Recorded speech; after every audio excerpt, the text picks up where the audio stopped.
Ultra, and when he's doing well, Toronto Ultra is doing things like 100-point clubbing teams on championship weekend. So I definitely keep your eyes out for Dylan. You already know Atlanta FaZe. You saw them last night, and they are ready to walk out. So before we get to that, let's show you the maps and modes here for the best of 5. We've got 6-star hardpoint, Rio hardpoint for a game 4. But before that, Rio S&D and Invasion. How do you see this one breaking down, Nameless? I mean, the last couple times these guys played on LAN and online, they went to a game 5, and that went over towards Toronto Ultra. If we do get to that game 5, I feel like I'm liking FaZe actually in this one, Chris. Liking FaZe. Liking FaZe. Well, Alley Cat has the lead in our Scuff Pick'ems, and she has to put them on the line once again.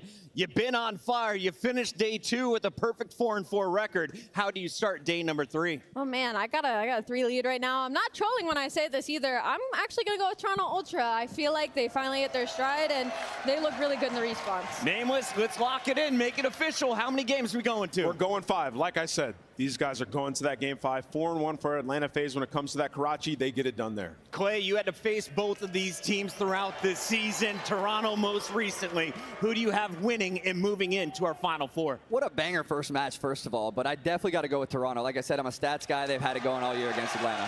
Fist bump, Clay. Atlanta FaZe has never made the losers bracket run until now. I'm going Atlanta FaZe. That's my guy right there. If you agree, disagree, let us know. Make some noise. It's Toronto Ultra, Atlanta FaZe, starting right now. I love when the good news coming in on a day-to-day. Already know what's happening, I don't gotta shake the hay. Big moves, big stepper in the right direction. The trip continues, every double use a psychedelic. I think they gon' need a minute.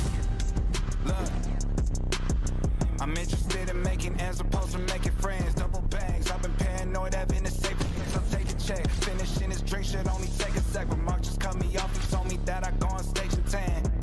Walk out to my own shit on the main event. Vinci my cologne after the show. She told me that shit was a favorite sense. Sprint a fan in spacious, we could take it friends. What happened next? You could take a guess.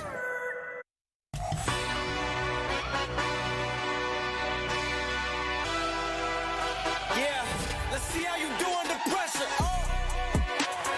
Ain't no errors, baby. It's a new era. I wake up early, feeling rich like I'm Kesha. I get to the paper, boy. Extra. Work with me, you know that I got it. Come with me, let's take a trip to the islands. We up on the jet, we'll do more than just fly on it. Stand on that hill, you gon' die on it. Boom. Back with a vengeance, I show you the ropes. Peace in my town, I can show you the coast. Up in the shots if they wanted to smoke. If you know, then you know. Hey, let's see how you do under pressure. Let's see how you do under pressure.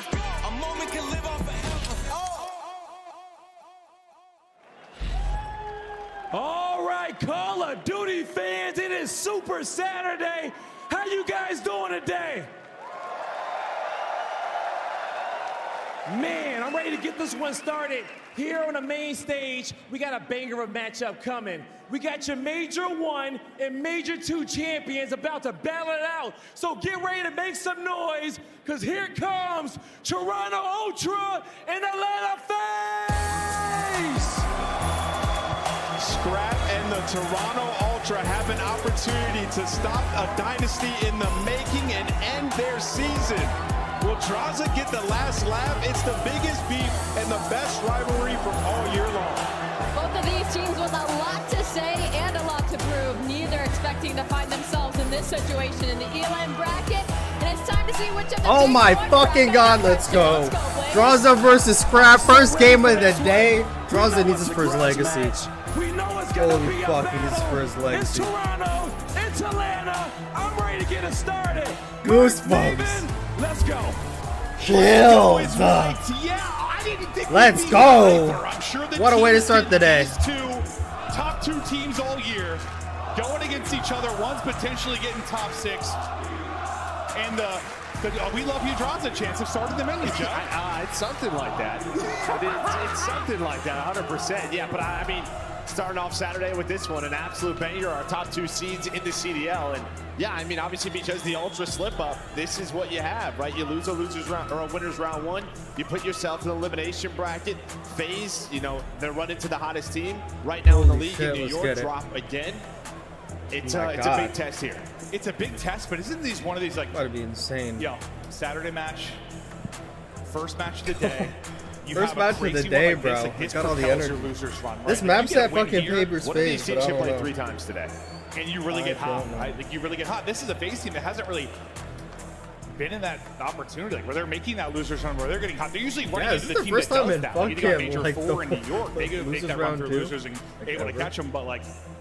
Yeah, the only problem is they don't play the final today. If you do get hot, right? You That's true. obviously That's have to true. wait. But still, the fact that it's 3 matches Yeah, might take you they through like haven't losers. been in a situation like this where, you know, Ultra, they have before, right? They've gone on some losers runs. So, yeah, a big test, I think, for both of the squads. I think for FaZe, it's just a question of, we're talking about their hard point here, obviously, but the hard point for me, it's like, how good is New York's hard point? Is it that good, or are you struggling again if you are Atlanta FaZe? It's starting to remind me of like last year with this team when they had like Slasher on the team. Their hard point was like 50-50 so many times they couldn't make it click. But first, let's talk a bit about the other side of it in the pregame. Monster Energy pregame for Toronto Ultra. Take me through it, Joe. Yeah, I mean, obviously the control map pool issue. They're losing here. 9-1 on high rise, 1-3 in the last 4 controls, 1-3 outside of high rise. And in this matchup, while it has been one-sided, the control has been. It's been all Atlanta FaZe overall versus this team. So I think it's 5-1 in the 6 times that they have played. But when you think about the fact that you have that 3-0 edge on land, if you are Ultra, it's what, 2 times in Major 1, it's 1 time in Major 3. If Toronto looks susceptible to a loss, it's been more lately, like over the last month, they've seen weaker. So I don't know how much stock to put in that, but it's still the fact that FaZe haven't beat them on land. No, that's it. I think it's a confidence thing. They're dropping down to them, and all year we've owned them. Last time we've owned them. I don't care where we are, how we are right now. We've owned this matchup. It's what you've got to be thinking if you're Let's Ultra. go, baby. But this place is packed. Let's go, baby. Like a diamond. It was cool to see all the lights popping off in the crowd, ready to go. DRAZAH needs his, bro. DRAZAH needs his. What you're talking about, the hard point, it's slipping. Yeah, 7-6 in map 1s, 2-4 in the last 6 maps. I mean, but 4 of those are to New York. So that's just going to be the question mark here. Again, New York could just be that good of a hard point team, but FaZe, they need to be around 50-50 in hard point. Go. Their search and control is good enough against the top 4, but the hard point has to be there. How long have we been saying that? It feels like 4 in eternity. It's Kleenex. He's working up over the top. DRAZAH, we'll see what he can find. Nearly going to be 3 early on, but a sequence here from Ultra will open up the point, get them inside, now break opportunity for These fans are fucking cheering Ultra. Yeah, you have the DRAZAH versus Scrap. It's just 2 guys, people around them. They do not like each other. This is going to be a battle from start to finish. Yeah, I think God, listen, like, we're all, like, talking the about girlfriends are friends, but the that's guys big are just one. fucking. It's the 4-down come through for FaZe. It's a huge one between Scrap and DRAZAH. You've seen it on social. They've gone to war throughout the course of the year. It's not like that kind of trash talk, I think, where you like each other outside the game. It's just in-game trash talk. That's gone way further. It's gone way, a little too far. Yeah, family members, dogs, pets. Yeah, they're all in the battle. No, it has absolutely been that. You got a nice little lead here through the first P1 if you are Atlanta FaZe, but Ultra, you're set up inside, looking to do some damage now from this P2. Looking for openings around. Is selling to the rest of this Atlanta FaZe squad. That's going to be a team kill and then 2 through for Ultra. So this first push is going to get thwarted. Last guy's going to be a BZ. We'll see what kind of damage he can do before the reinforcements come in. Yeah, and I think on the other side, right, when we talk about Toronto Ultra's gameplay, it's sort of around the sub duo. Just throughout the last couple of stages, Envoy's had some inconsistencies. Day 1, Kleenex maybe had one of the worst series of the year versus the LA Thieves slang-wise. So just how consistent can those 2 be? We did see at Major 4, Kleenex opting for that MCW in some of these situations, that control on high rise. That's where he's really taken over. Is that maybe though where you get the you're around that, bro? Make sure you get P3 rotations. Get P3 rotations. Whatever, we dominated these guys on land. We'll do it again. Yeah, no doubt about it. No doubt about it. But Kleenex actually goes on a big route here. He's already set up towards this P3. He rotated very early, and Ultra, they hold on for a majority of that time towards that P2, but you're going to have a one-on-one DRAZAH versus Kleenex just hanging out. 6 and 7 are going to know their position. DRAZAH's going to have no idea. A chance here to really bring these 2 hard points together, but MC with a big win. Yeah, it's a big gunfight win, but what'll turn into much. You still have that close find in numbers here. Throwing the pin, so it's going to be Sim. Chance to maybe make a play. They'll look to deal with him. That'll be inside next up. He's going to get stunned, and a great chow there from Simp. Able to pick up 2 on the flank.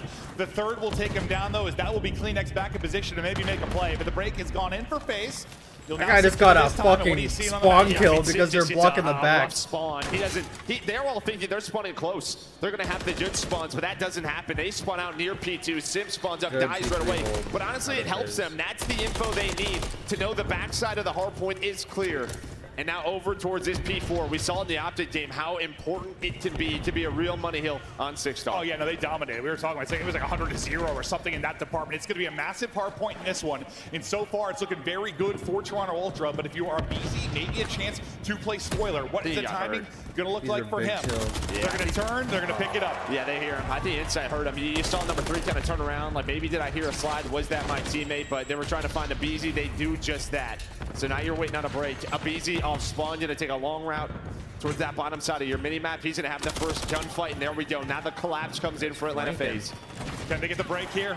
You go 3 for 2 so far. 1 player left inside. Gunfight window of BZ. The long route's going to pay off. He'll get 2 inside of that sequence, and now you look for another lead change. You're not spawning out that deep. You're trying to rally and battle back in. There's still a healthy 25 or so seconds here to earn. Cellium can't get anything before he drops.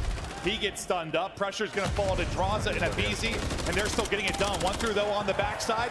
Going to get both his clean exit inside. Cellium clears them out there for a moment. We're looking at basically a tie game, but where that was a money hill, not really. I mean, a nice time from Ultra, a good break from FaZe. Still basically split the time. Yeah, I think both teams just showed that they're able to break that hill. And I mean, you kind of look at the scoreboard, you look at the kills, it is pretty much a tie game along that one. So a tie game, we're going. It's a BZ and Sip that open up the map.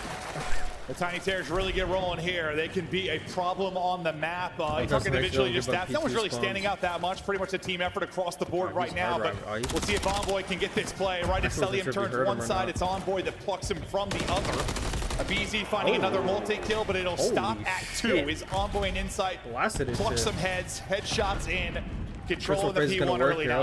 Over to Ultra. Yeah, both couple of 4 shots allow Envoy. I think maybe a BZ finds 1 there, but he's got the MCW out. So now 20 seconds left. Literally one of those guys that's the rotator. Envoy's on 3 in a row, make it 4. Switches to the MCW, can't find number 5. On rotation, Simpson takes it down. So P2, this is where Ultra had a very good hold on that first set.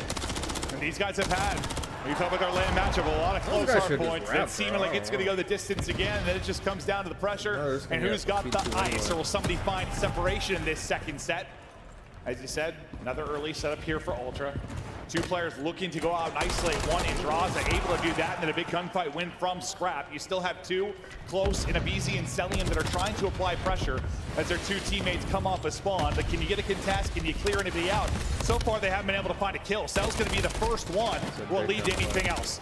Well, BZ's able to find a double. There's a triple. A BZ plays his life so well. They stopped the 5 spree on the Kleenex. No streak for him. Punch and flip this. Appreciate your analysis, bro. Thank you. What Atlanta FaZe want right now. 20 seconds left. The thing of my analysis is trying to get a hard point win here. There's some hot takes. There's some bait.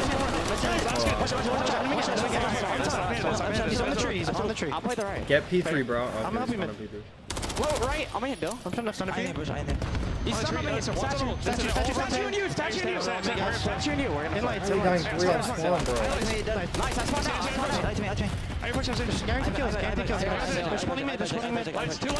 FaZe do that every time, bro. Why? They died fucking 3 off rotation. Holy fuck. Get in the fucking hill and just sit the fuck down, bro. Damn. I'm gonna lose the game because of that shit. Shit's insane, bro. Why are they dying like mid and P4, bro? It's absurd, bro. It's so absurd to watch. I just can't even wrap my head around that every single time, bro. They're not winning games with that shit. They actually could have made all of Ultra come through the back and just fucking spawn kill them in the back. Hey, reset, okay? Yep, let's go now. I'm sliding across long. I'm trying to get you. I'm trying to get you. They can be white. I'm dropping right to you. I saw him in you. I'm dropping right to that. Could be white. I'm getting it now. Yeah. It's all the way side.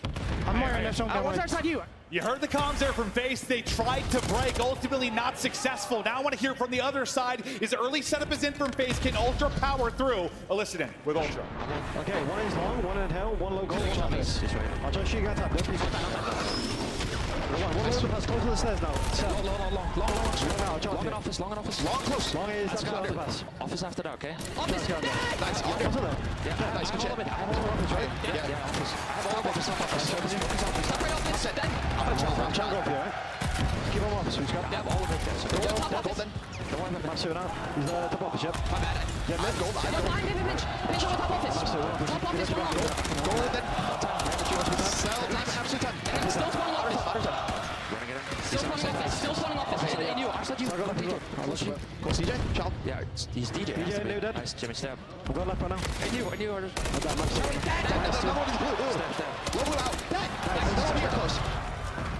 Throughout both listen-ins, if you're Ultra, you push up this lead. Finally, some separation as they are up 70, and this is starting to get scary. FaZe makes me sick with the way they play our points sometimes. That makes me sick. Like, and you're in for a make world me of so hurt. sick. Yeah, I mean, you look at that P3, right? It's just, they just continue to flood. Then Insight's able to earn a streak. You use the streak to break the setup at P4. That's what turns into this lead now. Now 24 points away from winning this map 1.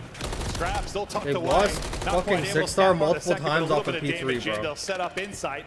You get in for now with some big 30 Mind-blowing. seconds here if you're Atlanta FaZe. You're going to Now be it's perfect in 226. transition and already making early rotation, trying to find something maybe up the gut. Will be number 4 in Kleenex. He's going to rotate all the way to next. So can you win it on the hard point? Can you deal with him taking the route? Not going to be able to pick that up. He's going to flood on through, and he's able to scurry away. Yeah, they're going to get the spawns as well. Envoy's going to spawn up now. Insight, 7 seconds left. They're finding Good kills. trades. It's They going to already take have P3. FaZe so Yeah, it's long over. to get across Holy the map. shit. Kleenex just wants to play his This is life. so dumb. Maybe play for a kill here. He does it perfectly. Honestly, if Repositions, finds FaZe one. doesn't want to learn Envoy's from in their a great mistakes, spot in the bro, pool. like, you might as well It's just lose. exactly Like, how you might as you well do just it lose. if you are Toronto Ultra. Just what a route there from Kleenex to set up all of this, and now I you're don't know how 10 many points times you can away do the same from the dumb map shit. 1 victory. Actually got away with It seems like the struggles at hardpoint are still here for FaZe because they're getting locked down, shot out, put in the dirt. Cellium last up, and he's not going to be able to do anything. Ultra ahead early. Oh, shit. Well, you were wondering if it was New York streak, No, their sorry, 13-1 trying to win the game. hardpoint, or if FaZe is back to this mediocre kind of hardpoint game. How do you feel now after the map 1? I think when you look at the New York series, like the slang was there, and that was the problem. It's like New York were playing almost 3v4, right? In a couple of those maps. Yeah, the one that just lost due to Kismet. outslayed them by like a 15 or something, still lost, yeah? Yeah, just fundamentals were off here. I mean, they just get, once that P3 hits, they just start getting fried. Insight goes off. I mean, he has a hell of a game. He has over 2 They're minutes in the P3s, hill. bro. He's like They plus have 10. no coach, bro. I mean, They the got AR is no really coach carried because they're away. doing the same dumb shit on You P3 see on the every other single side, time, I mean, bro. DRAZAH is simple, Not minus learning. 10. They could not get anything going. They get fried, and I guess if you're a FaZe Bro, fan or on the FaZe side, you're hoping it's just... There was a person in my comments, like, the last time I made, like, a video on it. Well, that's not how they play. That's not their play style. Like, they like to push up cuts and get aggressive. They lost the game, bro! Knocked out a couple of these majors. Like, they just sort of come out flat, never pick up steam, and they get 3 Like, or 5. damn. They just get knocked out Yeah, so but fast. So, like, a 5-0 Scrap is basically saying, are you trying to win the game, Cell? Are you trying to win the game? Came out like that in map 1, but no, that's not the Ultra we're seeing today. That's what he was saying. Champs was like 4-8 after losing map 1. Bro, P3 over and over. Bro, I gotta go back up. Fuck, should I go back on this? I don't even know. Bro, that just makes me so angry. I, like, just broke that shit down, bro. They do the same thing every single time, bro. They don't even know how to play hardpoint. They got Chris Crowder fucking RJ, bro. No one's telling them shit, apparently, bro. I'd fucking fire all the coach. Bro, same mistakes every fucking time, bro. You can't win off a skill every single time. You have to learn how to fucking play the game correctly, bro. They have P3 rotation. Fucking 2 of them are dying at P4. One of them's dying mid. I'm like, fucking, bro. Somebody get on the hill. 2 of them watch the back. Every fucking spot is covered. Why are we fucking pushing P4 when a P3 is about to pop up? Like, P3 is so easy, bro. They all push from the same side. Boom. One guy might pinch. Like, why are we giving that up for no reason? And then Ultra just breaks it and gets most of the time. Bro, I've never seen some shit like that in my life, bro. That is unbelievable what I just seen. Like, jeez. The only time it doesn't matter is when they're playing, like, bottom teams, because everyone down there is just so far below their skill level. So it doesn't even matter. But that listening. Man. It was just so contested. I mean, from the front, I mean, you had spawns. But obviously, I mean, we've seen that happen. How many times have fucking FaZe had rotation and like, yeah, they're like, yeah, man, yeah, like we don't want it. We don't fucking want it. Looks like a bunch of S&D kids playing. Year after year, even when their hard point has been 50-50 or worse, is just due to the fact that they're so good in 2-3-5. So you're not out of the series by any stretch of the imagination. But I just have to make roster changes. Who goes? Fuck.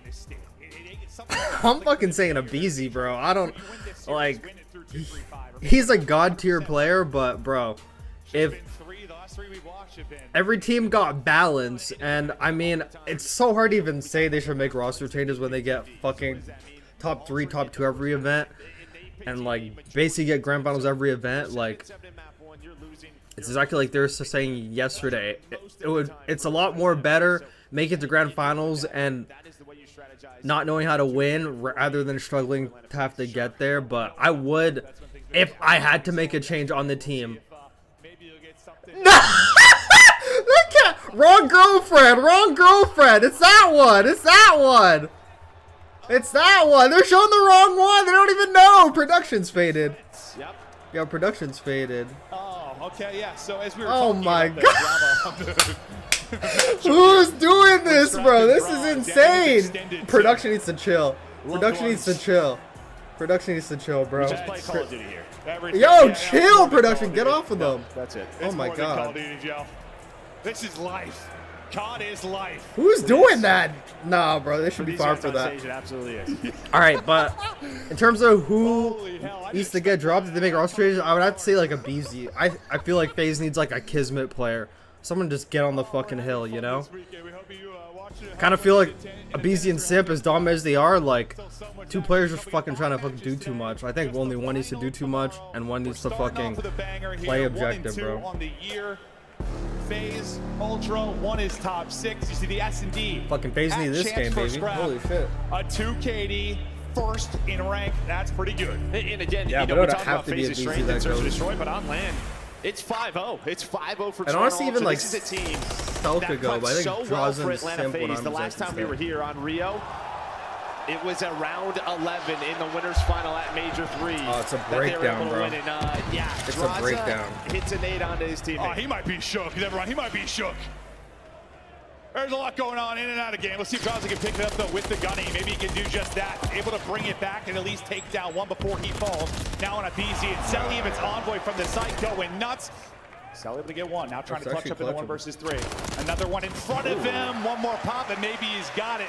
Yeah, a bad nade, bro. Holy shit. It might be a breakdown. We might be seeing a breakdown. 6-3, that's just including with online matches. But on the local area network, it is 5-0 for Ultra when it comes to search and destroy. We might be seeing a breakdown, guys. We might be seeing the end of FaZe as we know it. We might be seeing the last of the trio. Can it carry you through this weekend? This might be it, bro. I've never seen breakdowns like this. He's able to get the big kill, second one there on a BZ before he's traded out, but he gets it to 5 HP. They need a different philosophy on hardpoint. Able to pluck That's him. for sure. He wins that fight. That round might go differently, but also, I mean, DRAZAH needs his teammate out the start. It might go differently. It might. Go Ultra, that's fucked. It definitely helps on Rio when you have 4v4. The one team I can't have win this 30 is fucking Optic. I can't have him win. Oh, lordy. I talk shit to too many fans.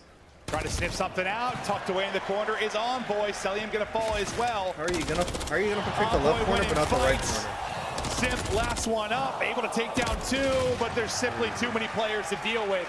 Ultra on cruise control here. Protects the left corner but not the right. That's crazy. The way Selim likes to play this map, very much on an island.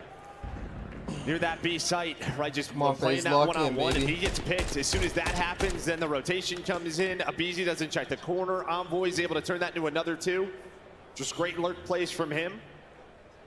But Cell's got to play his life. If Ultra wins this game, fuck, they're going to make the run here. So well. They're going to make the run for sure. It's been his gimmick for years, right? Like, fuck, NYSL might have this in the bag, bro. They might have this in the bag. If FaZe loses this, bro, they got this. They got this wrapped up. They continue that pace, you're going to be in trouble if you are Atlanta FaZe. And Optic. BZ going to have to start to be that playmaker and search and destroy and see if they can slow down Envoy, who's had, like, at times, you know, some rough hard points, bounces back with insane search, shows his value there, but obviously he's been more consistent as of late, and they're going to need that if you're Ultra and you're going to make a run. Right now, he's going to be the bomb planter, and They'll look to get it down. Okay, FaZe now a big 4-on-4 retake, trying to avoid this 0-3 hole. Yeah, bit of an off angle here for Scrap, made in the hands of Sim. Starting to go on out. Here comes the retake. Oh, forward through top middle, but CleanX. Scrap already. Scrap almost hits the third on Celia, but it's a 1v2. So little time to work with, and how many times did this happen to him yesterday when you think about the invasion versus New York? Over and over again. Able to win it. 18 seconds to go. He doesn't have a lot of time. He doesn't. He's got to go. Can he win the fight? It would be a nutty one. Checks right. You reposition left if you're on, boy. You get the plant in that one. Holy shit, they're breaking down. The progression. You also clutch up in the 1 versus 1. And they just got to slow this game down if you're Atlanta FaZe. I mean, they're just bleeding them apart. Playing very simple Call of Duty, getting that bomb down over towards B, playing the 4-on-4 retakes, and they're winning them. But from that angle, Scrap able to snap, and then just great shots on Celium. I mean, yeah, one more bullet there, he gets 3. That was nearly ludicrous, but, well, I mean, it was insane enough. You win the round, really, with those two. Cella's had some wild clutches, but, I mean, a little more time there. Maybe he's able to check both sides, clear stuff out, but with 25 seconds left once he gets into that position, he's just got to kind of send it. They do hit the stun, but CleanX is still able to get a kill. It's massive. Envoy keeps his roll going. Holy shit, almost fucking no damage into him yet. Cell trying to catch him, look for the angle, soaring out with the pistol. Not going to matter. Insight's there for the help. They are shitting on him, bro. And they're just blowing them off the map. 4-0.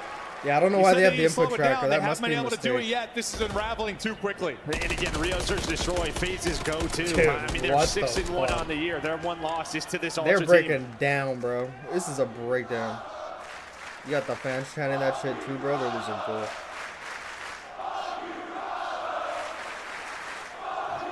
I'm sure it's loud enough. DRAZAH might be the end of the trio, right baby. Can he rebound? Can this FaZe team rebound? Abizi sitting on a goose. DRAZAH's they're going got for a one. fucking 3-0, bro. They're Sip and Cell trying to carry the load. The fact is you don't have a round victory yet. It's tough to slow it down on a map like Rio. It is all-out pressure.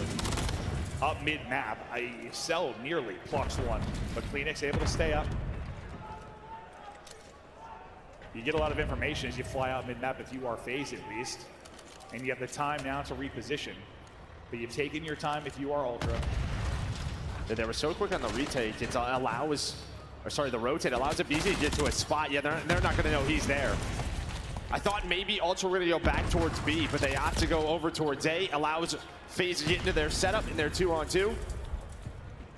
They've been able to win it, and they needed it. And honestly, the fact that Ultra kind of slowed it down might have been the best thing for them. If that ended up being just an all-out kind of hit up top middle, I don't know. With the way this game is going, I just feel like that would have gone to Ultra. But the fact that you got up, you sit all 4 on mid if you're FaZe, nobody's there, and then you kind of take a second to breathe and reset up, kind of the slowest round we've had so far, and you're able to take it. Now you're finally able to take a breath. It just felt like you blinked and you're down 0-4. No, it's literally how it feels. Yeah. I mean, total game time, we're at 3 minutes. Literally what it is. And that round was a minute of that. So, like, you needed that desperately, I think, if you were FaZe. But still, you're in a massive hole, down 3 rounds. They've had some big search and destroy comebacks, but... Check the fucking corner, bro! You already died there! God damn! Yeah, BC just can't find anything in these early rounds. You would think after a drop, yeah, you get that check. DRAZAH tries to slide back. He can't. Yeah, they're just getting this game's over, bro. Yeah, I don't know if a nade doesn't give a BZ the info or a call out doesn't go his way, but Celium and Sim try to do it again. Doesn't happen. Just the first bloods going the way of Ultra, the early kills. So much momentum in these rounds just right from the get-go. Yeah, I mean, if you're FaZe right now, you just want to get to a commercial break and talk things through with the coaching staff, I imagine, because this one gotta wait for you quick after the map 1. You're going to have to rip off 5 straight rounds if you're going to tie it up at 1-1, and I mean, that's what's been great about the squad and the fact that they'll take Mock 2009, Weavy 2009. Do you have like 2 different accounts or what? You can bounce back even if you lose the hard point, but there wasn't really bouncing back. You got put on your back, you stayed on your back. And now you're just getting stomped on by the Ultra boys. That sounds painful. Yes, it does, Joe. But they got the cleats on, too. Oh, not regular shoes. Spiked ones. Okay, back to the action. Nate's connect on the Ultra front. Let's see how much composure FaZe has bomb as well. Fucking invasion. So bomb going to be down here for Ultra. That's Envoy. He gets caught. You get aggressive on the A side of the map if you are Atlanta FaZe. They probably know it's bomb, so they're just going to set up here. FaZe not going to move any further. Nice. There's Lane at the off angle. You are a BZ. Sip involved as well. Round by round, you got to bring this back little shoulder for info. Easy challenge there, but doesn't hit a bullet. Kleenex, easy for him there, but still tons of work to do. 45 seconds to work with. We'll see if he can pull off this 1v4. Seems possible, given how this game has gone. Making so much noise. Yeah, they're just playing for the info, though. You see Salim the way he's playing this. Does it behind DRAZAH. Now has a great idea on where these two are. Oh, hold on! Bro! Holy fuck! This place about exploding. Oh my god, so bro. This place about exploding. Yes. Nah, they fucking smell so did blood, Kleenex. That's right. Maybe in more ways than one. Bro, he almost died, bro. Might need a Kleenex. Yeah. Holy hell. That would have been disgusting. Nah, just change the name. He gets I got off a few 2 other pops there. accounts, Maybe pulls off what seems impossible. But you're able to win that round just barely. Yeah, 4 more to actually, go to your face. I think there's just maybe a glimpse at kind of what the problem is. Just Tom's not on point for FaZe on what we're watching, what's open, the timings. Sometimes Call of Duty is just the little things, but it's an all-out A-hit inside. He's going to lock it down, finds the first. Kleenex in his duo does get traded. So FaZe, they'll take that 3-on-3 all day. Yeah, a little one way there. Looks like DRAZAH able to hit the shots. Now, Scrap is trying to find it, and that is filth. That is filth. That reaction so quick. Inside able to stay up on the other side, but that is why Scrap is one of the best in the world. Now it's on to BZ and Cell, though, in a 2 versus 3. Right as shit, this bro. map too. Oh my gosh. And Scrap cannot get picked here. I mean, he's really it. He's there by his lonesome over towards that P2 area, and he's just going to get away with his life. Reposition, or is he? He's going to go for it. He wants to end this map right now, and maybe that timing works out for him. We're not going to check this. How many times is Albo going to kill from this spot? They're able to drop him, though. Cell now the chance to clutch. 1 versus 2. Not going to happen. Ultra dominating. Oh, he's about to shit talk DRAZAH so hard after the video. Oh, bro, I think that's for Keeks, bro. I think he was pointed at Keeks. The crowd fully behind Ultra right now. But the FaZe needs some fucking FaZe have been the composure, villains bro. year after year. Nah, As they look like the they lost CDL, full they've been composure. so consistent, but now looking at one of their worst placements ever. But you're talking about in the 5 years of the CDL, Holy they placed shit, out of they the look top like 4 they lost full composure. twice. Oh my god. You're looking at maybe a top 6 exit at the biggest event of the year. I gotta fucking I gotta see what fucking this weekend. Zuma You know, Optic was able to shit. do it obviously against these, but it's not Thieves on the other side. It is Ultra. In Ultra, it seems finally playing some great Call of Duty, and FaZe, they seem lost. I was going to say, I mean, we talked about a reverse sweep maybe if like maps were close, but they haven't been. This is not Atlanta FaZe. They are going to absolutely smoke off the map. So what the hell do you do to recenter things This during is a break? You have a little time to breakdown, take bro. a They are breath. You have nervous time to as hell, talk through things. You've seen it all. You've done it all. I mean, every we team always make it breaks deep in down, tournaments. but this is a breakdown. It's not seeming good. Yeah, I mean, obviously, you know, you go into an area where it's back-to-back respawns. You know, it's a control you've been so good at. Even in this matchup, you then have your hard point. So you can my build picks are momentum chalk, here, 'cause I really but made they it with have my to do heart, it in this bro. I X really map made on my picks invasion with my control, heart. or it's done. It's over with, and I think I really that's made it with my heart and the not my brain. comms from the coaching staff and between the team, it's like, wake up. If we lose this, we are out. Hello. No. Yeah, they are flat. And like, that's not to take anything away from Ultra. I mean, they are frying them, but it does seem like FaZe have come out flat. They've got to wake up. That's got to be the communication. But now, the good thing is for them, as you talk about on LAN, the matchup, what has been the one thing you've dominated your control. FaZe? That's it. That's it. You got to dominate here if you're going to come back in this series. That's what Optic was able to do yesterday. In an 0-2 hole, they fry him on the Karachi, and suddenly they're back in the series. Can FaZe do the same thing, or are FaZe out of this tournament in the 0-2 hole? We'll see if they can bounce back after this quick break.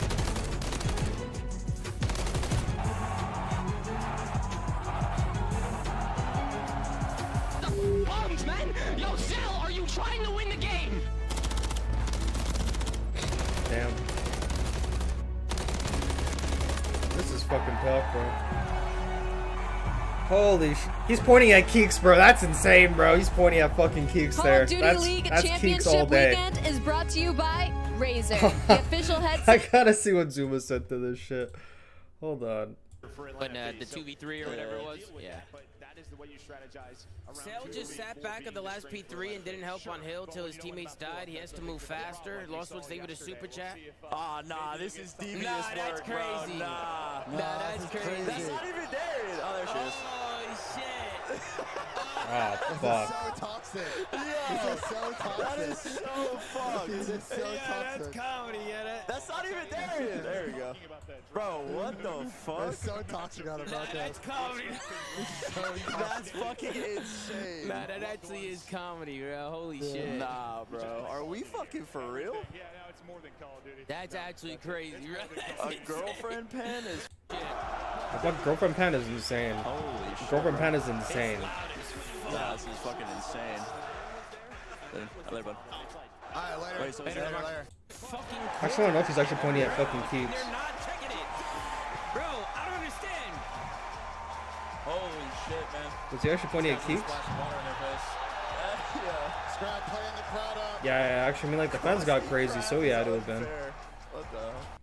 That's fucking insane. Is FaZe gonna come back? Holy shit. I don't know. It's crazy. We have to go from this match to fucking LA Thieves Miami, bro. Like, snoring. Just snoring. Just fucking snoring. Honestly. Like, cool.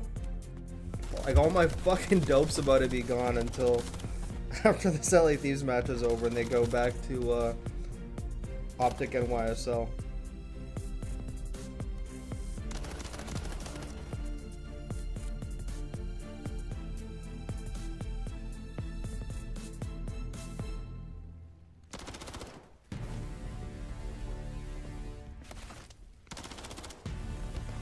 And it's so funny because Ultra's playing these same corners because they know how fucking flustered FaZe is. They're just not gonna check it. They're like, yeah, these kids are idiots. Like, I'm gonna fucking sit in the same corner, I'm gonna do the same shit. They're not gonna do anything about it. Like, they're playing disrespectful. And even Kleenex almost getting that, like, 1v4. Like, even though he didn't get it and he got 3, bro, that just gave the whole team confidence. Like, these kids are shitters. Like, almost fucking pissed on that. Almost fucking pissed on these guys.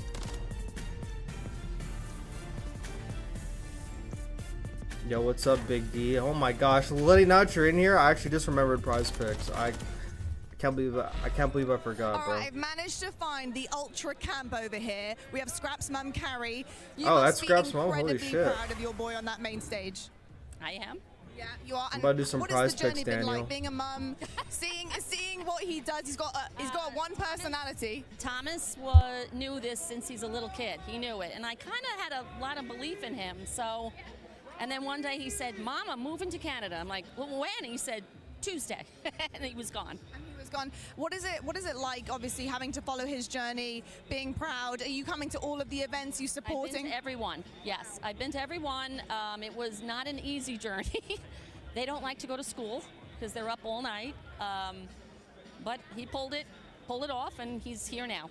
Has he always been a fiery personality since he was young? Absolutely not. He's exactly opposite from that. He's the kindest, level-headed. Damn, he's never exposed. Hurt anybody's feelings. He's exactly opposite.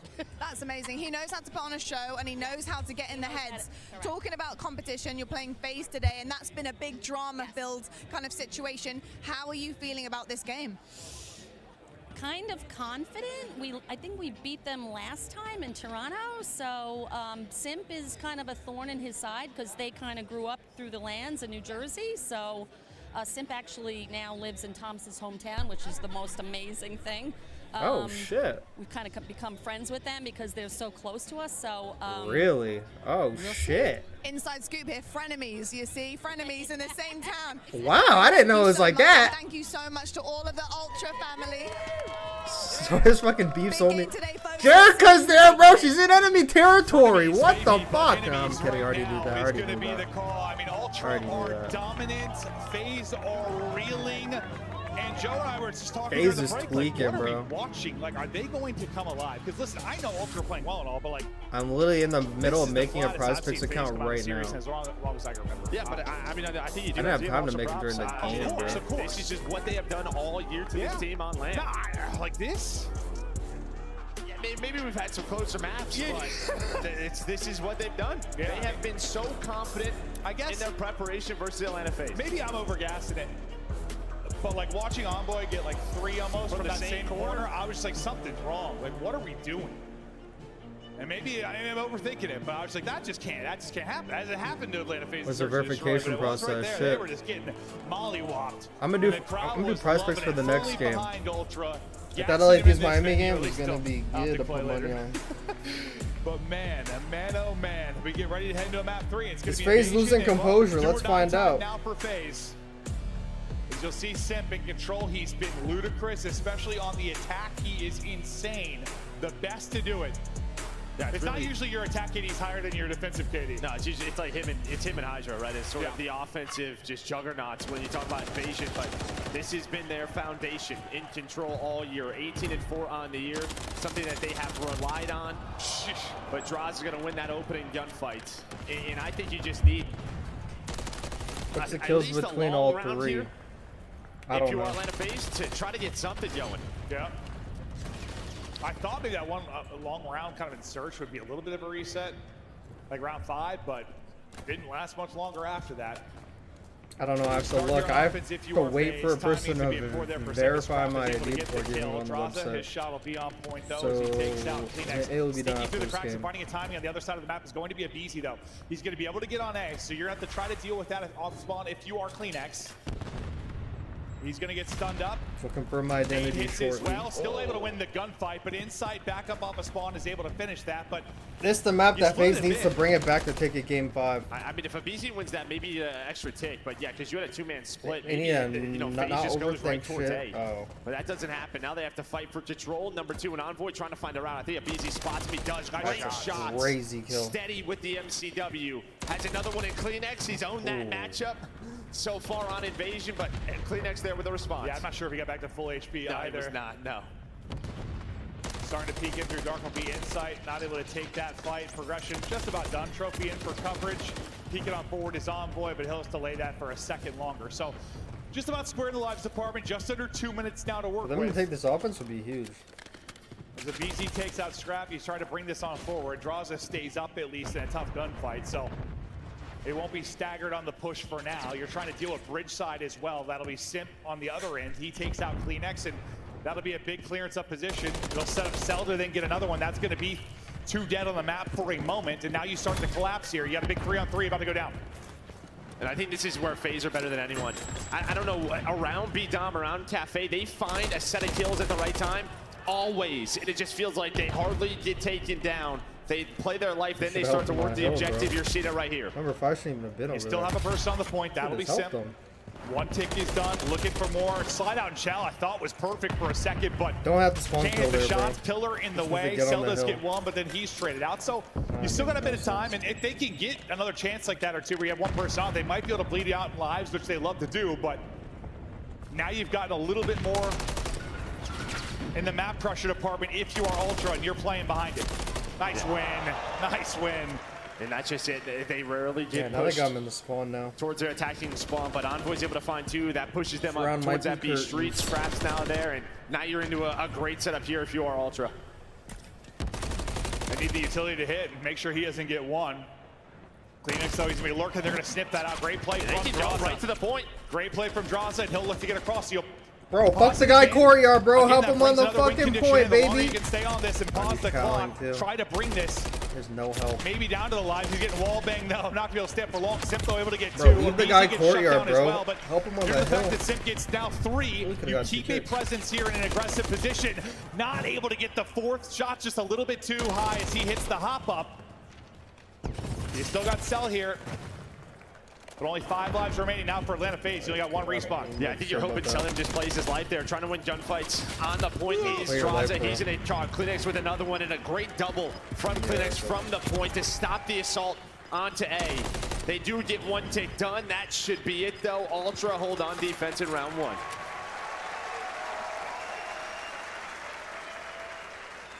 You had a couple chances there if you're FaZe. What, you're able to get They're on down A 2-0 once. and now before 1-0. Like you the really pressure capture B. slowly You have another threat there later where they you need still to win see this some teams deep. trying to If they get go on bodies on 2-0, the it's face. over. You know, they're usually one person I'm on throwing it, the headset, trying to it's play over. around it. They can be the best to do it from that position, but you get a great retake eventually from Ultra. You get 4 ticks. I mean, it's not bad. You get some pressure onto A at least, but you got to think both these teams are such a great chance to take an offense. They're so skilled at doing it. I feel like somebody's going to do it here eventually. Yeah, between the top 4, it always feels like somebody finds one. Yeah, right. See if Ultra can do any better now in their offensive setup. A little 2-2 split. See if they can find any easy pickings over towards A. The picking's not going to come easy. It's a BZ shutting them down. Simp involved in the action as well. And when you get a 3-down clean like that, it allows you to layer up the map, get a little bit more aggressive. Cell gets dropped right away, though, and you win another big gunfight. So that immediate pressure goes away a bit, or does it? Yeah, I was going to say it forced Simp maybe to have to rotate on over. Sorry, DRAZAH rotate on over, so Simp's got to play aggressive B tank. But yeah, you got to keep someone, just make sure they didn't cross over towards A. Simp, though, has just played his life, finally getting it taken out. Just takes the entire Ultra team. Behind that, Abizi will layer on in. Same with Celium. CleanX just locking this down. They start toward that B objective. See what kind of progress they can get in this hit.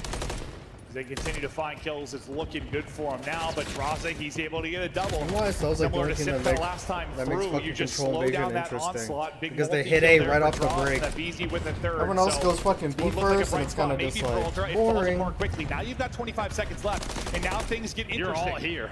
You are all here. This could be a blender of Ultra. That's going to be another 3 dead. They do not have a tick on a point right now. What a defense so far for Atlanta FaZe. And you still have number 7 in Simp in position to make sure if that like A spawns come in, he's able to stop that or get shots in. This is your last chance really to push forward if you are Ultra, but you're getting mowed down. Only way you're dropping is running out of ammo. It is a perfect defense there from Atlanta FaZe, and maybe that's a round. That's a round where it's like things are clicking. Because when you are like top 4 teams playing each other on this, getting like a perfect hold with no progress is very, very tough to do. That's the best they've looked so far today. Yeah, no doubt about it. Is that enough to tell you they're awake now? No. Yeah, that map 4 is about to be a movie if it goes there. I would think so. But perfect holds are tough. I think maybe to just kind of, you know, maybe calm down the nerves a little bit, get on the board after losing that first round. Just play some standard COD that they play every single day, right, in practice. But yeah, I think not enough yet for me. Well, we'll get back to another offense. As FaZe will have a pretty heavy lead. Obviously, the objective department, typically if you get a goose, historically, you're looking at an offense in round 5 if it goes the distance. Abizi, as he gets to 6 straight, as he started to fire in all cylinders, that'll be a cruise, which could be huge deeper into this. It's an explosive kill for DRAZAH, but it's 2 for CleanX as they go 2 for 2 on both sides of it. Cell, everything is blowing up on the map. Insight, though, able to survive that fight. We'll get back over to Abizi, who's on the street. Yeah, he's just been lurking now. The stun able to hit him on from CleanX. So they've been trying to find him. He's going to find 7 in a row, though. And you see the position of Ultra. A is open again. Abizi loves to go for these kinds of plays. Just put all the pressure onto him. He can be so good here. Trying to hit the slide on the Envoy, and he does. 8 in a row. Trying to find number 9. Scrap with the headshot. Oh, that was we'll a take big it down. You already see it. Defense secured for FaZe in round 5 if we get there. Yeah, I mean, Abizi's been the guy. Leaking through the cracks and able to get onto A over and over again. A team kill comes in itself. Takes out DRAZAH, so maybe delays the push a little bit here, but you got a lot of time. You got a minute 45 to go. But every time they're on A, lives basically square, and who is it? Right back to it. Abizi gonna get out to the point. Everybody transitioning across, and he's able to pick one. So DRAZAH's here to get shots on through. The other 2 are trying to layer it through the B street. They do deal with Abizi, but you get 2. That's just where's everybody else? Where is the rest of the team? It's Simp and Celium, though, starting to work up through Mannequin. You do have Scrap near the point, just locking it down, but they're already down to 15 lives. 90 seconds on the clock. FaZe trying to find that offensive round when Ultra have not been allowed to get into that mid-map setup we saw in round number 1. Not at all. And a lot of that due to this, man. Abizi has been so good on the front lines. He certainly has. You can actually not die there. Just destroying stay in that lines, corner, even if they know you're there. You have here without question. You. Down to 8 HP is DRAZAH, but staying up for now. They're starting to group up again. They could drain their lives, bro. They haven't meant to the drain opener. lives. Draws nearly able to catch Kleenex on the cross, but can't quite finish it. We'll see if the nade is able to connect. It does. Yeah, they could drain the Vehicle lives and win this explodes. offense. Kleenex ripped out of it. You're trading might to a be a degree if phase you're dub Ultra, here. but you They're at still have 7 a player lives. here in Draws that's able to get the point and stop the clock. What are you seeing, Joe? Yeah, I mean, the problem is 7 lives, right? So, yeah, BZ's going to use the cruise. They want to get the attacking round win right here. You're going to know where everybody is. It's going to connect on a scrap inside of A. That's going to be 2 dead now. You know the last positions of the final 2 players, 5 lives. The one thing for Ultra will be the clock. 30 seconds. You see FaZe very far from that objective. Yeah, they were so far. That's why the streak comes in, right? Get us in a position where we can win it and scrap. You'd love to get something there. He's not able to get anything. Envoy can't finish it either. He gets stunned up. They can still do it with 4, though. They can do it with 4 unless Simp keeps picking him apart. Nice little slide and chow there from Envoy. He's trying to get to him before he's back to full HP. He's able to do just that. Time is swindling. They're sitting back to spawn. They should be able to hold. They've got 2 remaining. Oh, That's all they dude, need. that clock. Holy shit. It is just enough. Oh A my great hold gosh. that really, that's Envoy, bro. Fucking That FaZe slide should've and chow won was that, bro. beautiful, and then just trying to isolate Simp before he gets That was back a to full free HP round. and cut him down. Yeah, I mean, they knew it, right? They knew they had to get the numbers, not allow them to get to the objective. You buy enough time for Scrap to get off spawn, be in a position to help out. But as you said, Envoy, with his play, allows Ultra to He was like, I promise you the rest. And now, yeah, your defense was so good if you were FaZe the first time, but That was a big offense, you're one man. mistake away from this series being over. Ultra's one more faked round out. from Ultra, and FaZe are 3-0 bopped out of this one. Or can they muster up something? Even with the lives advantage, you guy at the wrong to time, get it's this like, deeper? You really only had, like, I don't know, one time you had kind of a 3-4 down scenario where you got in a good position on B, but you retook it so cleanly if you were FaZe. You just do a better job in the opening moments. Inside gets up to 5 in a row. But if you're FaZe, make sure you don't drain your lives, bro. Don't drain your lives. A trophy, so a little bit unlucky right there for Insight. Heard that go off. Oh! Scrap just trying to connect on those shots, but the double chow out of FaZe, and now maybe the retake opportunity. Only 1 player on it in Kleenex. Envoy gonna help him out, just waiting for the nades to come on through. Simp's able to find one off spawn. Maybe Cell thinking about going through Connector. Gonna wait for Simp actually on the flank. I know he's not. And Simp's able to come through. He gets one of the reinforcements, then comes through for the angle to get 2. Smart man. You're so close to finishing that. You need a sliver on the B, but you don't get it done. And now is where it gets the kind of nerve-wracking. He's a guaranteed. He's a guaranteed positive on this map, bro. He's a guaranteed positive. Their first offensive just round, a kill obviously, whore map, bro. You just gotta like shut down. Simp able to get another 2 before kill he her. drops. You're trying And to he's like transition to the other one of the side, best maybe. in the biz. He's on boy, but you win a big one-on-one if you're a BZ. He's doing it on the A Street from offense. He's doing it from defense. And like you just really need a something you moment have to on this, and know you can is finish it. Scrub's Like, not half the having tip a is already crazy done. series and Progress it's never still got winning. cleared. We usually never Whirlwind see it this is a shit. He's BZ as usually he the takes reason why down they 1, win. and the extension is But through. now it's the whole entire Extension team is pulling through, 3 together. life advantage, make it 4 for Atlanta FaZe. But yeah, you saw BZ just playing safe. He was making sure that close A spawn didn't come on through for Ultra, so they didn't get a free A point. It's like you don't want to overstep and lose that A zone. He's thinking, what would I do if I'm on offense? Yeah, exactly that. They really haven't been able to muster up much on offense. Outside of working the B Street, FaZe have been so good. Well, yeah, I mean, there just haven't been that many moments where Ultra has had like 4 players to push on forward. Yeah, okay, maybe this is going to be that chance, but as I say it, the tiny tears come through on the feed. Envoy and Scrap will drop.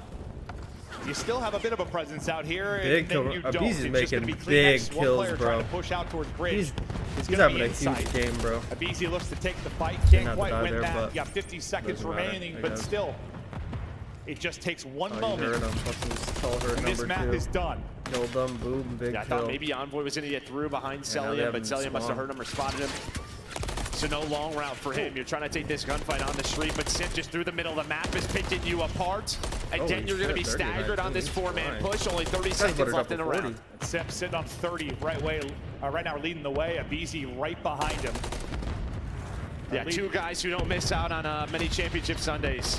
Just trying to muster up whatever they can to extend this series. There's not in this position all that often. DRAZAH, my God, dial up 4. Damn. That's one way to finish the round. Just gotta do it again, bro. They're getting so We'll see if he can outslayed, carry bro. this streak. Holy fuck. Into round 5. Or get another kill. That won't happen, but with authority, DRAZAH closes that out. Let's see if they can. You get to around 5. Because sometimes it can be peaceful, they're doing good on defense, and all of a sudden they throw the last one. Yeah, here's Yeah, DRAZAH. we'll Second look at it. Good early shots on the scrap, and then just the lineup here. Nobody looking at him.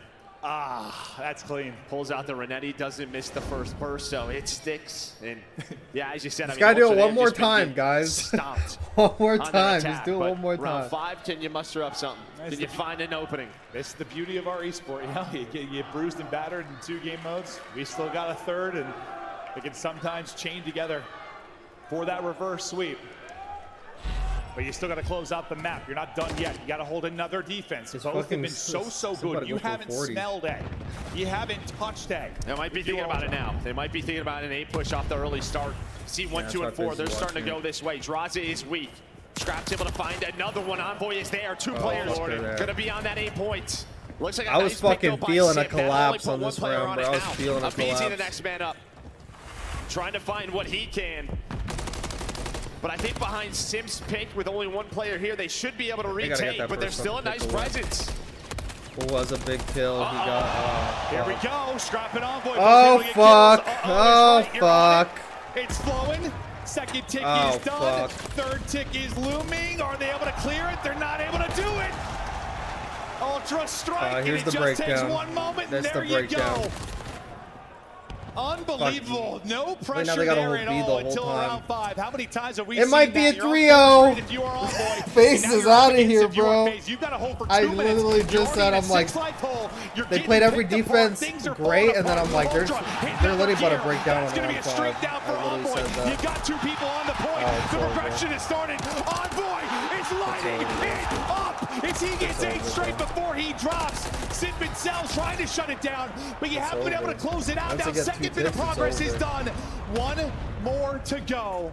You have a cruise, you have 2 minutes, you're up 8 lives. I mean, I think this is done. Fuck, base has to like spawn trap him, bro. Yeah, it's over. Oh, bro, they're out of here. Holy fuck. One as the streak comes on through. He does not connect.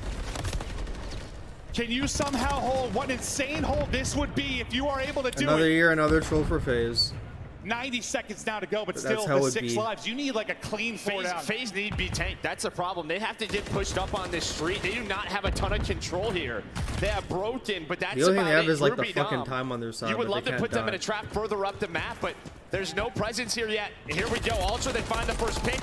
The rest of the teammates starting to come on through. Sellium and Abizi finding 2. Insight just going to play his life, and now you get B-Tank control. Now it can get interesting.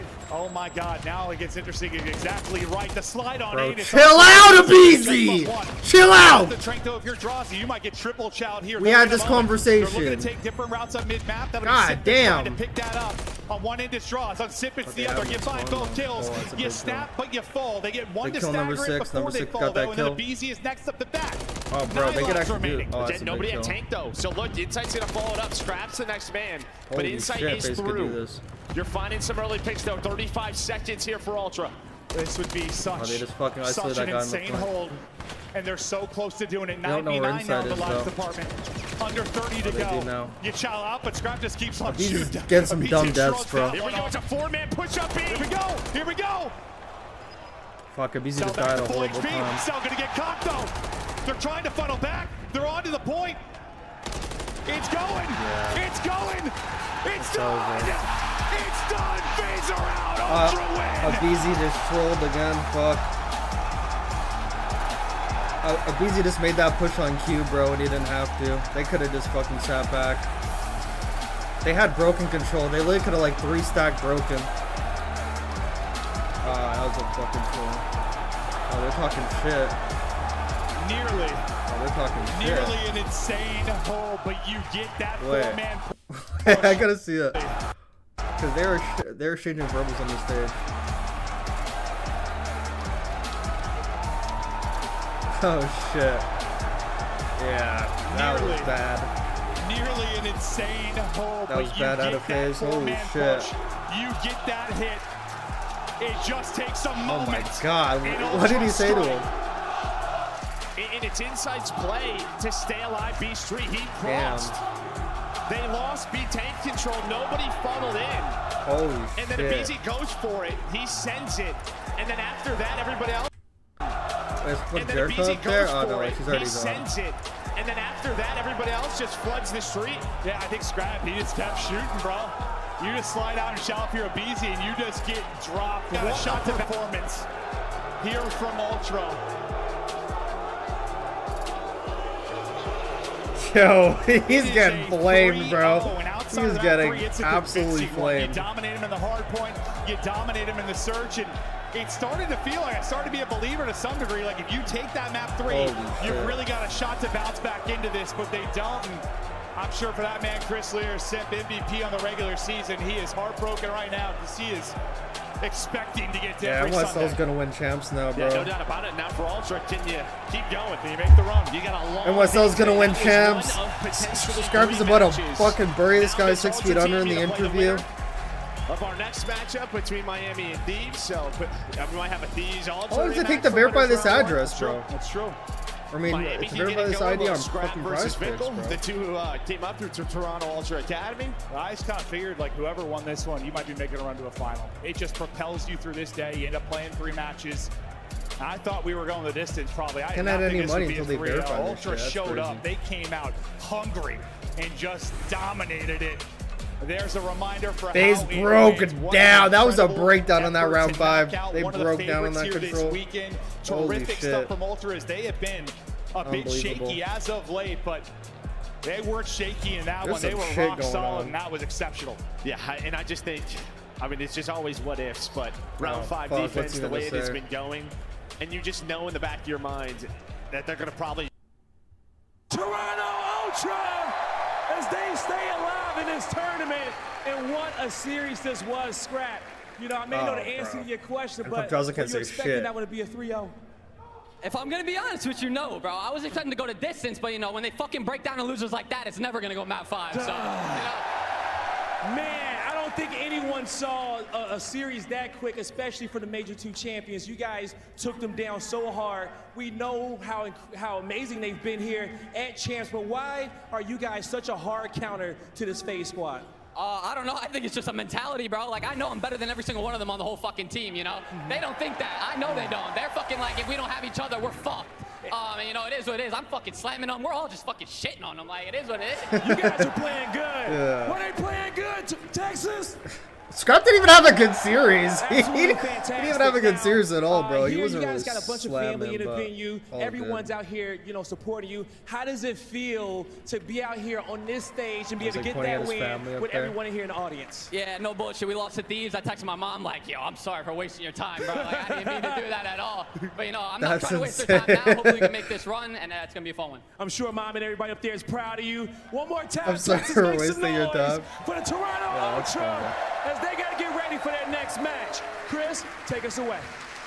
Trying to get Thank you this so fucking much, GG Blaze, Brooks and point. congratulations to all the DRAZAH haters who celebrated here in the arena. I feel for the guy, because he wasn't just playing against Ultra. FaZe had the fans against him, and Ultra were feeding off those vibes. Yeah, unbelievable plays, man. I'm going to show some extra love. Obviously, the Scrappy played great, but Insight, massive plays. That was in a the first hard breakdown. point. You know, he's dropping LeBron numbers, 27 and 16, 2 minutes in the hill, and then he makes the game-winning play at the end of that control. All odds stacked against him. It's Insight who takes his time to get it done. Dang, this desk is looking fresh. We really Clay, are. the fresh cut is incredible. Let's take a Oh, they don't look even at have the it on for freshest GG breaking highlights point. They don't here have it yet. on day number 3. Toronto get it done in just 3 It's probably maps. on the Twitter. But this one was on a knife's edge, you said. Literally, this map 3 could have went either way. As it got down into that round 5, we had some insane moments earlier on in the game, but I want to point out that 3 people pretty much had 7,000 damage. Yeah. Scrap, Look at the Simp, and picks. Easy, all were trying not to lose, trying to win their hardest. Take a look In at the end, picks. Toronto 3-0. All over the place. All over the I place. think for the sake of like Phase, the map phase, phase. vetoes, Yeah, I think that's what Toronto I Ultra were very happy with this layout. But that was Atlanta actually FaZe, fucking unfortunately, copium like for I me. talked That about was yesterday, that copium. invasion search and destroy, they lost 2 of them. It hasn't Ultra, been going their ultra, way. ultra. And it exploited them. They had to auto veto it in the series, giving Toronto Ultra FaZe, that map number Miami, 2 I Rio. know. Once you already go Optics down fucking 0-1, not gonna you're win. signing up They're for not down gonna win. 0-2. You go into map 3 invasion. The vibes aren't there. Can I reiterate something that Ali's been saying all season in Control? Play your life, right? Like at the very end there,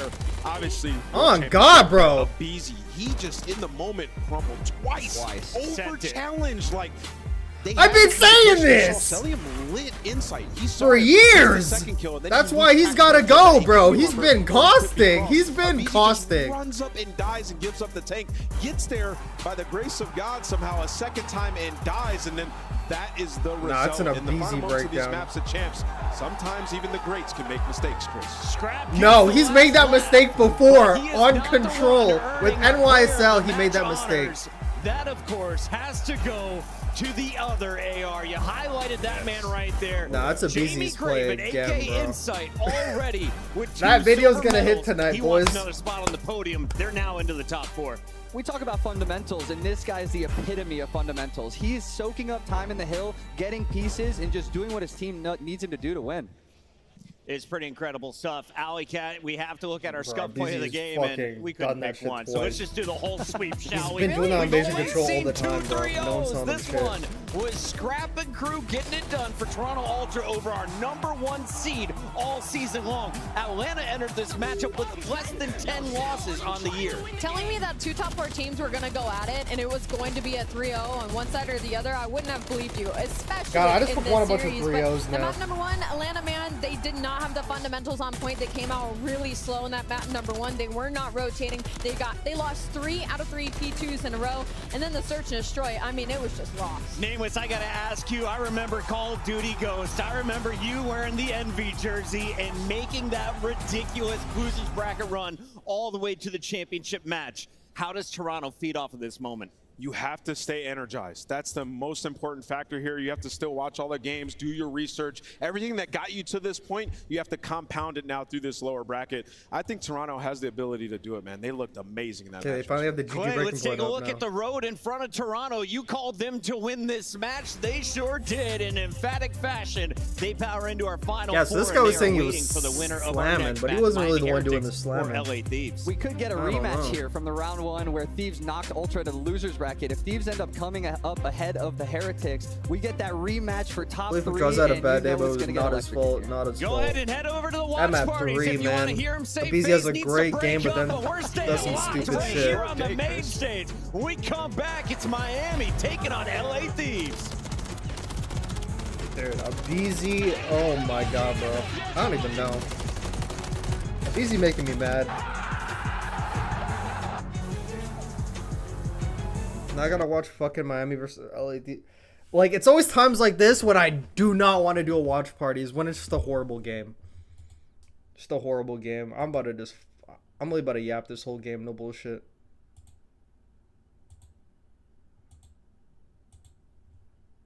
Like I said, their first map listening, like, oh, they're fucking. That's a big kill. That is a big kill. Don't even like said how BZ made a mistake. Oh, no. It's gonna go too fast. It's over. It's over. It's over. Yeah.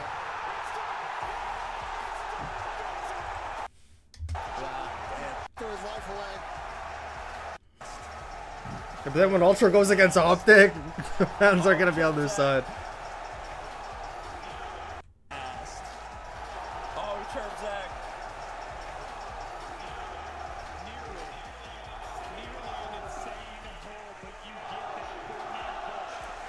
Oh, CHAMPS. Oh shit.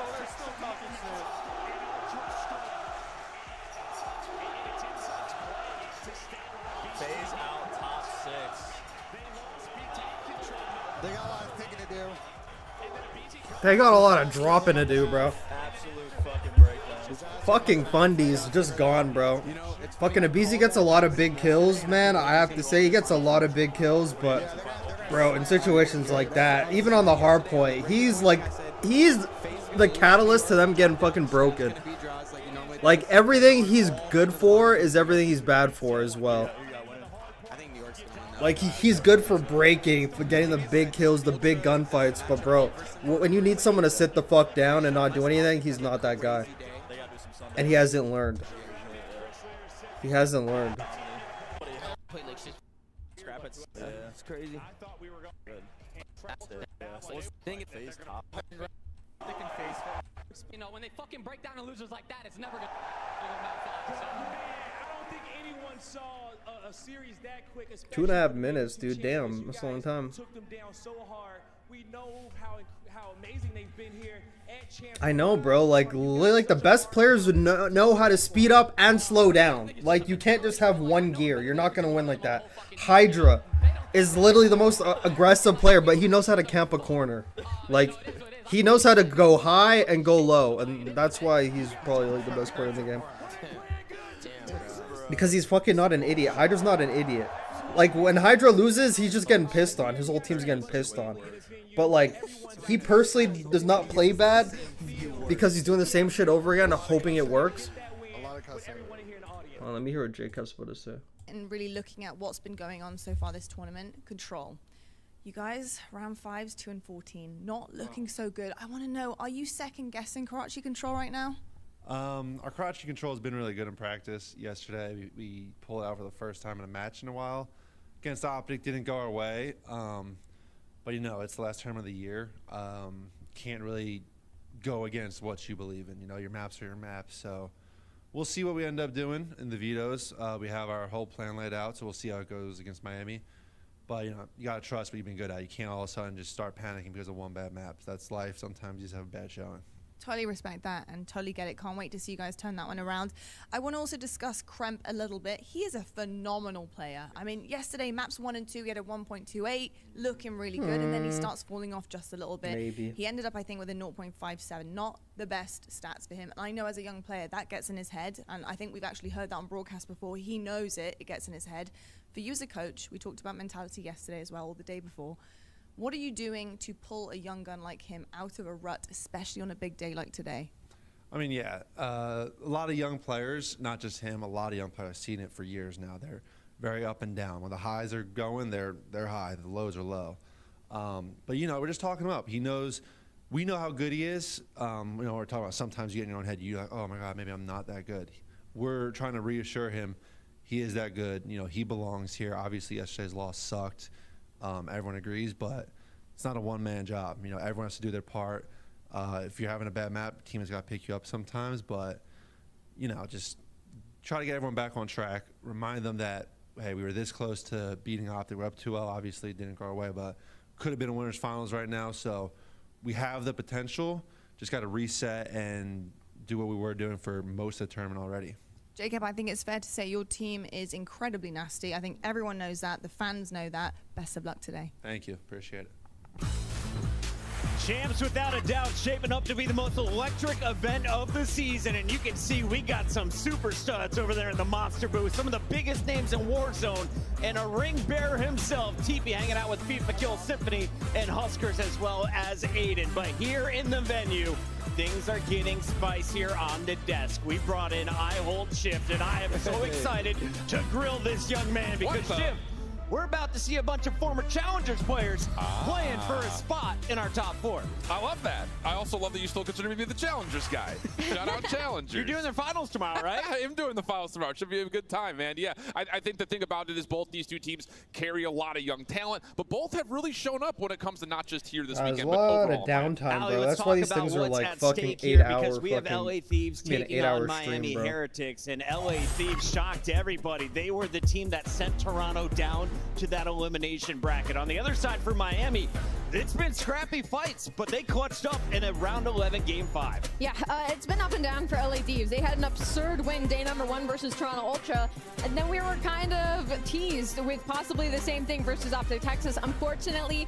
they do get reverse swept in that series. My biggest worry for them right now is the inconsistency. As the series goes on, a couple of players start to get a little bit lackluster, especially in the slaying department. So it's a younger roster. They're going to need somebody to keep their head on their shoulders straight throughout the entirety of this series, because it will go the distance. I mean, probably the most even matchup that we could have in this venue at this point. I mean, these guys have played the last 2 majors, 3-1 towards Miami and then 3-1 towards LA Thieves, getting their retribution at Major 4. These guys are familiar with each other, and they're 2 of the best search and destroy teams that we have had through our last 2 stages. Going to go down on that stage. The Thieves may be the second most popular team here in the my venue, updated picks especially now. with Dan I'm gonna put Ghosty. him in But the on chat. the other side, Spain is rooting for this young man and his very first champs. It's the rookie Real who caught up with Lottie. I've got Real right now backstage preparing for the first match of day 3 here at Champs. You are quite the risk taker. Yesterday in S&D, you were like, what was it, 0 for 6 at one point? Yeah, oh god, even worse. But it's all right because you were continuing to take risks, and you ended up being, I think it was 4 and 8 by the end of it. So you had some really crucial kills to keep you guys in it. Talk to me about the risk taking that you keep pushing forward, and why you're so confident with that. I just feel like if I'm not the one doing that, like no one's gonna do it. So I don't really care how I'm playing or how like everything is going. If I feel like I can do something that is gonna help the team, I'm just gonna take the risk. Okay, I like the risk. And talking about risks, 1 and 9 in hardpoint right now of the last 10 maps. Not great. How much pressure is there on you and your team to Neslo for the win now? I mean, there's no pressure really because we know like what issue we're having in hardpoint. So like when we all start playing at the level that we know we can play, like I think we're gonna be good. So there's no pressure at all. Day 3, of course. It's a big day today. It's not Sunday, but it's a big, big day. What was prep like last night with the team? What are you guys doing when you go away from the stadium and you know that you have a big day? I mean, we were watching both about the other team, we're talking about like how we want to do things and all that stuff, and we just hung out and just had a good night, a chill night, like so we can be ready for today. I love that. Rested, ready to go. Thank you so much, Real, and best of luck. Thank you so much. Incredible confidence from a young man who came in with the Yeah, Carolina bro, Royal get this Ravens, game started, had some baby. visa Let's get it. issues, and that was fantastic news. Time for this the shit Spaniards anymore. on Miami Heretics. Since I'm Real pissed. joined, this squad showed that not only are they a threat This prize online, pick shit they taking can get it forever, done. bro. Absolutely. Trying to put picks on this game, but it takes forever to fucking verify the ID. I can't do a thing about it. I know he's feeling like Should've if did he this shit fries, last it's going to night. be that much easier. When I look at these maps, I like to use data from recently, the last 60 days. And This it's pretty stuff much for the steady. first time this fucking season. I mean, for the first time at Champs. My bad. Hold on, I want to see the reaction to the scrap shit. I text my mom like, yo, I'm sorry for wasting your time, bro. Like, I didn't mean to do that. I'm sorry, bro. But you know, I'm not trying to waste their time now. Hopefully we can make this run, and it's gonna be a fun one. I'm sure mom and everybody up there is proud of you. One more time, Texas, make some noise.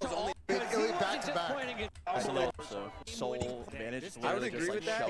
I think they should just, like, for majors, they should just have the losers, semis, and then the winners. There's no, like, I like cheer, so. I'm telling you, bro, I feel like Toronto's going to make it. I don't know if they're going to win, but I still think they're going to make it. Losers bracket's been a good spot to be this year, so I wouldn't be surprised. I feel like losers bracket in the CDL is almost better to be in. That's why I like the Soul series on Sunday, because there's no like momentum, there's no like exterior like advantage. I would agree just, with like, that. show up and I think they should just, like, for majors, they should just have the losers, semis, and then the winners. The losers, semis, and then the winners. Losers, semis, winners. They did that for one of them. Guys, I have. What? Like, for majors, they should just have the losers, semis, and then the winners. Yeah, they can't do that.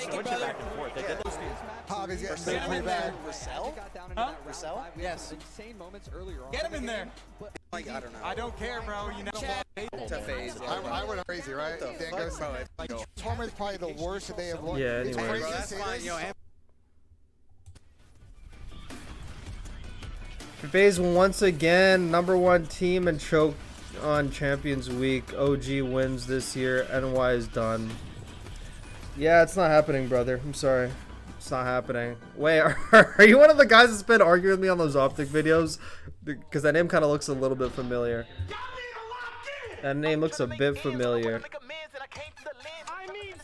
Yeah, there's no Optic cope. You're not winning champs. You can come back and quote this. You can come back to this very moment and fucking roast me in the comments if it happens, but it's there's a 100% chance Optic's not winning champs. I'll put my house on it. I will put my fucking house on it. There is a 0% chance they win. You understand me? Zero. Zero my hero, nigga. Zero my fucking hero. What you saying? No, I might just fucking kill myself. Our 4 matchup coming to the stage. Who said that? Wait! You hear that? Was that someone production? Like, I'm just gonna fucking kill myself. What the fuck? No, I might just fucking kill myself. Our 4 matchup coming What to the the stage fuck? between Yo, Miami that's a and bot. LA. But let's Holy do a vibe shit. check right now. Anyways, holy fuck. That was... Like I said, I'm just gonna fucking kill myself. What the hell?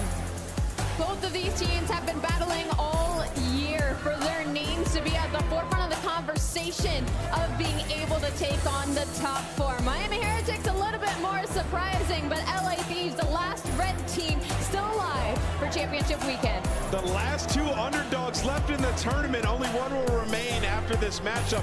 Who's going to be the dark horse? Oh man, this is really the bathroom break game. No bullshit. The last 2 majors, we get to see it for a 3rd time, Blaze. I'm excited for it, Ann and Natalie. It's an underdog matchup, and they ready to get it going. One more time, Texas, make some noise for both of the teams on the stage. And Miles and Chance, let's go. Oh, baby, we've been ready to go for this one for some time. After a very delightful and exciting start to the day, we're going to calm things down just a pinch, but we are spreading this one from coast to coast. Very excited to get into this elimination matchup. The top 4 LA Thieves taking on Miami. Cannot wait. And look, we can try to calm things down as much as we want. We know that there is going to be nothing but passion dripping on the main stage. These are like the 2 feistiest teams I think we have in this tournament in terms of they are going to be electric. The Heretics, they've been hunting this down since the start of the year. A couple micro adjustments in the rosters. They found their form. Real was a Rookie of the Year contender. He didn't get that prize, but he's looking for more at Champs still on the stage. And LA Thieves, it is the exact same story. These guys are hungry, feasting. And we know when we go to listening, they are going to be the loudest team we have in the venue. Well, they are definitely one of the loudest teams. I will say, though, the comms have been a major talking point. We heard the way JCap was discussing the attitude of the squad, and they've been absolutely working on nearly all of it. That man on the left-hand side, a major part of it. But these 2 players will be keeping a firm eye on both Ghosty and Lucky going into this matchup. For top 4, once again, if you've just joined us, it's going to be a bloodbath.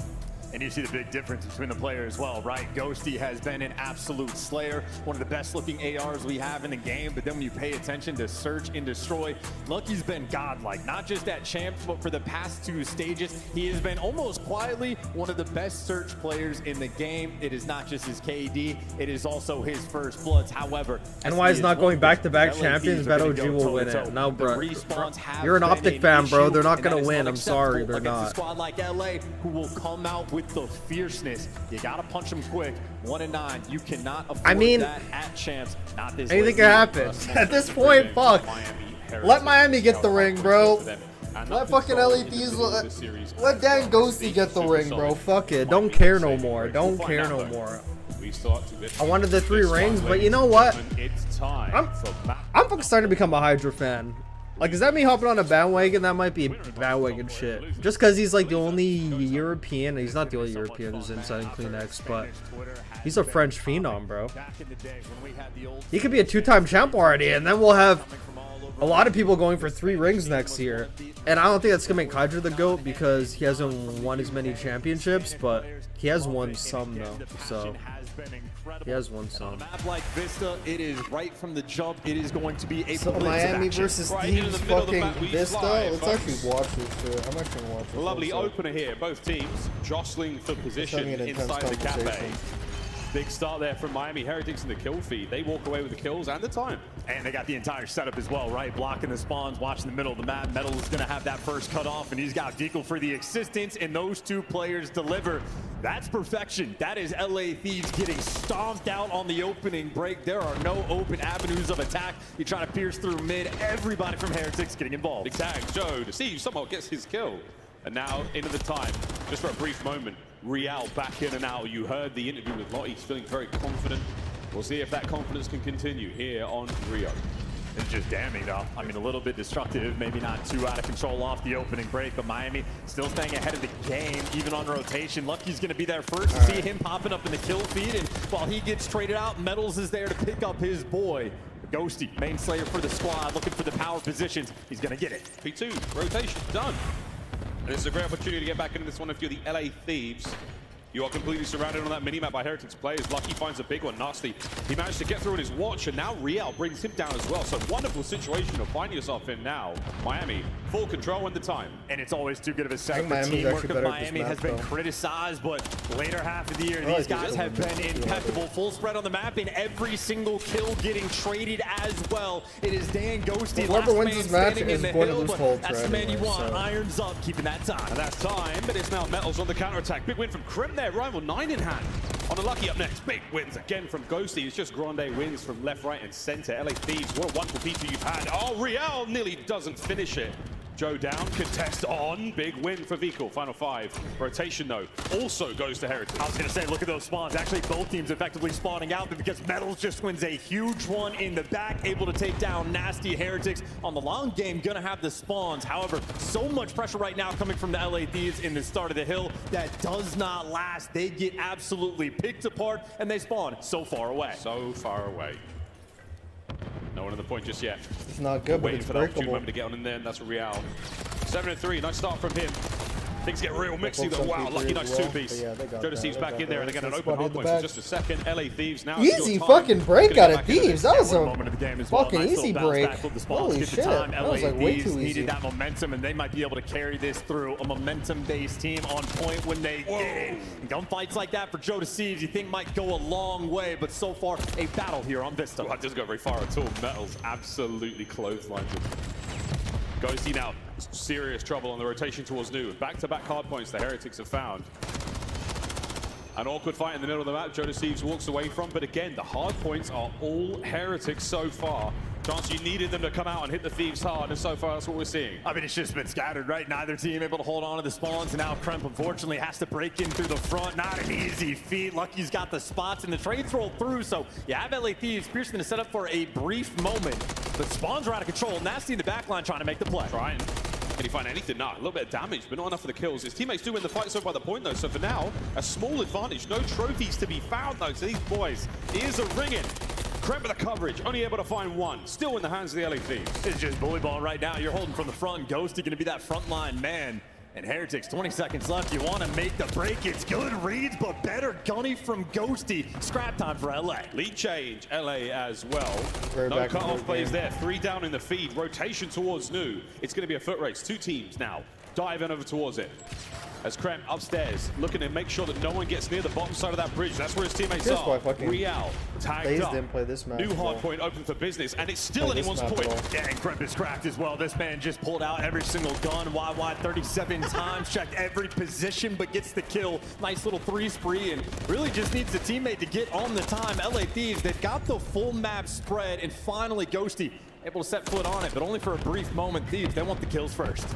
They got the cut-off this time round as the setup in position. We're looking at the 100-point mark in a moment. In from behind come the Heretics, only for a second. Metals finds 2. Metal finds 3. What a play! Hard point now in the hands of Heretics. And all that pressure LA Thieves just had on the hill. Metals just strips it away from you, and now you're coming out of spawn. Dealing with players like Vikal. Something I actually want to find out, because I think a little bit of pace. Ben posted about a while ago. It was like all like the contracts for all the players.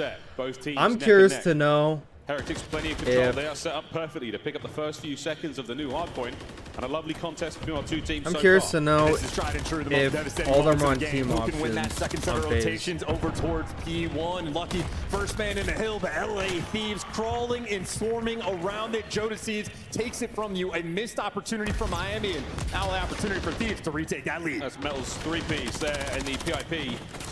Beautiful shots into the second man, and that was nasty upstairs. Fantastic last bullet goes in. They're all on fucking team options. Holy shit. They can get back into this, but the rotation They're all on team options. Wait, I don't even know what a team option is. To come out on top. Yeah, maybe starting to hit a little bit of that form. Joe Deceived 3 spree, nasty able to get 2, and again that full setup down low, and Ghosty getting the cut off kills. No flanks rolling through. No one can get through the middle of the map. Heretics trying to reposition and maybe a little bit desperate for it, but they get it and they nail it. Lucky the distant gunfight turns some heads, and Heretics break on through to the P1. We're going to be a tied-up game going into New. Yeah, all things considered, great looks out of the Heretics. Early rotations about them going their between way. They're maps. winning big gunfights. They just get broken, and it's What about solid the chunks of time situation? either side, but it is still anyone's game of Vista. And you wonder if the nerves are going to set in for these teams at Champs. The biggest matches of these players' career, but everybody right now contributing. All of the rotation by both teams. It has been an absolute battle. High-level Call of Duty to be played on Saturday. Lucky still alive at the point. Vikal backing him up. Beautiful shots. Kremp managing to get at least 1. Over to Ghosty now, looking to get the break alone. No one here just yet. Finds 1. The second on the runaround, and now Heretics still finding great success on this P2. Still though swarming. Joe Deceived able to get the wraparound. You're able to make that break. These guys can be hot and electric. Let's go to a listen and see how the Thieves sound. See him mute. I want to see him mute. He's going to 1 minute done. I want to see him mute. You better see him mute. I want to see him mute. There's already 2 new. Already 2 new guys. You 2 new. You 2 new.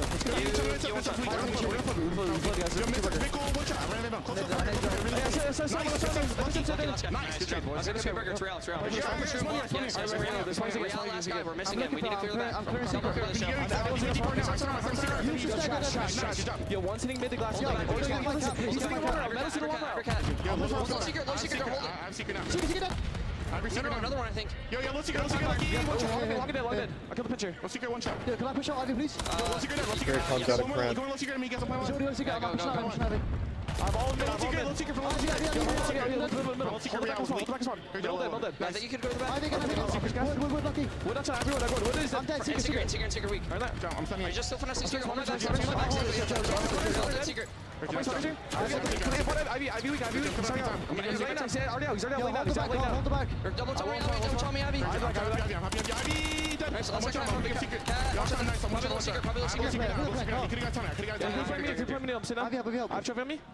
Ivy cross. Oh my god.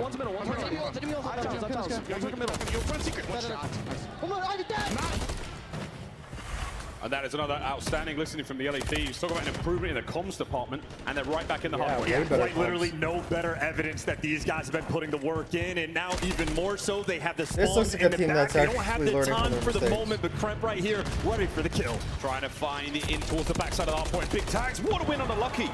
Now you've got opportunity to get your boys in. Last man on the stairwell, that's Real. A little slow game from him, and Ghosty brings them down. Reinforcements now from the Heretics, too late. And that's another Thieves hard point. Yeah, they're gonna need a hero play. Vikal maybe wants to just jump in and see if he can find these kills. You see he's setting up for it, but a solo Chal is not an easy feat, and Kremp there to take him down. That is a 5-spree in the big moment, and the coverage from Ghosty is done perfectly. Real cannot get through. Ghosty, the body block, he's the man on the front line, making sure Kremp's 5-spree becomes a 6. That's Cruz now secured.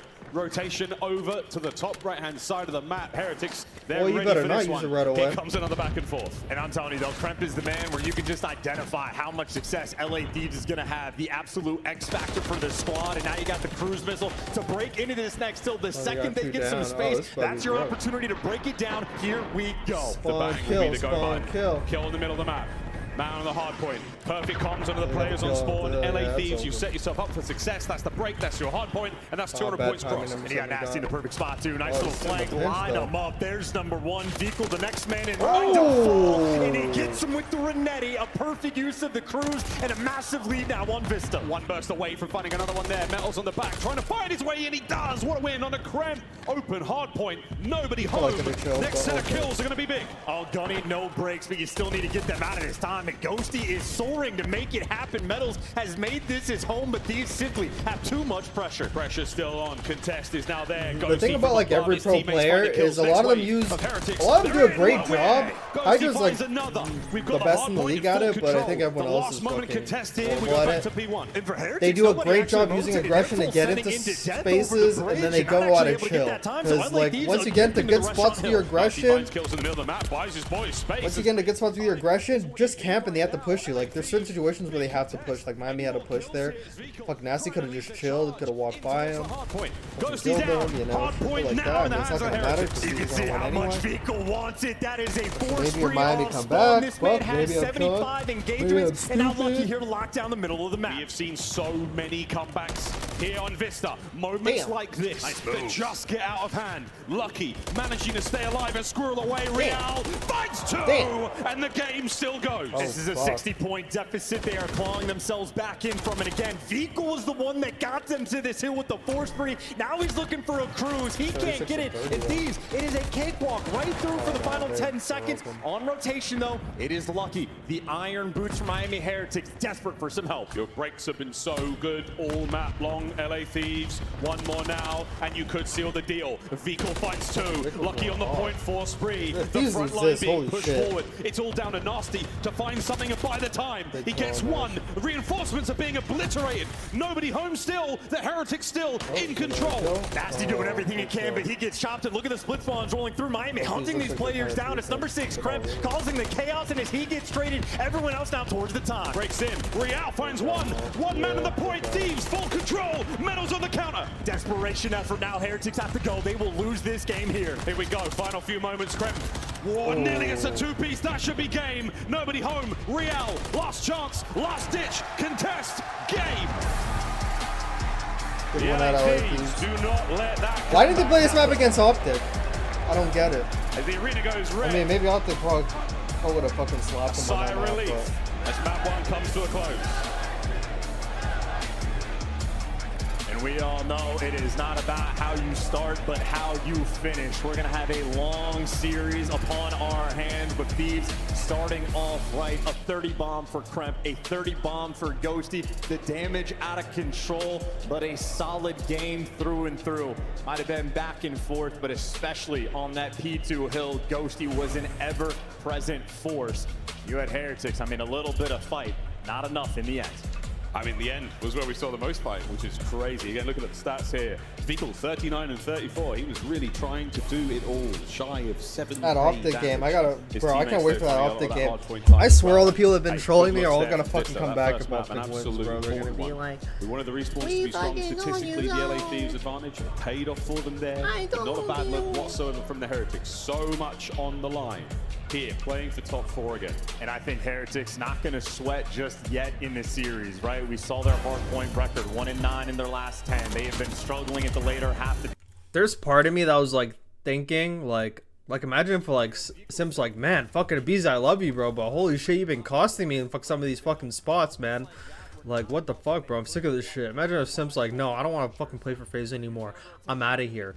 This is a hypothetical. Where do you think fucking Simp would go if he just was like, I'm off FaZe, baby, I'm off FaZe? Like, where would he go? He's not going to Seattle Surge. He's not going to Vegas. He's not going to Miami. He's not going to Boston Breach. He's not going to New York. I mean, if he was available, you think New York would get him? Probably not, because, like, you kind of have to have a certain, you have to have a certain je ne sais quoi to be on New York. You have to be a selfless player, because Hydra's the fucking superstar. So you have to be the more selfless SMG. So would Sim fucking do that to be on a team of Sky, Sim, Hydra, and Sim? Holy fuck, I don't know. Optic or NY, depends who wins. Ain't no way fucking Sim going to Optic, bro. I've said this small thing about FaZe where they lack confidence outside a game, which like affects their inside of game confidence. Does that make sense? Like, there's players like Skies. You see Skies out of game, he's very sure of himself. He's a very confident person. I think that translates to in game. He never gets flustered. It's just me fucking. This is me fucking yapping, but I mean, bro, it just looked. You could literally see it in their faces. Once that first map happened, bro, it's like they just lost. Like, it looked like they already lost in their face. Like, they just fucking, like, they folded after first map. That Rio S&D, don't challenge us on Rio, and now they're getting pissed on Rio, and now everyone's fucking challenging him on. Now everyone's fucking challenging him on Rio. Everyone's fucking putting into the vetoes. Like, they don't give a fuck. They don't give a flying fuck. FaZe is not intimidating on that map anymore.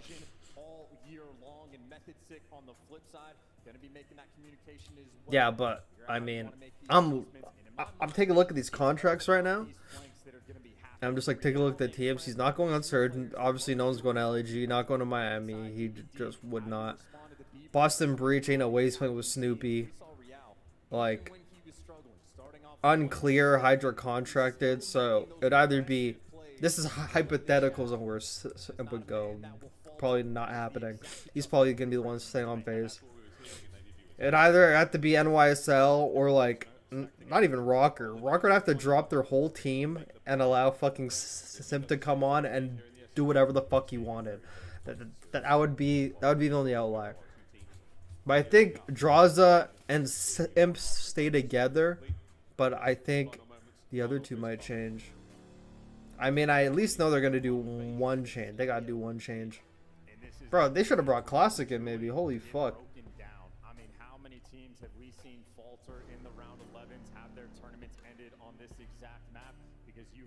Shotzi and Samp, how would that look? I don't even know. I don't even know how that would look. I don't want to watch Invasion with these two teams, man. I literally don't want to watch this game. I get no dope. I get no dope. Elimination match for the end of your year. Everybody has to be at their Sunday best.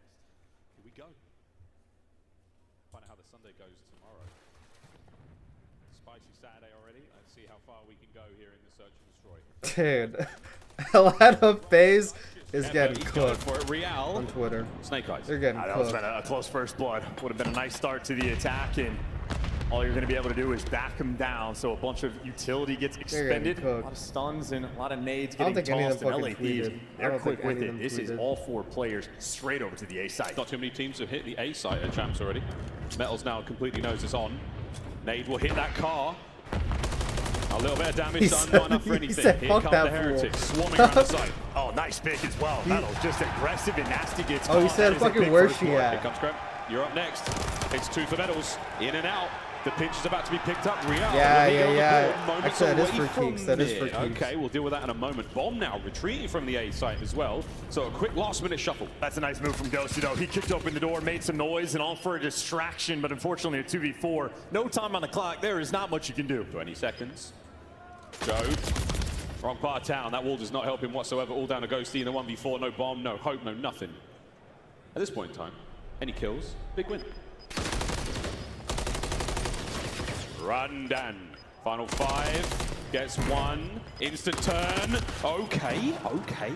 I like the attempt, but no good. And we talk about a map that you have to be perfect on through and through. Literally just the first blood. Nasty completely caught out, trying to chuck a nade. Fucking fighting at Champs? Even what if it blows up the car, assuredly Lucky's going to have 2 people on got EOD. arrested. That's insane. Well, while Nasty's busy cooking that nade, Metal's busy shooting his gun.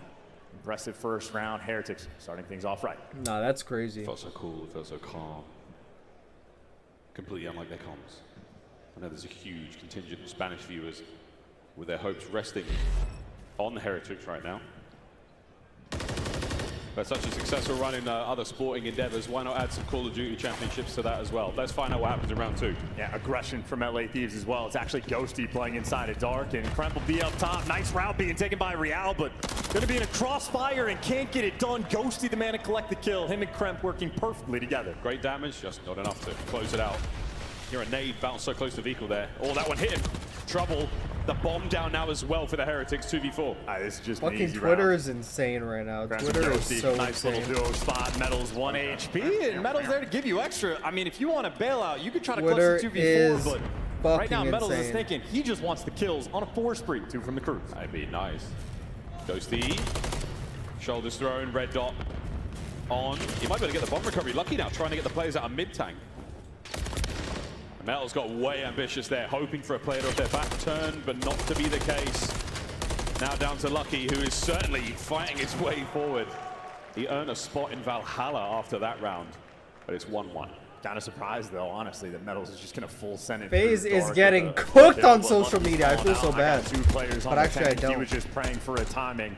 Instead of playing for the long game with the crews, they were trying to find that 2v4 clutch. In his head. I will get that impact, that execution by LA Thieves. And this is such a nice back and forth already. Both teams. I don't think anyone from fucking FaZe is gonna when it comes to S&D. tweet for like the whole day, bro. The respawns goes to I don't think anyone's if you lose tweeting this on that LA, fucking team. The long run. No one's tweeting it at all, then bro. you have to close out. No one is going to tweet. 2-man on That the is cross confirmed. there. No one's At gonna long tweet. range, they don't manage to get any kills, but the damage trickling up slowly. You have Metals that's already backed up towards the middle of the map. They saw a bunch I'm not gonna of lie, players I'm LA not Thieves watching cross the over B, control, but bro. that's just I'm the bit of going to information. They're go attacking Real, make and some they're people gonna make get him. controls happen. Everybody I'm not moving. gonna lie. Lucky needs to get out with his life, and he can't get it done. Trades on point. Thieves swarming around the A site. No one in position to capitalize on that. No nades on the inside, no nothing. Ghosty, he took that fight. Metals wide out in the open, 0 cover.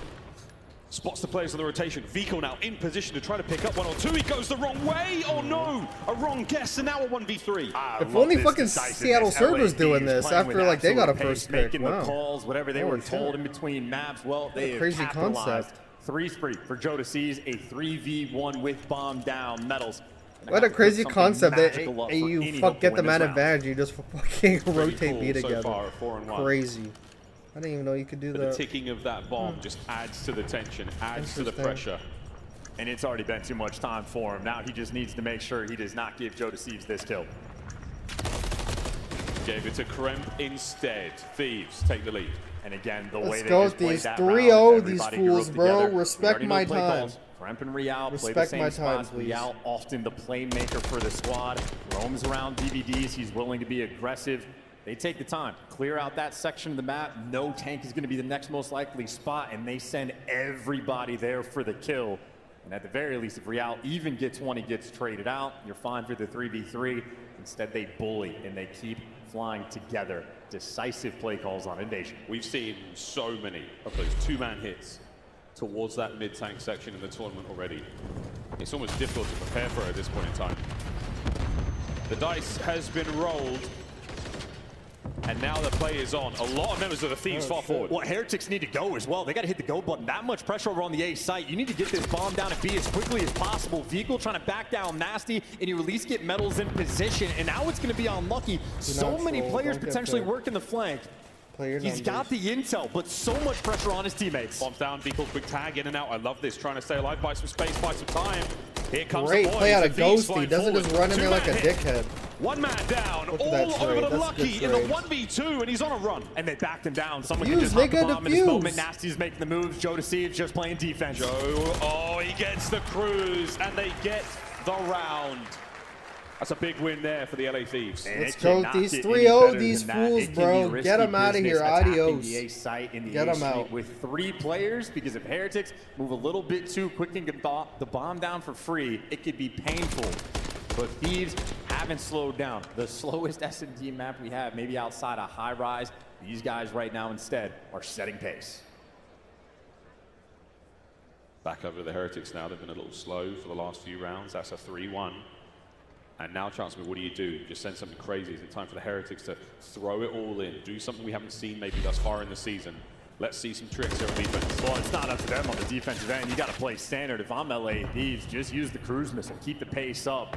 Both these sites wide out in the open. Take your time. Team USA's down to South Sudan. What the fuck? Straight away, but for LA, everybody is just sitting in spawn. So you get nothing off of this. It was the exact opposite of the Vista cruise. A little bit of space gain now. Heretics tactical retreat. They concede some ground. They fall back in towards what we call ice cream. But the Thieves, that aggression is gone. They are waiting for the Heretics to come to them. And now they also need to wait for all the nades to get used. They're making sure they count before they try to hop the bomb. But Miami have completely swarmed. This is all about the timing. If players like Real want to go on the pinch, once they get the information of the bomb down, that's where Heretics are going to strike. We are really testing everyone's patience here. Lucky so close. You can see the muzzle flash there from Joe's POV. And the pinch is coming through as well. Metals is going to have Real to work with. Lucky able to get that first blood. He doesn't get out with his life. Got a 3v3. Joe backs up 7 spree. Not that it matters anymore. We're worried more about streaks. If he gets brought down, 35 on the clock. Heretics still trying to find a way in. Heretics got to go as well. This is a lot of time burned. You already knew where Joe Deceives was. Finally, you're able to strike. You got the man advantage. Trying to run the pace now. Trying to find something. Clock still ticking. We're in the red. Ghosty, the next man up. Uh-oh, the pinch is on. Damage dealt either side. Metals finds his. All down to Ghosty. That's it. Plenty of time for the defuse. Heretics successful retake. And for as aggressive as LA Thieves have been, they use the cruise missile, but they call it in with every single player sitting in spawn. All that gets you is the space to get near the site. In the meantime, Heretics just take the space of the entire map. They swarm around you, and again, Real's often the guy working the flank. Had Metals for the help, and those 2 players on point. That is a massive round for Heretics to get. They stop the bleeding. Kill the momentum. God, like now I finally know exactly what they mean about literally getting fucking no dope from these like bites them in the end. So far, lower it's a teams 1 round playing. differential. I feel like we got no dope from Thieves this. still with the lead. There's like literally nothing on the line. Like literally, the winner of this is going to go lose. You had Nasty on the back line over. Even though I think both these teams, so he's going to wrap back quickly over towards B, expecting the pressure coming this direction. Here comes Real. Smooth moves. Like they're going to lose. But again, nobody home in the usual spots. And that's Imagine if starting to slow Ultra loses, everything though. down That'd a be little kinda bit. crazy. Look at that for Lucky. He's going all the way back over towards the A side of the map, looking to keep an eye on the flame. If NYSL would get like an That's just LA the indication Thieves or they're gonna be Miami in the playing a little finals, bit bro, they're patient. They haven't laughing. seen too much, but if everybody crosses, Hydra's they know really gonna there's drop be 100 extra pressure. 180 And on the in the fucking decision-making series for front, the win. Nasty's been sort of toying with the idea, going Please back don't and make forth. this series go the In distance. meantime, This shit moves are needs being to end. made. This Kremp shit just needs to runs end. at you, Let's able go. to get the first blood, or excuse me, Nasty picks Let's it go, up. LA. but I'm an LA Thieves Kremp fan running right it now. down. They got I broken need a control. 3-0. They have everything. Oh, Vikal. We need He's got no some ideas of fucking playing time inside the map. respecters. Joe's just chilling. You're not going to check this either. That's the bomb plant. And as soon as that bad boy goes, Joe's going to jump. Vikal's got to be fast. Hello. Not fast enough. He's got the trade. Oh, not fast enough. Mel's pretty quick on the trade though. That's a win from Lucky. All down now to trade, Mel's. 2v1. Has Let's to get defend it. the bomb with his life. Player number 1 spotted. Knows the flank is on. Ghosty's so far out of the picture, though. Doesn't get the extra tags in. It's Kremp with the information, though, and it's Kremp with the kill. Metals afraid, doesn't know what to do. Let's get it, baby. Can't find a route out. And LA Thieves, nice little bounce back. Aggression has been their friend. Nothing happened on the map for too long. Kremp feels the pressure sort of opening up, and he starts running it down towards Broken. Him and Nasty working perfectly together to get that first blood. 6 and 4 for Kremp. That's great, man. I mean, again, for a I'm gonna team get like LA some Thieves, so fucking young, food so before aggressive. this, Fearless. As soon as they park the bus, they put themselves in trouble. You let the Heretics some come to food you, for this you map let 3. them take the initiative. That's where things get really dicey. I hope for their sake right now, it's continue to hit the go. The Heretics, we've yet to see that magical moment from them. No real decisive round wins outside of the first. And the largest strength for Heretics in their search and destroy the past 2 stages has been their first bloods, but currently they only have 2. LA Thieves have 4. It's been the difference maker. Now Heretics hyper aggressive. Real, you're not used to him being back here with an MCW, and Ghosty running for the hills. And we saw a 4v4 retake last go around where Heretics able to swarm the map and they were on point. We're gonna be seeing the same situation again. Thieves tuck the tail of the snake in as fast as possible. Problems now though, 2-2 split. Miami Heretics at one end of it. Here comes Real. Ghosty with a suppression. Just trying to keep him at bay. Vikal on the other side. Waiting for that first blood to roll through. Heretics praying for a mistake from LAT. Haven't made one yet. Thieves literally with their backs against the wall right now. No mistakes.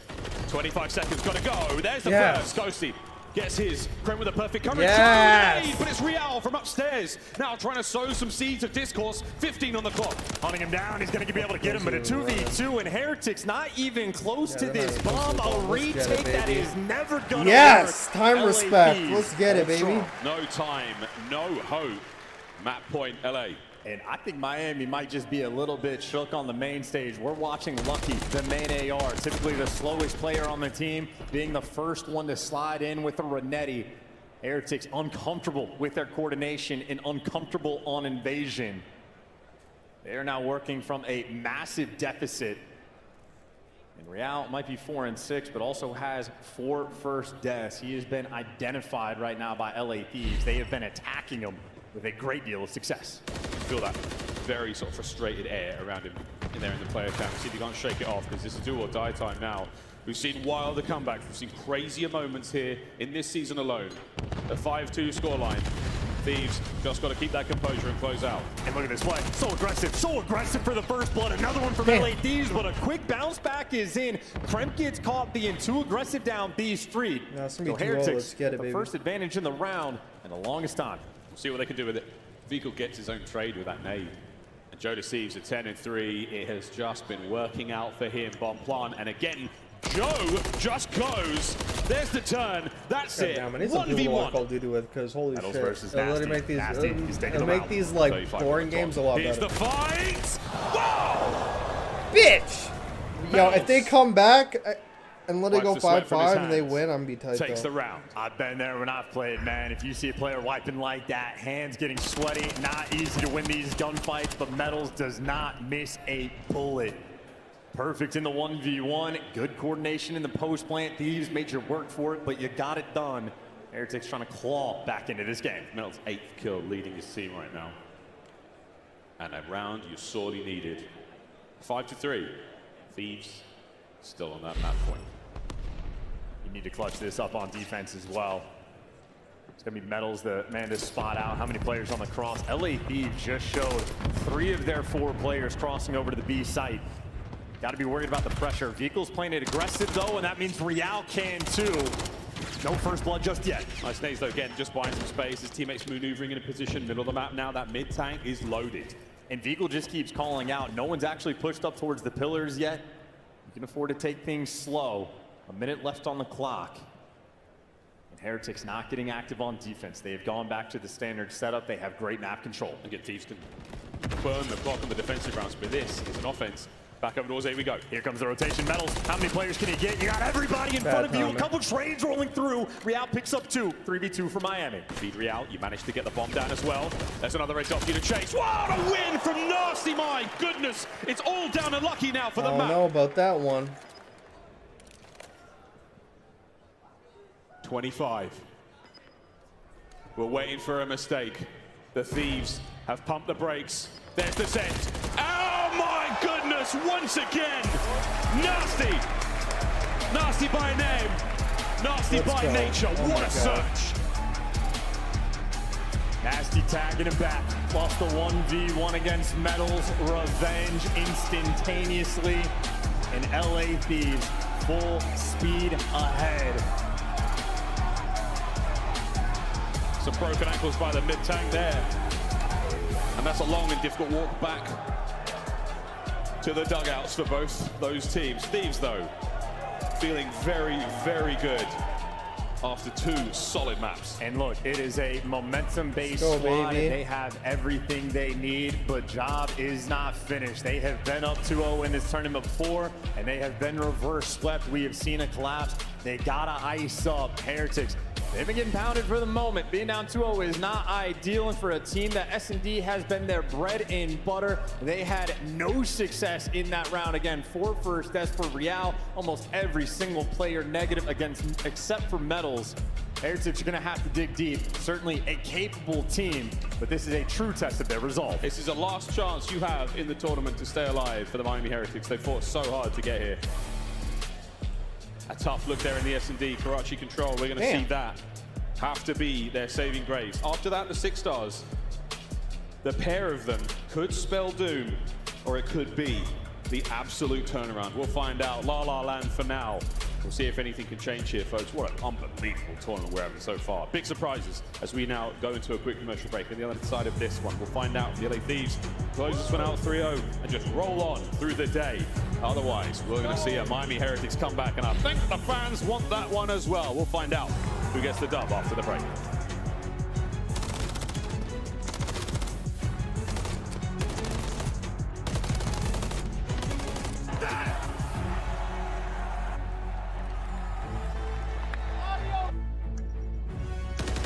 Oh, brother.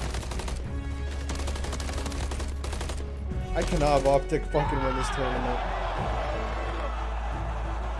I will be right back. I'm gonna take a break for this shit. I have to watch Karachi Control. They're gonna Call of play Duty again. League Holy Championship Weekend is brought to you by Razer, the official headset and chair of Optic Texas. Upgrade your game with a Scuff, the official controller of the Call of Duty League. Scuff and Optic have teamed up once again, this time for a limited edition Prism Mystery Box with an exclusive design in 5 different colors. Grab yours today at scuffgaming.com/optic-prism, and you could be one of the lucky few to unbox the gold controller.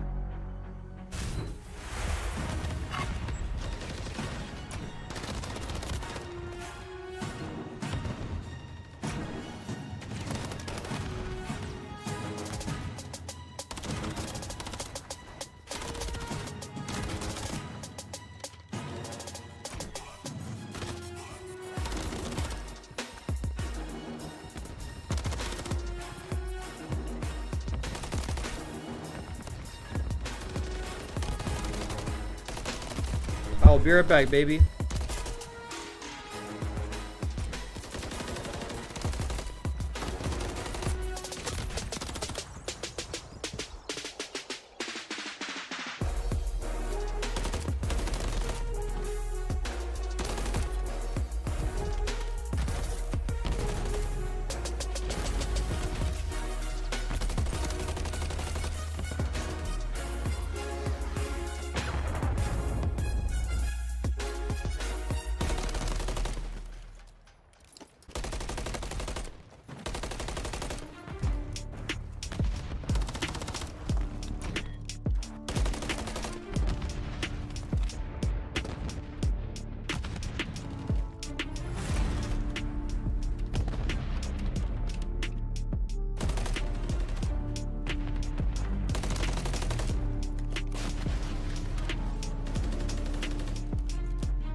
So there's a line of sweaty gamers and also a desk full of legends, which means only one thing. I'm over at the Scuff booth. As you can see, we have loads of our incredible Call of Duty creators making incredible memories for some of these fans here, signing controllers. With Iceman Isaac! And Puckett, who also happens to be maybe doing signings, but he's ran off, unfortunately, for everybody here. But of course, we do have amazing names. Clayster, Butters, Isaac, Z-Laner, all signing things for fans, folks. If you are in the arena and you want to get something signed or even some exclusive Champs merch here at the Scuff booth, please come on over and come and meet some of the favorites. Pressure now on as we return to Game 3 here in Championship Weekend 2024. Lower bracket matchup here as things have been, I mean, in and out of the game, we've had a little bit of everything here, folks. This has been one hell of a tournament, but we're far from over. So we've got ourselves a game of control coming up, and the crowd is loving it. I know you're all saving yourselves, the Optic fans here. But Vikel's family in attendance, friends, family, all sorts, fans, you name it. They are certainly feeling the pressure. Can this team right the wrongs? Turn their season around in a huge, huge way. And they need Vikel to pick things up. He was on point in map number 1, leading the charge, but they fell just short in that first respawn. You need to have the turnaround. They lack no passion. Again, the Spanish community has been out of control in the Call of Duty world for years, and already they've achieved their best champs placement, but they want so much more. For LA Thieves, they've fumbled. They've gone up 2-0. They have lost on this very map where they take their foot off the gas. Miami Heretics want to take advantage of the second half of the series, but for LA, you want to keep a clean 3-0. You want all the momentum, but Vikel will be a thorn in their side. A 1.69 KD on defense. He has been electric at Champs. He has been electric indeed. And these images are moving. He's just holding his breath. An absolute statue. Truly composed as we now roll into what could be the last map of the Heretics tournament. Can they turn it around right now? Oh, we're gonna have to be hit off the rip. They're actually gonna no-show to avoid the stun grenades for a little bit less intel, and then they're gonna pounce, and they get, unfortunately, a team kill, but they still get that first blood. The clearance to the B zone is gonna be in. Lucky makes it through. Real finds another kill, so you still retain the initiative. Surprise, still on your side. And here comes the counter-attack from the LA Thieves. Contest, Lucky with a bit of an awkward movement there as Ghosty finds 2 and saves the zone. That team kill is gonna end up being incredibly unfortunate for the squad, and now you're gonna have to regroup and reposition. LA Thieves running it down, and a couple players gonna fall. Real, if you win this gunfight, maybe you could pierce through, but it is Ghosty, and Ghosty, as his tradition, delivers a force spree and godlike gunfight wins. 2 in the zone, and then the next 2 to try to square up and go for it. Now, full jump control, the pitch is on. A zone attack for the Miami Heretics. They're managing to get themselves forward as Lucky finds himself on the wrong end of the stick again. Yeah, Ghosty again. He's just going to be playing a little bit of ISO game over towards Junk. Make just a nuisance. They're going to have to work out a Junkyard to get him. And you see Ghosty, at least on the mini-map, he's on a force spree, so he's got a little bit of help from Krem. So you have right now Ghosty playing the game for the crews, trying to be annoying. The slow capture from A is going to commence, though, and you shut him down. So Heretics, maybe not a massive amount of success off the opening break, but they still get the job done towards that. Joe in for the last minute save, and big news here for Real. Whoa, a super aggressive play, and now B open for business. And this is too much pressure. You actually have LA Thieves. They're taking deep routes to try to cut through the middle of the map. They want nothing to do with that dumpster push. This is a 2-man capture. The first segment is long gone, folks. Second one on its way out. Here come the Thieves. They're going to have to try to be decisive here. Krem through the front, Ghosty up top, Joe to Eves, and Nasty to the back door. How many kills can you get? Oh, it's a team kill. Oh, no. You managed to vacate the point for a moment. Real unable to find anything, but 1 segment down, 50% of the way. And I love the decision-making from Nasty there. He stayed alive in Junk for long enough to force those players to spawn out, and until that moment, he does not rat back. So LA Thieves, they dropped the ball on this map from just making non-heads-up plays. Nasty delivers there, but still a square up now around this B zone. Surround the point, try to find the errant kill. 120 on the clock. Real looking to be the man to make it happen. His teammates are getting picked apart though. It's been a costly push. Can Metals and Real save it? No, they cannot. Another good hold from the Thieves. You at least still have the close spawn, so another minute to play with. Maybe 2 strong pushes for Heretics to orchestrate some sort of beauty, but Kremp there to chop him down along the way and gives you a little bit extra. Heretics just sliding into death. Vikel. Nice 2. Not easy thing to do. Can he get 3? That'd be unbelievable. Oh, he wants it bad. Well, his teammates are making their way forward. Real again dives into the point, wins the fight. Ghosty, though, in between the fight and the point.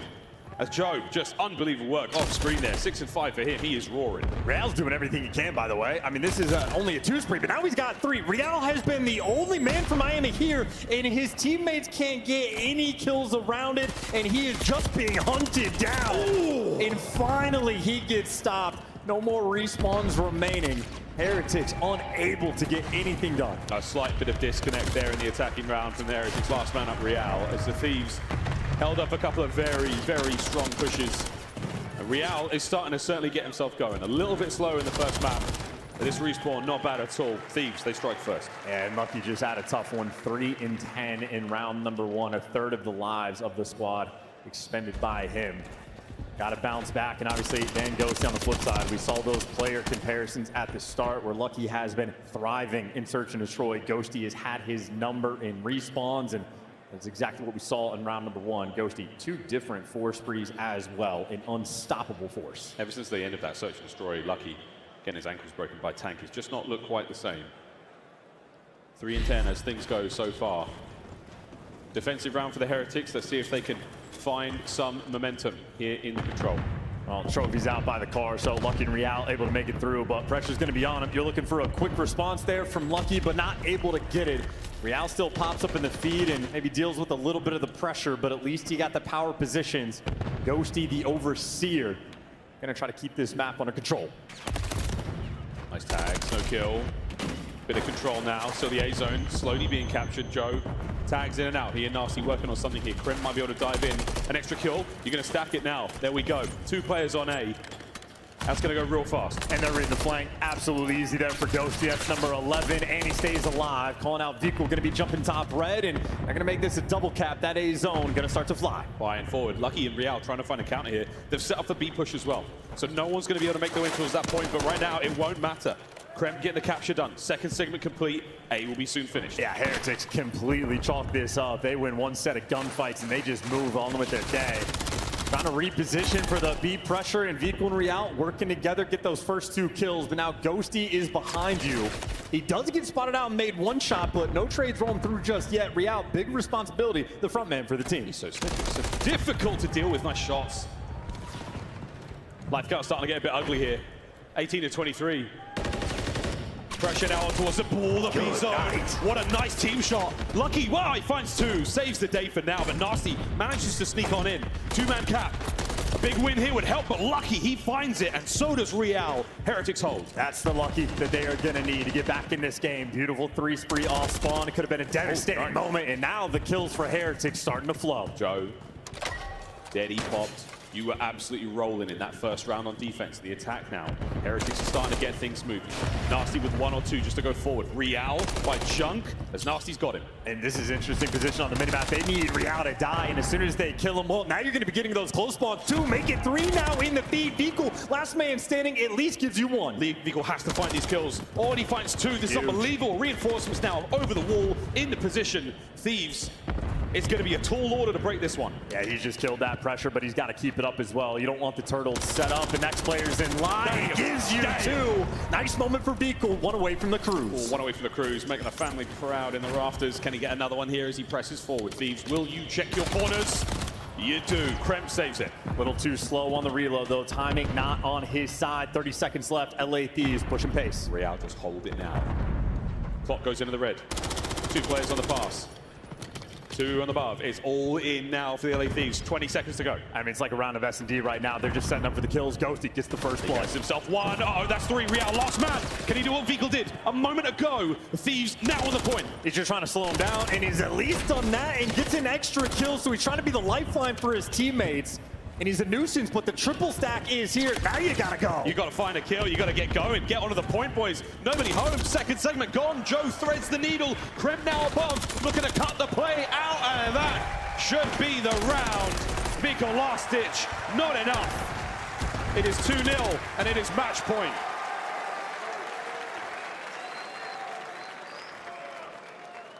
And right now, the LA Thieves not having to sweat for it at all. These guys are on cruise control. Ghosty, 19 and 7. He has been on point both of these rounds, and his damage numbers are also out of control.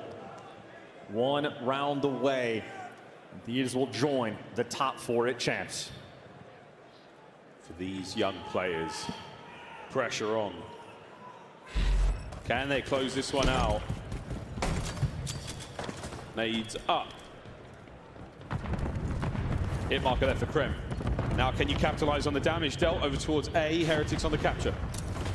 Just trying to keep it going. Nasty gets traded out though. Krim, it is trades all over the map. Lucky on the point there to give you 2, but Ghosty, last man standing, another 4 spree he goes on.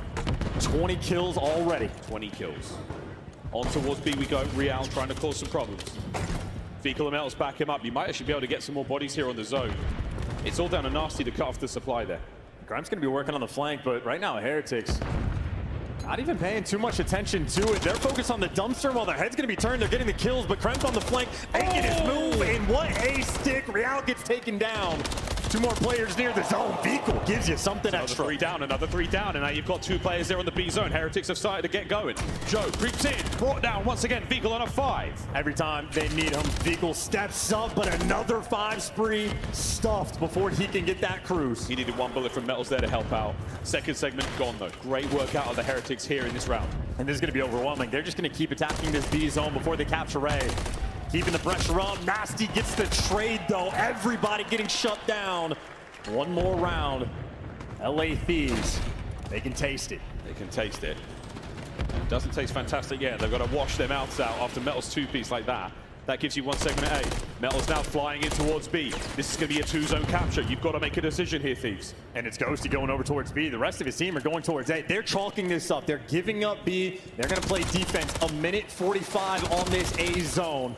Real's taking off the point. You're going to get the setup as well. Players going to top third. Ghosty, the man, going to be living inside their spawn. They roll the dice on the individual gunfights and they win them all. So great work. That's B gone. 2 segments left. And that's a demonic route as well. Real spawns out and just goes all the way to clear him out. Heads up play to get rid of Ghosty, trying to clear out these power positions. Joe in a corner. Nobody puts Joe in a corner except for Joe. What a win. Holding it together. 1 minute and 20. Look at this on the minimap. Real's going to be standing right next to Nasty. And this is a man that you need to kill. Real able to get him. Heretics still playing the heads-up game. Now we're trying to fight over the high ground right now for Heretics. Krem keeping you trapped. Here comes the hit. Beautiful work. Trades the 1 point. Onto the A zone. Now we go. Finally made it. More kills flowing your way. Vehicle for 2, and it's Ghosty. Last man standing. Always there for the double. Oh, they're jumping nade. The damage in. Might go for the follow-up. Here come the Heretics. Oh, Ghosty somehow fights his way in, and they manage to save the segment. You think this man wants it? 27 in 10. Another 4 spree. LA Thieves. 1 more minute to go. The goal line save. 1 minute. 8 lives. 7 lives. Everybody coming through right now. You got Joe Deceives forcing that close spawn. Everybody for Miami gonna have to wrap around. This has got to be perfect. Bring Nasty down off the top side. Easy Nasty reads. wins it. The reads are done. 5 lives remaining for the Heretics. The remaining 2 members here have got to go big. Fecal does his part. Can Lucky. They need something else, man. They are running out of time. Miami have to go. LA Thieves have been perfect in this series. Nasty. Iron will right now. Do not let them get any closer. Real dives in. The quick contest. Here come the Heretics. Nasty with a big win there on it. Can you get the last player off the point? Find them, you do! Heretics brought down again! Last man, and that was it! The LA Thieves, a young roster, fight their way to a top 4 here at CHAMPS.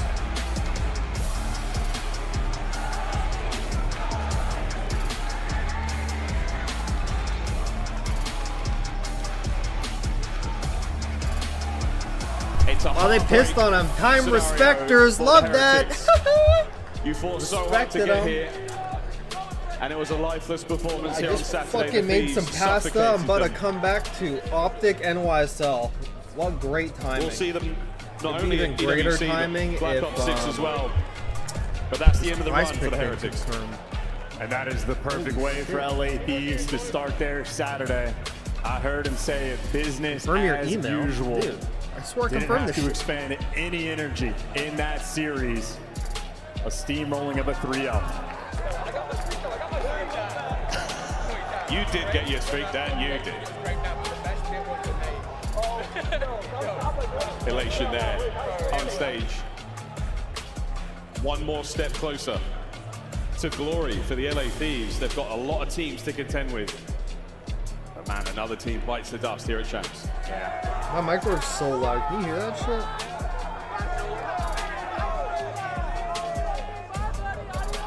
And make no mistake, Miami Heretics have had one hell of a year. They entered it, and the Americans, the UK players, had low expectations, heavily criticized, but top 6 in the end. An impressive squad for Heretics.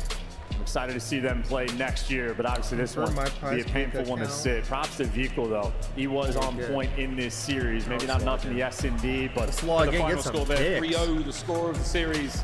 Nope, can't do that yet. Still hasn't confirmed my fucking ID yet. Are you kidding? It was just perfect for the boys in red. Optic NYSL up next. Let's fucking Once go, again, to the baby. Heretics, a hard-fought battle.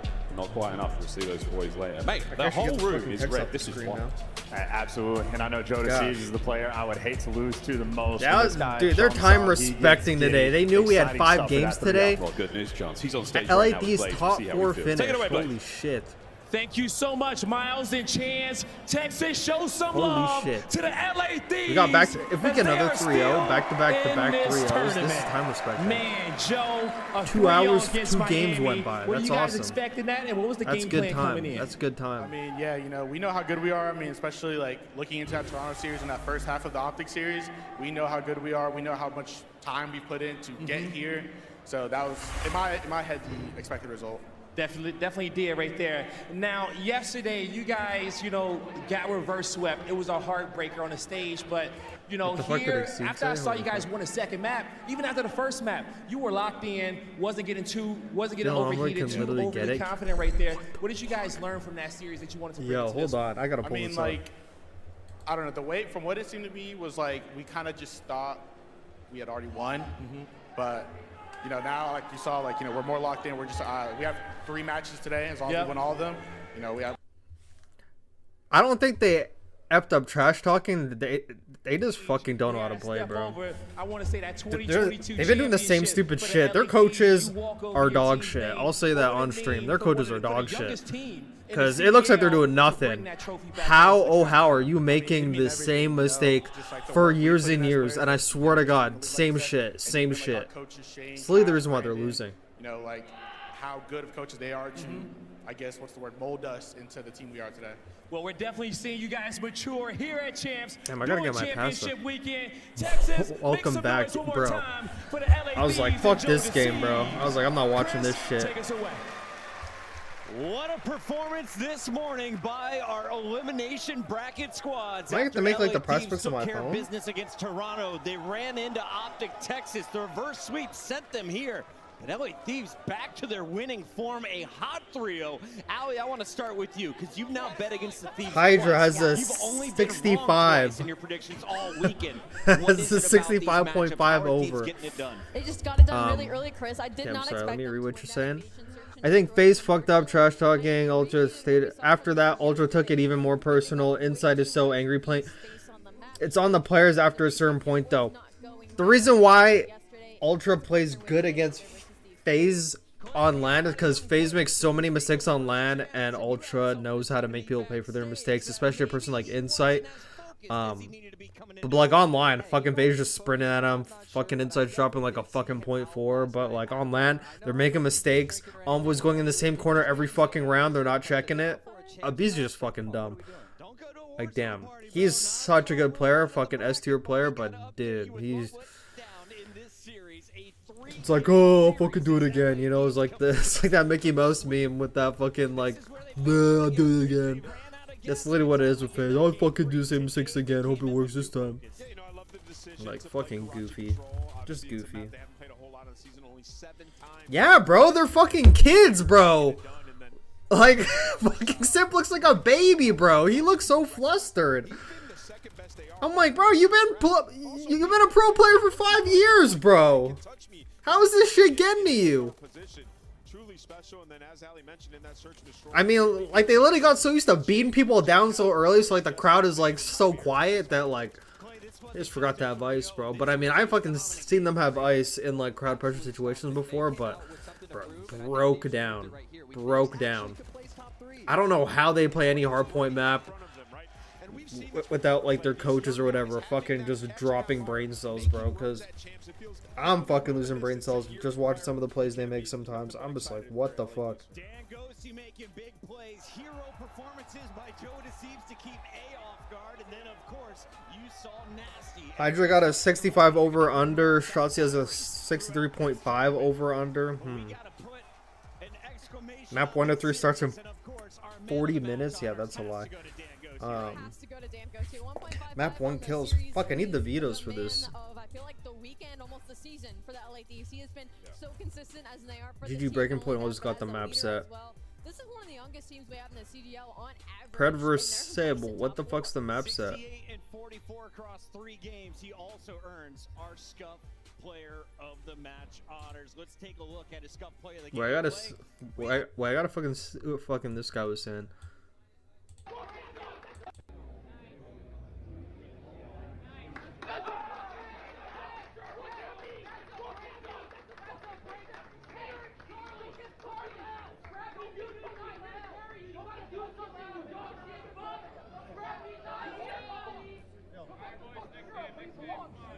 Holy fuck.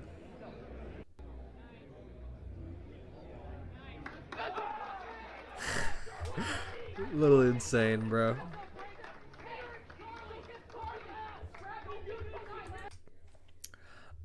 Sip Boys talks about crowd support low-key. Optic might unlock him even more. Bro. He desperately needs the crowd on his side, bro. He needs the crowd on Simpson player needs the crowd on his side, bro. Guy got negative ice. Guy got negative ice when people were fucking screaming at him. He's like a baby on stage. He's like fucking 4'9", bro. He's a little kid. All that fucking noise just like shrivels his fucking body, bro. Our next fight, it's against 2 Power 4 squads, New York Subliners and Optic Texas. Banger alert. I mean, this is Sim's the MVP of this season, but if we're including postseason, I think Hydra's going ahead of him now. And Hydra has ice. Like, Hydra does not get nervous. Hydra is sure of himself all the time. Like, Simp, like, talks about it in interviews sometimes. Oh, yeah, you know, like, my team's so fucking icy, like, you know, like, whatever, all that stuff. But, like, does he really have, like, the self-confidence? Like, I know Scrap, I know Skies, I know Hydra. Like, those 3 players are just off the top of my head. I know they're so sure of themselves, like, in and out of game, they're so sure of themselves. But I don't, like, Simp knows he's good, but is he, like, so sure of himself that it doesn't matter what the scenario is, like, he's him? Like, I'm not sure if he has, like, that level of ice. But, I mean, I could be overthinking this. Imagine LA Thieves beats Ultra. If LA Thieves beats Ultra, Optic and NYSL are licking their lips. But, I mean, if LA Thieves makes it to Champs Sunday, whoever Optic or NYSL is going to be so happy. They're going to be so happy. They're praying Ultra does not win. They are fucking praying.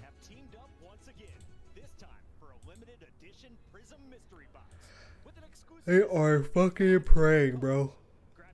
Damn, I can't do prize picks today because I'm not working. Takes so long to verify. I gotta ask how long it takes to verify this shit. Okay, so we got the Optic game up next. I got my pasta that I have to go grab. Coverage continues, but that's coverage. Like, the game's not gonna start for a fucking while, bro. Watch this. Alright, I gotta go play the game. Let's take a look at this bad. Who the fuck is this guy? Top church. He's coming out of the balcony. He's on the balcony. Oh, God, this guy looks locked in. Look at his face. Who's he fucking shooting against? Shooting against bots. Play for street. I already got mine. Oh. I literally was on a 5 before I got the first CDL rank plays. Come on, bro. Look who he's playing against. That did not look icy because it looked like no one was moving.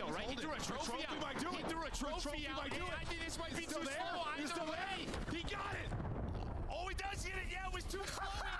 He just hops in right away! Nobody checks the bomb. share your life. They actually went for the challenges and gave us an opportunity, which is just something I hate seeing. And What the fuck? That's the best gun in the game. Nah, that's fucking Cold War fucking simp right there. What the hell? Share your life. They actually went for the challenges and gave us an opportunity, which is just something I hate seeing. And what the hell was that? That's the best gun in the game. That is the best gun in the game. It certainly makes the big play, and now you Nah, run that's offense flanking. You've that's taken the fucking ball Treyarch straight from the fucking middle simp of the right there. He's everywhere. I'm not kidding. Like, this shit's fucking so cringe now. I don't like it. Someone made a very good point on Reddit. They never had to go through the trenches like a lot of players like OG. I mean, they made that point in the flank. They made it on breaking point. They made that shit everywhere now. Everyone's been saying the same shit now. Yeah, but it is true. They haven't had to go through the trenches, but they got so comfortable in the winning position. Like, having a comfortable, like, they just don't know what fucking grit is. But, I mean, Look at that trophy. What's that? Best in Call of Duty history right there. We did pretty good in Black Ops 2. I think that thing is better. Let's take a look at the camera. yeah, like, they don't know any. I mean, BZ may know something, because BZ was on average fucking teams before, but, like, when Sim came into the league, he joined 8 United, made them better. And, like, they instantly became a top team. And then going into MW 2019, he literally got the team they wanted. They were a top 2 team. Right, and then every year he's literally had, like, a top team because he was a top player. Go into a massive day But, champs. You, sir, yeah, but BZ kind of knows what the trenches were, because when BZ started, he was playing on, like, average fucking teams with average players. But, like, Imp came right into the league, boom, he united, boom, saw success right away. And I think a BZ needs Simp more than Simp needs a BZ. Because, granted, it was at the beginning of his fucking pro career, but, like a BZ was kind of just doing, like, average shit. He gets Simp all of a sudden. Fucking top 2. They rely on gun skill too much and don't have enough teamwork to dig them out. Their teamwork has gotten better, but as you saw in that Evasion Control, it was just fucking a BZ pushing up. I know no one gave him the green light to do that. Like, I know no one gave him the green light to do that. He just fucking did it, and they're like, oh shit. Well. Speaking about pressure, you guys have like, I just fucking talked about this shit camera. before. I think everybody sees it in content that you guys make as well. Your personalities shine, and also on stage too in your gameplay. How do you replicate that type of energy now, going up against Optic, after coming off such an incredible win against FaZe? Well, think about us, like, the whole year, there's been some times where we don't have that same goofiness, like, because whenever we're trolling on stage, that's whenever we play our best, and I feel like we found our confidence and we're just starting to have fun together, so. But would you let a BZ coming out, and then whenever we're trolling, yeah, he's laughing, and he I don't care. on stage, and then we just have the extra confidence in ourselves. I mean, fuck. Never mind. I mean, going to Black Ops 6, would you let a BZ go for Hydra? I mean. This is the. I mean, they'd have some shooters. A BZ, Hydra, Sib. Oh my god. And Sky's actually a lot fucking. Sky's a very good This guy, Black Ops player he's ready for that good as well. So, best of luck. Fuck, I mean, damn, that would actually help. But would they actually get rid of Kismet if like they win champs? I don't think so. But at a BZ is a problem, bro. If he, I've never seen that. BZ's a problem sometimes. I never thought I'd say that, but he actually is a problem sometimes. Like he's costed fucking FaZe like multiple maps that led to them losing. Like he's costed multiple maps with his fucking plays. But would I let a BZ go to NYSL with Hydra? I mean, honestly, fuck, I don't care. Sure, fuck it. Fuck it, bro. Yeah, like you mentioned, Major 2 and 3, Texas eliminated the New York subliners, right? So feeling confident in this matchup on land, but this is a different New York subliners. We're talking an 8 series win streak. They just won a major, and they have been frying anybody who gets in their path. Hydra dropping 223 kills through 2 matches. He is topping the leaderboard in a lot of stats. Let's dive in to Hydra and the rest of the subliner lineup. Clayster, break it down for me. What are the roles of this team playing for top 2? Well, basically, Hydra is your aggressive SMG player. He's going to be flying in first. He's going to be getting a lot of kills. You have Kismet, his duo at the SMG role. Kismet is focused more on the objective, trying to fill in the gaps and be the glue player. Then on the AR side of things, it's similar roles with Sib and Sky. Sib is their fast, playing AR. He's going for damage. He's like DRAZAH. And then on yeah, the other side, you have Sky. fucking Hydra and Avizu would be crazy. Slow like a turtle, but he's gonna get his one every single time. And that's like kind of what they figured out recently. We were talking about it all season, was like, what role is Skies, what role is Civ? You felt like they brought him in to get damage and slay, but he wasn't doing that. And it was only until recently at Major 4 where their hard point got figured out and Skies went to that secondary role. Like, I will soak time, I will be Mr. Fundamental Civ. Play confident, go out there, get those kills, do what we want you to do in the HBs. And since then, he's been unreal. Ali, is there any extra pressure for this New York Subliner squad? They want to lock up back-to-back World Championships here. Not at all. If anything, I think they're the most confident out of the top 4 teams right now and the most comfortable. I mean, Kismet was having a not very good series versus Atlanta FaZe yesterday, and they still won in a game 5. I mean, he went 15 and 32 map 1, and they were able to take it. So I think they're feeling confident. On the other side of the stage, Optic has done a number of roster changes, but we caught up with the mainstay Dashy backstage. Here's what he had to say to Lottie. Dashy, reverse sweep yesterday, made it happen. I want to know about the mentality of the boys. Those first 2 maps, you go down, you hear the crowd get a little bit quieter. When do you ever see Hydra happening on the mics there in between the next one? In game chat. I mean, we've been here before, down 0-2. I generally think FaZe trash talk backfires 90% of the time. It worked in just Cold about staying War. resilient. They were very good, but believing also in each other and just playing our game. They pissed off Dashy, scrapped Hydra, and the downfall started Post-match, after me. what are you working on? No, their downfall was themselves, bro. Their downfall was themselves. If they played better, like they beat Ultra. If they played better, they beat NY. Like they had them in Karachi hardpoint and went to a map 5. The past couple series. Like, that Real, I'll give that Real like had Y. Fucking Hydra just having his way, just like making sure Burger that King, flanking him every single time, shooting him in the back constantly, fucking keeping him off the hill. Definitely not. Speaking of that, there has been some chatter about the team dynamic, the chemistry, working together more. Are you feeling that's really now coming together day 3? Hydra's in game chat because the MVP thing and because FaZe have playing in front of the green been in game chat for like the past fucking 2 events. That's why. Our energy, so I feel like we're just a different team when we're playing in front of the fans. So we're trying to get go back to work. Thank you so much and best of luck. I think FaZe's biggest problem is themselves, Big Bruce, aka Dashy in game. We've got Kenny, Predit, that's like, how often does FaZe get 3-0? That's Texas, probably like the first time in like a year their stats haven't or been more great, that they've but been they don't fucking need to 3-0. be Like, they don't get 3-0 to keep now. dropping these bombs. And I will say, I'm glad we're highlighting Bruce because he did do some big things in that game they don't 5. And get also in this 3-0 matchup in at all, particular, he's been the best Optic player up Who you got against winning New champs? York. Fucking NYSL now. Like, damage fuck. and HP. He's lit it up there and in control. He's been the Like, they're lead going guy. back to back. Let's take a look at our scuff That's maps. crazy, bro. Like, Modes we got a of new best of dynasty. 5, Literally once insane. again for a spot in the championship. Karachi, NYSL is going to win that. To be They're honest, that way opening better at Karachi, teamwork. They lost it pretty handedly to LA. 6-star could go either way. Invasion Control, I would go for NYSL. Real Hardpoint. I want to see Hydra against Pred and Shotzi on Rio. I need to see it. I'm so excited for this match. I'm gonna get my pass though right now. Actually, I'm gonna wait until they do intros. I'm gonna get my pass It's though. map I'm number gonna 1 each feast. and every single time. And that's This is gonna be something a good from game. that Dashy interview that I loved. He said we went down 0-2. It's not that big a deal. We say that as competitors all the time. Yeah, bro. Like they We don't go get down fucked 0-2, 3-0'd it's only often. 20 That's the minutes first of good time COD that and we're in a Ultra game 3-0'd them, 5. I'm So pretty sure. I really like the attitude and mentality coming out of the Optic camp, and I hope No, they keep it up. he does Do you not think it's counter real him though, well. Nameless? Can they But afford he going literally down is the 0-2 to a exact team like the same Subliners? playstyle as him. I mean, honestly, I think you can come back from anything in Call of Duty. I've been in situations down versus great teams, and I've reversed. I think the reason why it would counter him is because like FaZe was always trying to keep track of Hydra, and now NY is gonna always have to keep track of Shotzi. But Shotzi's a lot easier to contain. I feel that's where New York has easier been to beating them. Right? contain. Is Optic that much improved in S&D that they can go toe to toe Shotzi and is possibly 5-1. take down a I don't know game where you're 5 getting these stats up from. against our Holy Major shit, you 4 got the champions? fucking That's the question stat we all book need to on answer. you. And personally, I do not. Yeah, but this is a completely. What's This is completely hilarious to different me than about the NYSL. fact But that I you mean, touch hey, on it is New we'll York see. Subliners are hardpoint all year.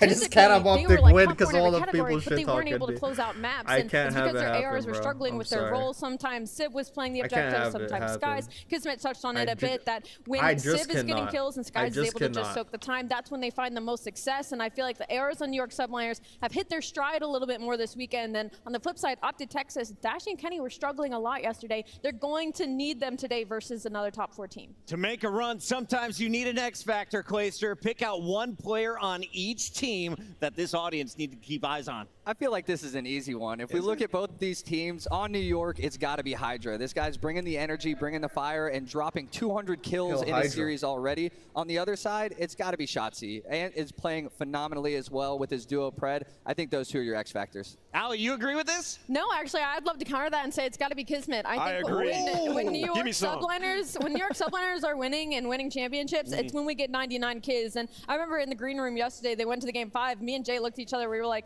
it's got to be 99 kills, right? Like, we've got to see 99 kills at some point during the series to clutch it up. They didn't need him, but I especially expect him to spawn in today. They didn't get 99 kills, but they did get a 95. The better player. I just think We'll see what he's able to do going up against his former teammate as we have Pred playing for Optic Texas. And if you've been watching the SMGs for Texas, they have been putting on a highlight. Optic does match up better against NYSL than fucking FaZe, that's for sure. Fuck, FaZe hates playing like these fucking flanking players. They fucking hate it. They have an easier time against Optic because, I mean, I don't know. So many mistakes were being made, and a lot of them. I'm excited for this game. This is gonna be like this is actually like the game of the day. No bullshit. I mean, but I'm pretty sure everyone already knows that's the game of the day. This and the very last match are gonna be the games of the day.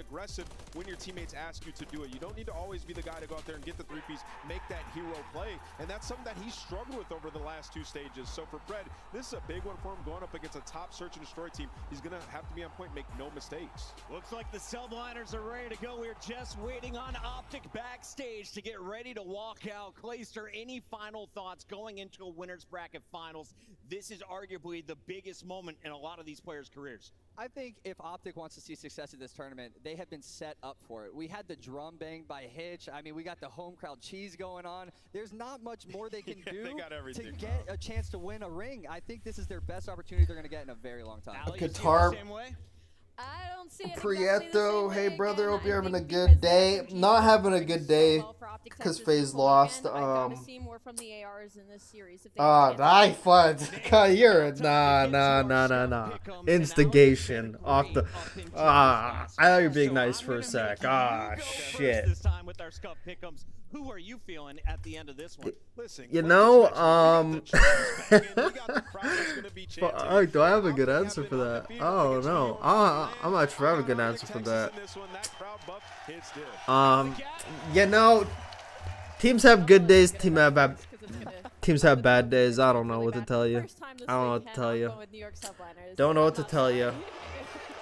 Like last year, Ultra pissed on NYSL in like the winners finals and then got fucking 5-0 DoorDash in COD CHAMPS finals. So I don't know. Anything could happen. Call of Duty. But if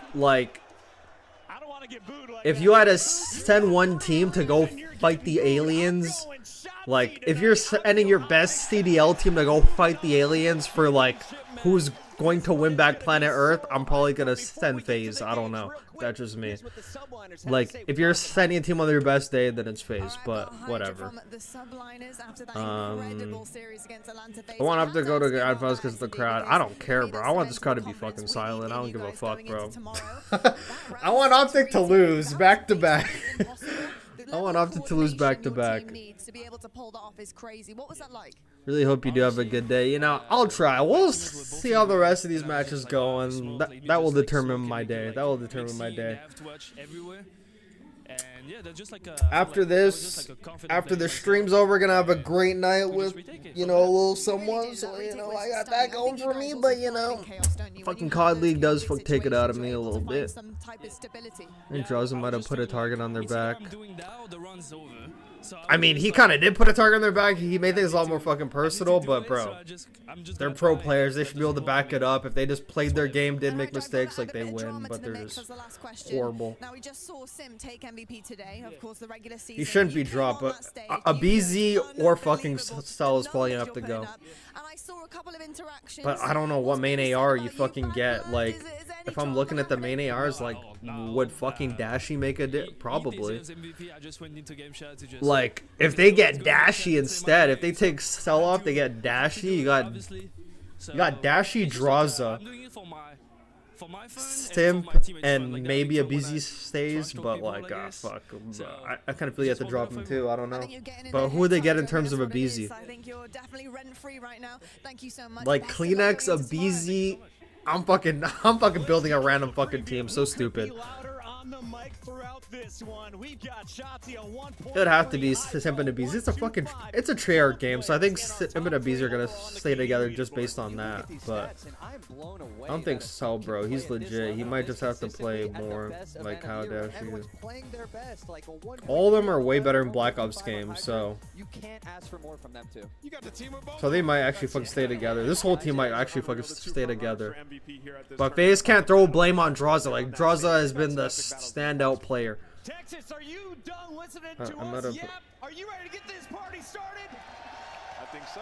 They do need more. Dude, that's the one thing they don't do is get on the fucking hill. That's why I wanted Beezy to go, but he's so good. Like, he's costing, bro. He cost them on 6-star. I'm literally gonna put it in another video, bro. I'm gonna hold it next to the video I made a week ago and the video today. You'll see the exact same stupid shit that he's doing again. And I'm gonna put the 6-star hardpoint and the invasion control. He did the same dumb shit in both fucking maps on different games on different days. I'm like, bro, this cannot be real. If I'm Simp, if I'm anyone watching that shit back, I'm pissed. Like, bro, you're actually fucking costing me bread, bro. You're costing me my legacy right now. Don't even need to push him. He needs to push you. Like, time's on your side. Everything's on your side. Sit the fuck down. Just lay down, go pro and watch Cube. They watch over you. You win the game. Oh, let me go fucking run fucking Cube. Fucking dumb, bro. Like, so fucking stupid. Like, literally free map. And if they win that and it goes to the next map, you know, anything could happen. Bro, he did that before. If you go on my channel, bro, I literally made a video. Where the fuck is it? Bro, that video was popping too. Like that video I posted, it's literally called the Abizi play that costed Atlanta FaZe map 6 in the Major 4 Grand Finals. Bro, he did like the exact same shit but in a different position. Like, exact same shit. And then Atlanta FaZe have this horrible habit in hardpoint. That fucking video also popped off. They literally did the exact same thing in like this 6-star against fucking FaZe where they have fuck P3 and oh, let's fucking push up P4. Fucking dumb. But yeah. God, just making me angry. Making me angry. Fuck. Alright, yeah, I'm gonna get my pass though. It's not even overchalling, like, just don't put yourself... I mean, he does overchal, but he's putting himself in position, bro. He's giving the other team a chance, bro. He's giving the other team a chance. It would have to be Abizi that goes, but I already know that, like, they're just going to probably keep the team just because it's a Treyarch title. They haven't had a Treyarch game since Cold War, so they're probably gonna fucking stay together. But yeah, he does fucking sell in hyper situations. Because he pushed that first time, died, and then he did the same thing like 10 seconds later. So it's like, he clearly has one way to play, and that's it, and it's literally cost him. They have a date against the home crowd. There hasn't been a single sub base this stage. Yeah, I know. There has not been. Because that map's fucking ass. No one wants to play an ass map on Champs, bro. It's fluky. I'll be back. I'm gonna grab my pass though. Take your seats, boys. Take your seats. All right.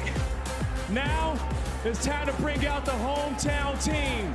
Green! Green! Green! Green! Get ready. Here comes Optic Texas.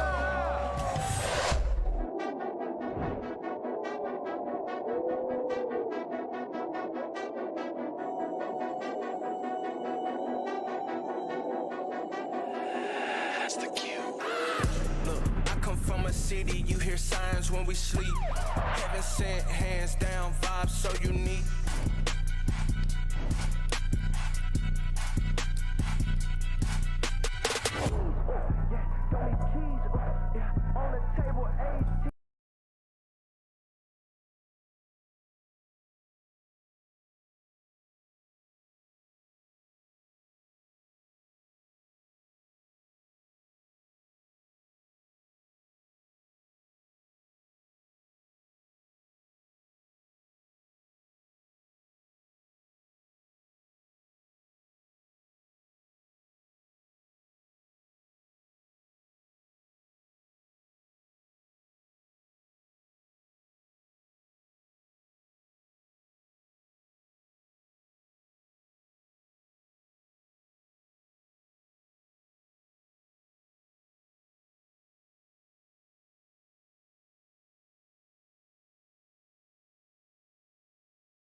that they had this season. Basically, every single time it's gone to a game 5, besides one time. So overall, when you talk about the hard points, Optic are edging them out by a lot. 8-2 overall on the season. But then the same thing could be said for New York in Search and Destroy. 7-2 in their favor. But the only thing that really does scare me from the green ball is just the improvements out of New York's hardpoint game. They used to always be great on rotations, but now they have figured out holes. They have figured out that teamwork aspect to find a lot more success. And they're beating people up. An average point margin of nearly 50 points per map. That is way far and away. Hail Hydra. Anyone else in the league. Hail Hydra. And of course, you've got Kismet on screen. You heard it from the desk. That was the X factor for Ali, and it is one of those things you just can't afford to see another 0.6 come out of him. And let's be honest, you don't figure he's going to have a performance like that again. Absolutely not, because he knows what it's like to be in this moment. He's obviously our most recent world champion. He's made it through the winner's side, and now that the fact that he was able to get through that series versus Atlanta FaZe, taking both hard points, dropping a 0.6, 99 kids needs to make it a performance, and he needs to make it here. On the other side of things, you heard it from Ant. He very appropriately talked about how for Optic in this matchup, Dashy's been unbelievable. So considering that Pred and Shotzzy have been near top of the SMG kill leaders overall the weekend, if you can see Dashy show up with Kenny, that could be the ticket here for Optic to get over to the grand finals. Without question, you need everybody to be firing on all cylinders versus a squad like New York, who were able to take down Atlanta FaZe all the way in that game number 5. But so far, all throughout this weekend, Optic have been able to dominate that LA squad. Either it's going to be the Gorillas or the Thieves. The SMGs have just been playing absolutely lights out. But this is what you have to play your best Call of Duty. The ARs need to perform. Absolutely the case. Hats up in the balconies, trying to get the crowd. Hail fucking Hydra, baby. Let's get it. About ready to go. The players are ready. Karachi Hardpoint. Texas. Winner goes to COD Champs Finals. Let's get it. Karachi Hardpoint. We've got subliners taking on Optic Texas. Let's go, New York. Get it on. Major 3 champions going up against Major 4 champions. Whoever walks away with this series will be able to put themselves in a position in the final dance tomorrow. We're starting off on the Karachi. A bread and butter as of recent for the New York subliners. Shit, my bad. But if you are Optic Texas and you can take this map number 1, subliners are going to be very, very nervous. And that might be the first time that we've had any nerves out of the subliners camp because they've been oozing nothing but confidence, but here we go. Optic Texas going to have a chance to kind of jump into the hard point first. Keep your eye on Shotzzy, looking to get those aggressive routes early and often. First blood for Kenny. Kismet has also been seen topside 3rd. Easy follow for Dashy. Oh, this is perfect. Dashy's holding down that power position. Finds the effective trades. Even though you do not have the spawn, you have to take care of Hydra, who's already put himself in position to contest them at this mid P1. And as long as you're the subliners, you're in control of this hill with only 30 seconds left. You want to stay on this side of the map. And Shotzi's been shut down again from trying to find any early routes to get over the left side of that mini-map. Kenny looking at a different route, trying to play over towards bridge side. Sky's in his way. A couple of tags here and there, but New York's still very comfortable with their setup at the moment. Very, very comfortable, because you already have players like Kismet early off that rotation, so Shotzi's going to think that this route is going to be free, but he does not check that corner. That leads to 3, almost 4 dead in the feed for New York. They're going to walk away with this final 5 seconds, but fully set up now off the rotation. And a red hot start for Sid. He is on the other side for New York, been incredible in this matchup. And beyond that, really good for New York on the weekend to this point. But an opportunity here as the new hard point opens up for New York to maybe get tested a little bit earlier than they would have expected. Optic already knocking on the front door. Yeah, they're right here to go, but you have to find a couple kills. Big nade coming in out of Kismet. He's able to find a second onto Kenny.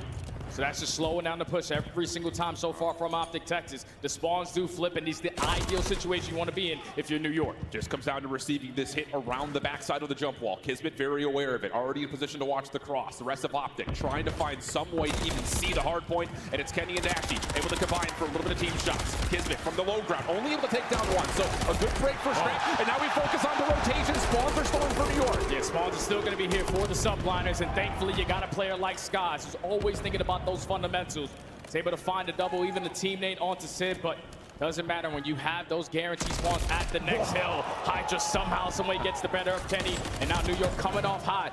Win that rotation to P3. And this has been the pattern for New York. What we've seen since Major 4 leading into champs, they are just so good at making sure you never have a chance to put together a break opportunity. But Shotzzy slips the net, finds a kill, gets into the hard point. Spawns for New York are going to be deep over towards P2. Here's a chance for Optic. Oh, and Shotzy's just making the plays, man. Can he find his player behind the door? No.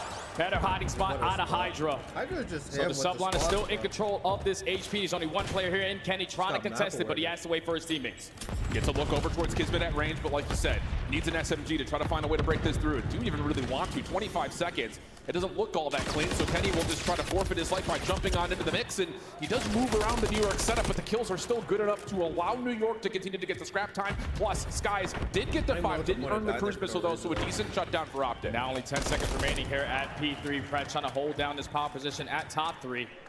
It's going to be late off this rotation with those kills that you were able to find.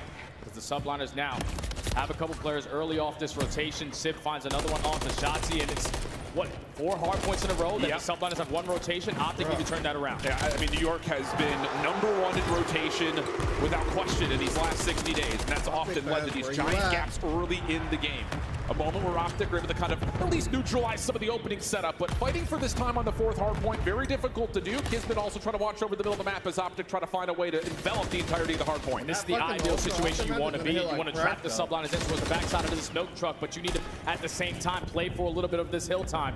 Still a 70-point difference, 25 still to fight for. You're going to go tooth and nail all the way to the very end, but Hydra even gets it done with the AR. Yeah, it's just been clean from start to finish here for New York. A 4-11 start for Shotzi, by far his slowest thus far on the weekend. Kenny also just at 4-9. So again, you're not getting the same kind of participation that you need to see if Optic are going to put themselves in that Major 3 champion form. And now with only 5 seconds remaining here at P4, Optic gonna hit that early rotation, but a couple kills not going in their way. That's gonna be 2 players now spawning out. Make it 3, and the early break comes in for the subliners. Bro, they're getting every hill first. Optic, wake the fuck up, baby. Have won on wake up, when it comes to these rotations and putting themselves in the perfect setup to lock down early time. So it's about a 100-point gap, and you can see it. Every kill we get is a 1v1 somewhere. Optic just cannot find a way to get together. They're looking even worse than FaZe. It's got to lead to a break now because the game's starting to get away from them.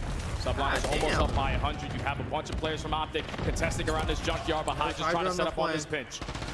Yeah, Hydra will be able to scout out Shotzi, who does take down 2, but still an opportunity to play for the 1v1 over the top of the scrap time, and New York will clean it up. Wow, the subliners are looking picture perfect. We're going to reset back over towards our central hard point. This is where Optic need to find something to work with. Yeah, it has to go from the P1 to P2 They got no game plan, bro. You have to try to dominate on this side of the map, not die early off this rotation.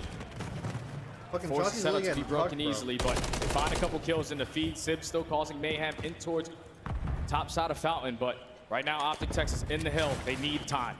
Oh, they're going to get a little bit here. Kismet just on the hunt. Can't quite find the Optic members in the hard point, so that leads to an early elimination over the top of the opening time at the first hill. Kenny also follows up from allowing Hydra to jump on in, and the last one left is Skies, and he's been seen. Okay, full team-wide pick. Optic have a chance not just to get more time, but of course, stabilize alongside the map looking for B2. Shotzi starting to get activated. Number 5 himself on 3 in a row. Great prediction onto Sid with that Semtex, and he's also able to find that kill. You heard the death touch on it. Shotzi has to be an X factor, and right now Optic Texas is doing everything they need to do to try to change this to that P2. Clean kills. Optic can focus on the rotation. And Dashy. Okay, how about this? All of a sudden, you've got Optic starting to wake up. 4 for Shotzi, 4 in a row for Dashy. Pred in a little bit of trouble top red, but Optic will win the rotation over to the second hill top left. Yeah, and this is where you need to make up that time. A full 60 would basically tie this game on up. You also find that kill onto Hydra. Now with Dashy leading in 5 in a row. 16 and 11 start from him. He knew that the last couple of matches he had slow performances in the respawn, and he's so far turning it around. Needs to get this 6th elimination. Hydra just able to get the rival 9 up to take out the threat of the cruise missile. Shotzi now inside the hard point. Good for the Semtex, but can't find anything beyond that. Kenny just fighting for his life inside the hill. Fred providing some assistance. Kenny in and out of the hard point, right back forward as Optic will get a couple of kills mid-map. It's just Skies left to find. He knows he's in the closet. A couple of tags are in. Kenny will finish it with the pistol. Scrap time goes to Optic. Now look at the routes being hit out of Shotzi. He's trying to flip these spawns. He put himself in the right route. It's a 30-point game. Let's step aside and go to Elicited with the green wall. One fine. He didn't pull us. Yes, that's what I'm. We flipped. I'm getting the let's take it. That's one. Makes it one on me. He's stunned me and he's gonna jump on me. Yeah, I'm trying to get it. Nothing at all. He's gonna take the three there. He went mid, kill him. Break. Square. Don't square me, square. Hey, Loku, what's up, Chris? What's the third? I have a red pinch, okay? On the top, holding a red pinch. Look, see the weak. In the garage. Nice, cool. In garage. Baby,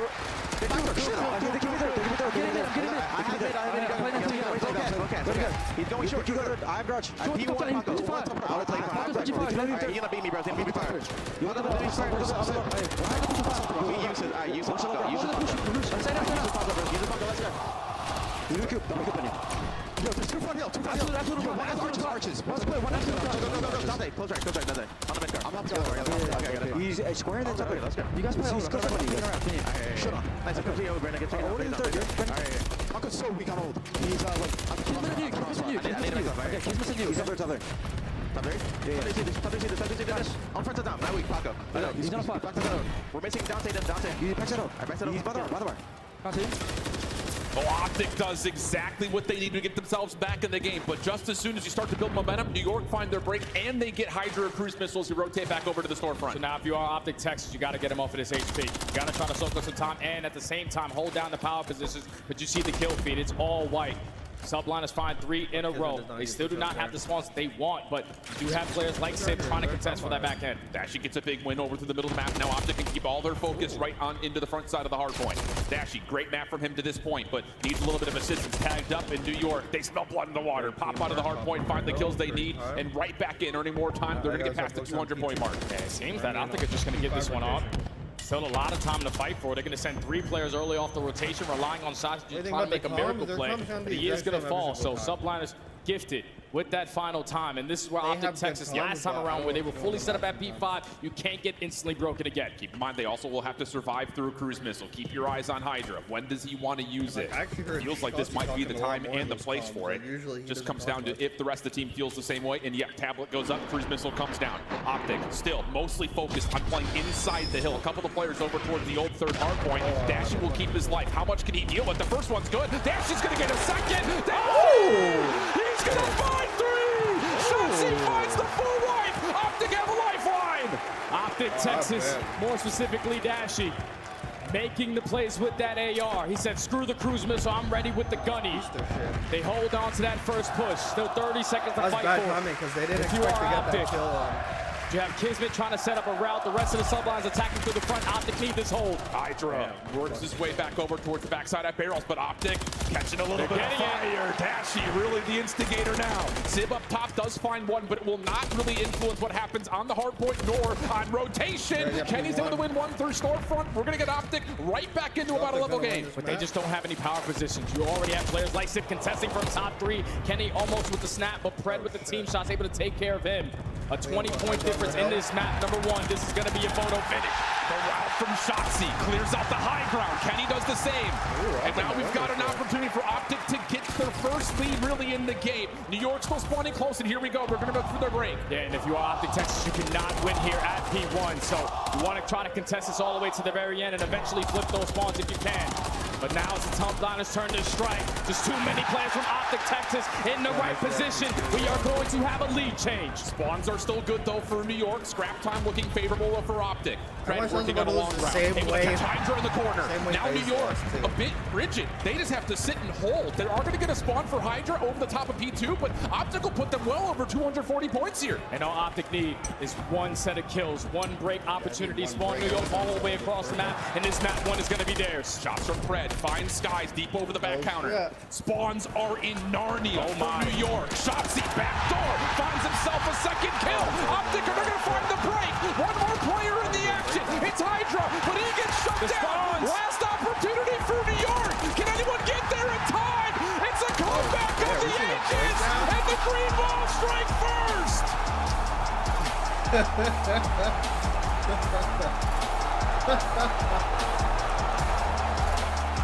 Hydra does not give a fuck.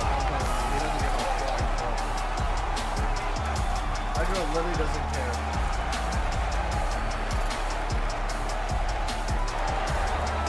The composure right there out of Optic Texas. To find yourself down early on that first rotation of the game, down by 100. But they said if you can do it, so can we. You chain the P1 to the P2, early breaks at P3, you keep it scattered at P4, but when that cruise missile got invested at P5, Dashy finding that 3-piece was all Optic needed to have a moment to start to gain a little momentum to go forward. But that is an insane start to this series. If you are Optic Texas, backs against the wall, you gotta play some perfect COD. Dashy starts it off, but the SMGs came alive, and you know Kenny's always gonna have those moments. The composure, I think, is by far the word we use, because Shotzzy was in the blunder early, not finding success, breaking through these New York setups. All of a sudden, all it takes is one AR moment, and Shotzzy starts to run and gun. Gets 20 out of 24, but Dashy 27 and 19, 20 of those kills not traded, 5,300 damage. Mercy. How about the showing for Big Bruce? Like Ant called on the desk, he needed to show up, and boy, did he ever. Yeah, 27 and 19, like you said, 29 traded. He was phenomenal with that AR, but another guy alongside him who's been playing unbelievable, especially in hardpoint, has been Pred. He gets it done with that Rival 9. At points, he has to pick up that MCW. He's still able to clutch up with a bunch of these 2 pieces. But now it changes the series up completely for me, because when I looked at this map set, the first 2 maps were kind of iffy, because New York recently, they've been playing a lot of Karachi, finding a lot of success. And then when you get into that map number 2 for Optic Texas, 6-star Search and Destroy hasn't really treated them well. So I was thinking in the back of the mind, you just simply don't want to go down 0-2. The fact that they start off with map number 1, everybody in the world knows it. When Optic Texas take map number 1, 90% chance to win the entire series. That's a stat right there, and I'm sure the people here in Allen, Texas are happy to hear you say that, Jay. I think the other thing about it, it's not just the map 1 win, it's the fashion in which they find the map 1 win. Wow, I mean, like you mentioned, first rotation of Hills, New York, firmly in control. And it's the exact same patterns and trends that we've seen them do over the course of the last month and a half. Getting clean setups, finding ways to make sure there are no gaps, no holes. But of course, you call the cruise, Dashy turns the series on its head, and then from there, the break-in towards P2 really sets things up now for what should be a very interesting map number 2. And I think that was a situation where New York would want that back, because that cruise missile was invested to take down the player on the hill. But at the same time, when it's right there, they find that kill with a gun, so the cruise missile gets nothing done. If that communication was a little bit better, when they realized that the player on the hard point is going to peek, that's a freebie. That cruise missile, if it got invested on Dashy, New York potentially would have taken that map number 1, but communication a little bit mishap. Now you find yourself down 0-1 where you need to be able to respond in this search and destroy. The good news is, I think, for New York fans, hate to throw it into the mix of what we've gotten here in terms of the Texas crowd, but New York's been really good in terms of what they've done on both sides of the bomb across a lot of different maps of the search and destroy. Whereas, of course, the recency bias against Optic is the fact that they're recently still coming off of that really painful thorn in the side, which was the 0-12 search and destroy streak. The other problem here is their 6-star hasn't necessarily been well rehearsed, nor really do the stats give us much to look at in terms of this is how Optic go up 2-0. So you look to New York to possibly take back control here. Yeah, New York definitely need to take back control here, because we've watched Optic Texas play 6-star. We've casted a bunch of their 6-star search and destroys, and every time we start to spawn in or start to cast it, I'm always getting very frustrated with the way they like to play defenses, because they rely on that bomb to instantly go down. They're the worst team at stopping that bomb play, and then the retakes 0% because they're relying on smoke grenades to go down, pushing through and hoping for a miracle. Hopefully with the 2 weeks of practice that they have figured out different ways to try to retake sites. Objective focus, we can just use that as our blanket across not just what they do offensively, but even what they do when it comes to, are we allowing New York to get plants, and how are we going to put together retakes? Because like you mentioned, this 6-star search and destroy can feel a little one-dimensional at times, where it is just 4v4 post-plant setups from both sides. And that's a scary part. I am curious sometimes if some of these pro players actually even know how to play hardpoint, because like there's some basic fundamental shit that I'm like, why does no team ever do it? I don't even understand. Like when NYSL plays fucking bays, they're rotating for hills, they're doing everything right. Play Optic, they're doing great in the first rotation. Second rotation, like you have the lead, I'm like, bro, send 3 over to red to get P2 spawns. Like why is Skies going down fucking mid like the Chelsea one? Like just get P2, you get that money hill, and like you keep your lead. But well, there it is. There's your graphic. Shotzzy in search and destroy just over the weekend. A 1.48 in his opening duel win percentage has been incredible, taking 83% of the first blood fights that he finds. But like we talked about on the macro level, New York have been great on this map, and in particular finding offensive wins from the first blood odds. So let's see what they have to offer. New York starting on the attack first, and they're going to leave the bomb and spawn looking for early nade pressure. Yeah, just an early spread That should be a setup. good map. Trying to get a feel out of what OpticTex is going to throw at them early on this defense. And you can see the aggression from Pred and Shotzzy. That dynamic SMG duel trying to isolate onto Skies. Now Sky says, all right, come my way. That's fine with me. Over on the other side, though, Dashy, first blood. Counteracted by Hydra. Smoke does not come through in time, and Dash is going to take down a second. But Kismet follows up, finds the kill, finds a little bit of vacancy on the site, but it's a 1v2 with Optic on the flank. And I already love the play call right there from OpticTex on their first defense. Kismet now left in the 2v1, and we saw the spot all throughout challenges, trying to stack that statue to 1v1. Oh, he knows what Pred is, but it's the AR from Pred, holds his ground in the staircase. And that's enough to catch Kiz, looking to go from one to the other. You have to respect the idea, but Pred a little bit more patient. And I love the aggression right there out of OpticTex, early on setting the tone. You send 2 players over towards Dashu. What great thing that Dashu was able to do yesterday in his map number 5, multiple first bloods. He's able to find it there. You back down the player who was watching that pinch, but eventually way too much pressure out of Pred and Shotzzy. You turn it into a 1v1, and Pred is able to clutch on up. So OpticTex is not relying on that smoke retake. Yep. Perfect start. And maybe a little bit of knowledge saying, hey, Skies is committing on this flank play. Dashy has to hold his ground firmly for him to find the first blood critical towards that, starting off right for the green wall. Stun up and over. Optic looking to go a little bit quicker over towards the A site. Really no defenders here. Likely going to be some sort of a New York setup for potential retake, forfeiting this A site for now. Just going to invest in A's. They know that Subliners didn't really find a lot of success in the kill department, but that's Dashy again. 2 first bloods back to back. And it's another critical one because New York, who have loved playing off the flank, now find themselves a little bit more shorthanded. Dashy does get traded. Kismet's presence now known on that flank potential. Shotzzy holding the line, which would be right in this smoke if one gets placed, but a trophy system gets placed. Like Kismet still gets the information. Sim follows up, and now it's just down to Pred, who can't really hold a candle to all 3 New York members coming at him at once. That's just beautifully played right there out of New York. They realized that Shotzzy, whoever was in mid was kind of doing too much. More specifically, Kismet loves to play those kind of angles. Not going to catch him slipping. They just bombard their way through mid connector. Basically, every single kill was a headshot. Even with Dashy finding that first blood, Sublime is successful on the retake. The quick trade, the quick transition. That's something that we've seen from New York over and over, especially on this map. Their ability to play through mid and play through the offensive side of the map has been exquisite. So a quick bounce back for New York, 1-1 the count. And do you think Optic just keep playing with the same tempo? Do you just try to keep New York uncomfortable, or do you let them come to you here when they're on your defensive side? Might be a little different now because they have trophy systems to work with, so this time you're going to spread those SMG players, and unfortunately for Pred, the trophy does not go down at the right time. First blood, Sublime. Lots of damage from Shotzzy trying to get the bank off the nade. Doesn't really work out, but Kenny's long nade does land. So we get to a 3v3. New York not going to be dissuaded from setting themselves up for a post-plant setup, though. 0% on the retake. OpticTex need to try to change that here into 3v3. 40 seconds still to work with. Seems like you're going to send 2 players working on this deep pinch while Shotzzy's just trying to cause mayhem through mid-connector, but the time is dwindling. Yeah, I don't know if Sky's actually got aware, or now he is, that there are 2 members on the flank. There's the up and over. Sky is just holding himself on the staircase. Doesn't really work out. Follow up, though, quickly, coming from New York. They do not want to allow this flank to survive for long, but now Kismet finds himself absolutely nowhere to go. The timing exquisite from Optic on the retake. And that's beautiful teamwork on full display right there from Optic. You send both the ARs to work the pinch. Shotzzy stays alive around mid-connector, but the fact that Kenny or Dashy does not drop in that situation put themselves in a numbers disadvantage. That's just a great bait and switch on the Skies. And eventually it's time for Shotzzy to strike and finds that one-on-one gunfight. They realized that Kismet was playing over towards security. Instantly snaps onto him. So that's 2 successful retakes now. And I think the thing that's interesting, and keep your mind on this, is that Optic have isolated and bullied Skies in both of their defensive rounds. So they're saying, let's get rid of the ARs first. Let's worry about the SMGs later. So put a pin in that. We'll come back to it when offense comes to side. Shotzzy. First one in, late trophy system, gives him a chance to stay alive on the statue, and the bomb is right behind this. Pred may be looking for an early plan. I'm just blown away by the adjustments so far out of OpticTex. It's usually Shotzzy or Pred that are playing that island role, but with Dashy doing it, this map is just fucking he's able to gain early info, so the bomb is going to successfully be planted.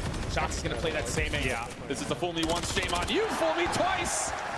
Not gonna happen. Shotzzy up and close now, trying to make sure Sim stays out of the picture. The hunt is on. Sim turns for it. Not gonna happen. Where the hell has this been from Optic? They're just playing way too confident right now. Tati said, you caught me slipping in that first round, but there's no way you're going to expect it 2 times in a row. They found that first blood. Shotzi effective for the second. And with just the confidence they were able to gain off of that map number 1, we're just sending it for every single kill. Optic Texas up 3-1. And now again, this is where we go back to that point. The skies change how he plays around this New York offense, having been isolated now 2 straight attacking rounds in a row. We'll come to find out. It's going to be a different setup, a 1-3 split off for New York. Watch all this energy through the middle of the map. Nades are out for Optic, but trophy systems have denied a lot of information. Oh, but those nades are going to gain a little bit of info, but Shots is going to send it. Thankfully, he's able to set up Kenny for that kill. Instant 3v3. Subliners have full A site control, but they know that there's still 1 player roaming around mid. And it's Skies. And Optic want to isolate again. This is going to take time, though. Skies. All the trigger doesn't see it initially, but gets a clean look over towards Kenny. Caught trying to retreat back. So a quick trade, but 35 seconds and a 2v2. And right now, Optic Texas take full control of security. So if you're Kismet, you got to reposition a little bit. Try to work your way through mid connected. Do they decide to go for the repinch? This is a lot of clearance through mid. But do they get here to watch the cross in time? Dashie seen, stays alive. Almost able to find Sip. Brett also tracked down through That kill and New was York do make the adjustments to keep their post-plant safe. That's great plays right there.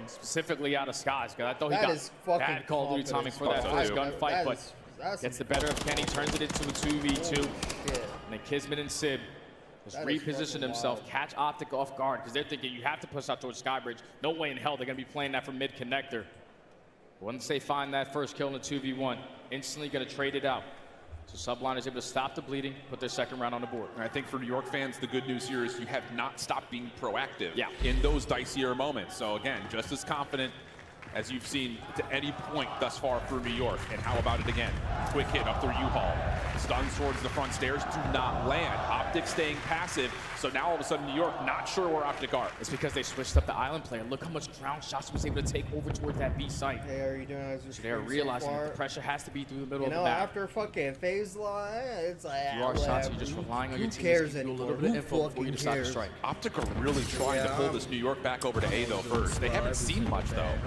A little bit of consideration here from New York. A couple extra nades being saved and then thrown over towards the A staircase. But here comes the play. And Shotzi sneaks around the backside of Bard. He's going to get patio control. This is looking like a B setup. Oh, he's trying to push through. Can he stay alive at this moment? The smoke at the feet. Throw a trophy to stay alive from Tax. Who do you want to win? I'm curious. This is what Shotzi does. Just being a nuisance. Can he find his kill onto Sib? Not going to commit. Kismet finds Fred. Yeah, but Dashie comes back, helps out the gunfight. Now it's just about dealing with the flank. They know Kismet's here. And now they know that Hydra's here. Kenny! A beautiful piece in timing. Catches both subliners trying to get back to the bomb. And this is just beautiful. What does this fucking sound like right now to Optic Texas, slowing down these rounds, allowing the playmakers to make plays. Shotzi taking that round over towards B site. Wasting a lot of time. It's just forcing New York to keep on thinking, where the hell are they? Hey man, I would. And at the right time, Shotzi strikes for that first blood. You take full B site control, you work the objective. That'd be the simply staying alive enough for Optic Texas to secure the round. And it's just so odd because these two teams had played before. This was the map 5, and New York held the chess game control the entire way through. They were just outclassing Optic. So to see them now looking to get aggressive and keep the gas pedal down, I'm sure is rejuvenating for Optic fans in the search and destroy. But that early pressure is read by New York through mid, and now a chance to get an early setup on the B plan. Yeah, and Optic Texas already got a read on it. There was no tax invested over at that A site, so they had 3 players sitting over towards top plat. A nade is going to slow down this pressure, but smoke grenade at mid steps. It's time to go. Fred Dashie may try to hop this together. Shots in the corner just to make sure no one's holding close. No one's home though. New York are firmly planted over towards the tiki bar, and this back elbow play, but Kismet doesn't have the right timing to cut down this Texas retake. So now it's just down to Shotzi. What timing does he find? Knows he's got a 1v1, but Hydra quicker on the trigger. Now it's just back to from the front. 2v2 situation, 15 seconds left to play. Sid gets a look at both, goes 1 for 1. Now to the 1v1. Pred v Hydra. Do they actually scout this out? No, not gonna happen. Time was also an issue. New York, keep this tight. And you could just tell right there that Optic Texas, they wanted to go and they wanted to go quick, but someone from the subline throws a frag towards top plat. Puts everyone at half HP, so they had to slow down on their pressure. But once Skies finds that first blood, it's great plays from him, and then in those final moments, just not enough time from Pred to try to secure this defuse. Thankfully, Hydra wins that gunfight versus Shotzi. Yes. If he doesn't, then that pinch is open. I mean, Shotzi went completely uncovered, and no one had any idea he was there. So a critical couple of wins from Hydra. Gets us back to within 1. Optic back to the offense. Spreading the map initially. New York not doing the same. They're looking to go quickly, and the stun's land, but doesn't make a difference. Shotzi still aim as true as ever, finds first blood, and now Optic are just trying to stay alive, and they've successfully been able to keep the 4v3. And I love this play call already. Let's rally the troops together and try to play the trades. Trying to isolate onto Sid. The nade is able to connect. The trophy system does not keep him safe, but they gain that info that someone is still playing over towards Skybridge. And they know it's close. Here comes Pred around the back. Hello. Goodbye. Now it's just down to Skies. This is why I don't want Optic in the finals, man. Is because I swear to God, it's going to be like a trophy system from Optic, denying the retake utility initially. Kenny playing close onto the bomb. The rest of Optic splitting the map. Kenny sees at least one. Shots over the top, not landing for Skies. Kenny just playing with this food. And I just don't know if there's a way that New York break through this. Yeah, it's not going to be easy. I'm just going to do it with the Dolphin Dive. He's able to find one, but now it's Skies left in a 1v3.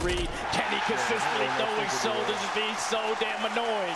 He's able to find that final kill. Another first blood right there out of Optic. Even mid-stun, Shotzi still able to get it done. That's everything. It really is.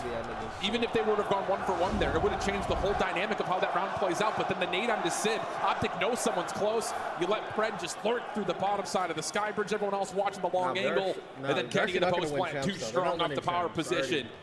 Optic find themselves a round away from going 2-0 up. But don't sleep on New York. They're still throwing a lot out that direction. At game point is Optic Texas. Do they decide to change their defensive look? And yes, they do. They're going to send 3 players to stack over towards this A site. But with that one stun connecting, they're going to read it. The pressure's sort of going to be here. But that bomb's going down at B. Yeah, Optic know they have to play retake for this B site, though. Dashy very firmly gives us that evidence just by staying back over towards the bar. Joining him now is Pred. The rest of Optic stuck over towards the A side of the map. And the timing is not good from that position. Kenny, Shotzi both fall. Now it's just out of the hit from the front 2v4. Hey, Dash, you got to try to hit some insane shots if you want to stand a chance. Thankfully, Pred is able to at least make it more manageable in the 2v3. With only 25 seconds left, you have to try to realize where the hell the setup is. Clean stuff from New York. Pred able to find a couple of kills, but doesn't make much of a difference in the end. That's just a blind counter, though, right? Yeah. I mean, you get 3 members from Optic hitting one side, 3 members from New York hitting the other. And then a 4v2 post plant, just too difficult to break down. It's just a no situation. When you're going for that 3-to-1 stack, you're basically shutting down one site. But if you give up that other site for free, because the last player was playing around that middle map, gaining no info, that allowed the Subliners to instantly work that plant. You also had Sid playing over towards security. He finds that first blood on the island. So Subliners with complete blind counter stay alive. Is there enough in the tank here, though, for the Subliners to bounce back 3 in a row? I want New York to win this That's the question. too, bro. And they're going to look to get aggressive again through mid. I want them to win. Similar idea, stun out towards the stairs. Those don't land. Kismet back up towards the nest. Optic looking to play aggressive towards B, but Pred, he's able to get the read through mid steps. Good first blood, and now extra utility up towards patio. That's doing your homework right there. You know that Kismet and Hydra love to push themselves aggressively up through mid, but eventually Kismet strikes at the same time. Skies, Sid also finds one. Now it's Kenny in a 1v3. Tough situation, but he does find himself at least a little bit of ground to work with. Unsure if anyone's playing on the deep pinch. And, well, the tags are already in. Kismet, Sib looking to teamwork them out together, and just no chance to get the reach out. It's 2 in a row, and off to round 11 we go. Even with the Subliners getting early picked off. And the 3v4, every single player from New York clutch up in a one-on-one gunfight. So once Kenny's put it a 1v3, positioning already known. Knocked down to 8 HP. They just absolutely send it on to him. Successful retake right there from the Subliners, and now we got around 11. What do you call here? Oh, man. The first bloods have been a pretty good indicator in terms of how the rounds have gone. Optic have missed out on 2 chances thus far, but largely speaking, the first bloods have been a really clean setup. It's going to be Optic on the defense. What do you call here if you're New York? Looks like they're going to go back to what they did round number 1 of their offense, which is a heavy hit over towards A. And Optic are spreading out. This is their very first look on the defensive side. This time it's Pred and Dashy taking ground over towards B, but the space that they were able to take, Dashy's going to wrap his way back to assist his teammates at A. Skies is playing this flank a lot more passively, just sitting inside the security. Does Optic want to play off the pitch? They want to just hit this thing from the front. Sid not committing for the plant yet. This is going to give Optic a chance to try to reform. They've already cleared out all of B, so they know this is going to be an A play. It just comes down to what do they choose to do for those retakes. Oh, they have no more attacks. This is for the bread. Hopefully you have a for the smoke bread. to try to at least cause a little bit of mayhem for this mid connector. If That Optic Trophy loses this, is able to block it. they're losing the series. Now with 35 seconds left, Skies is going to have his hands full. I don't know if he saw any of it. He tries to get a stun back over towards mid. That connects, but does he know how many players are on the back? He sees Pred. He sees Kenny on the jump. Skies looking to get isolated. It's clean. Now it's going to hit from the front. Sim Hydra deal with it nicely. But it's really just down to what they can find on the top of the site. Dashy, last one left for the 1v2. Cut down from the Sky Bridge. And it's 3 rounds in a row. So hard focused on fucking Skies, bro. That's great teamwork. He's like, two are here, 2 are here, 2 are here. Come help me. I didn't even realize Hydra like ran all the way back. Yeah. Mid that connects, but does he know how many players are on the back? He sees Pred, he sees Kenny on the jump. Skies looking to get isolated, it's clean.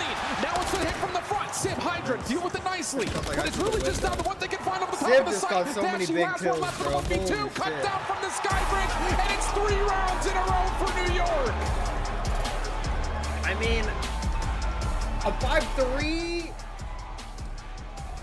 isn't much of a choke on 6-star, because if you win one defense, you get an offense. Offense is like basically like fucking defense on this map, because you're really playing in the bottom, you have to rest the retake. So you literally win an offense, you win a defense, and all of a sudden it's overtime already. In the 3v4, everyone clutches up in a one-on-one gunfight.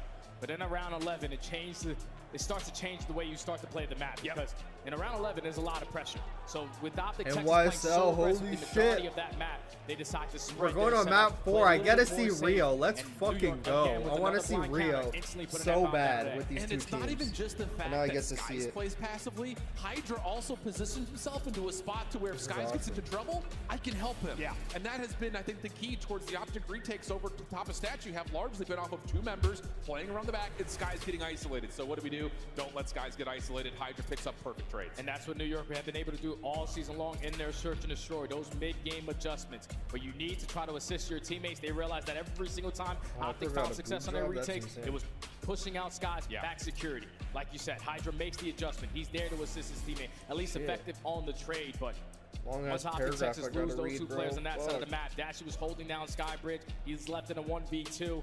Just not enough time for him to work with because of the positionings out of New York. Great stuff, great adaptations in New York. Able to fight back from a 5-3 deficit to now get us to a 1-1 count and a new map since the last time they played, the Invasion Control. And look, I think the thing about it is this is a pretty even square up, largely speaking. But going with to Allie's point, you now have a real hard point in the mix, guaranteed. It did go to Optic last time, but historically speaking, it's been one of New York's best hard points. Yeah, New York, well, what, 6-1 in their last 60 days? Unreal. Same thing could be said for Optic Texas at 4-1. So this invasion is going to be big because what? We got the 2nd best attacking team going up against the 3rd best attacking team. We got the 2nd best defensive team going up against the 3rd defensive team. So this is going to be an absolute battle here. This map may determine the entire series for all we know. So let's make sure we're set up, ready to go for it. We're going to step away for a brief break, but tell me you're not going anywhere because you don't want to. We've got map 3 coming back. Invasion Control on the backside of the break. All right, holy shit, that was a long paragraph I had to read. These guys are typing some crazy paragraphs. Map number 3, holy shit, well what do we got? Map number 3 is Invasion. This can be interesting. Invasion, Rio, Invasion. Okay. Pred's a 1.21 right now. Pred's a 1.21. Hydra is a 1.07. Sim's a 1.13. Play like a Kismet, as you guess, is a 0.83. Controller of the Call of Duty League. Visit scuffgaming.com for all your gaming needs. Kenny 0.78. The Champs Tracer Pack is available now. The bundle includes the Reaper Operator Skin, Ripper Weapon Blueprint, Death Stare Weapon Blueprint, Cuts Deep Charm, 2 calling cards, 2 emblems, and 2 weapon stickers.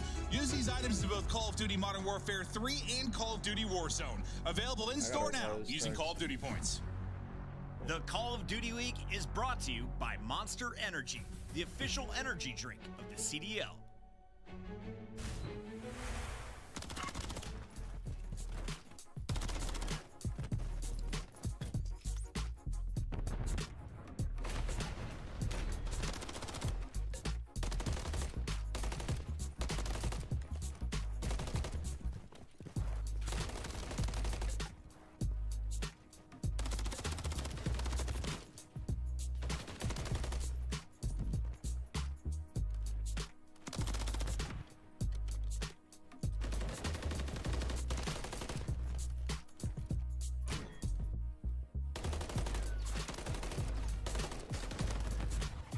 I'll be back.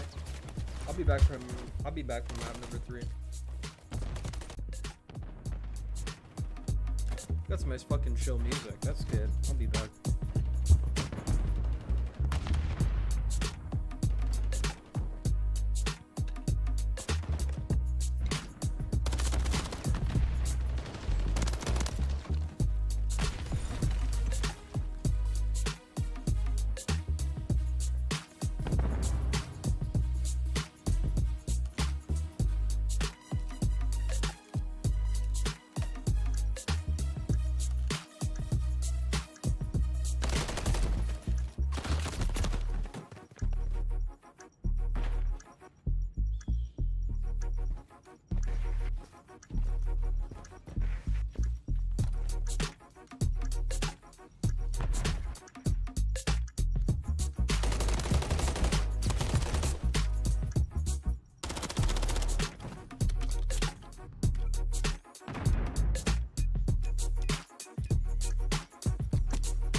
Methods has kindly taken some time off the watch party to come and talk to me. Methods, big day for the boys here. The green wall are all behind them. You're hosting Champs. How's everything going up here with the watch party? How are you guys feeling?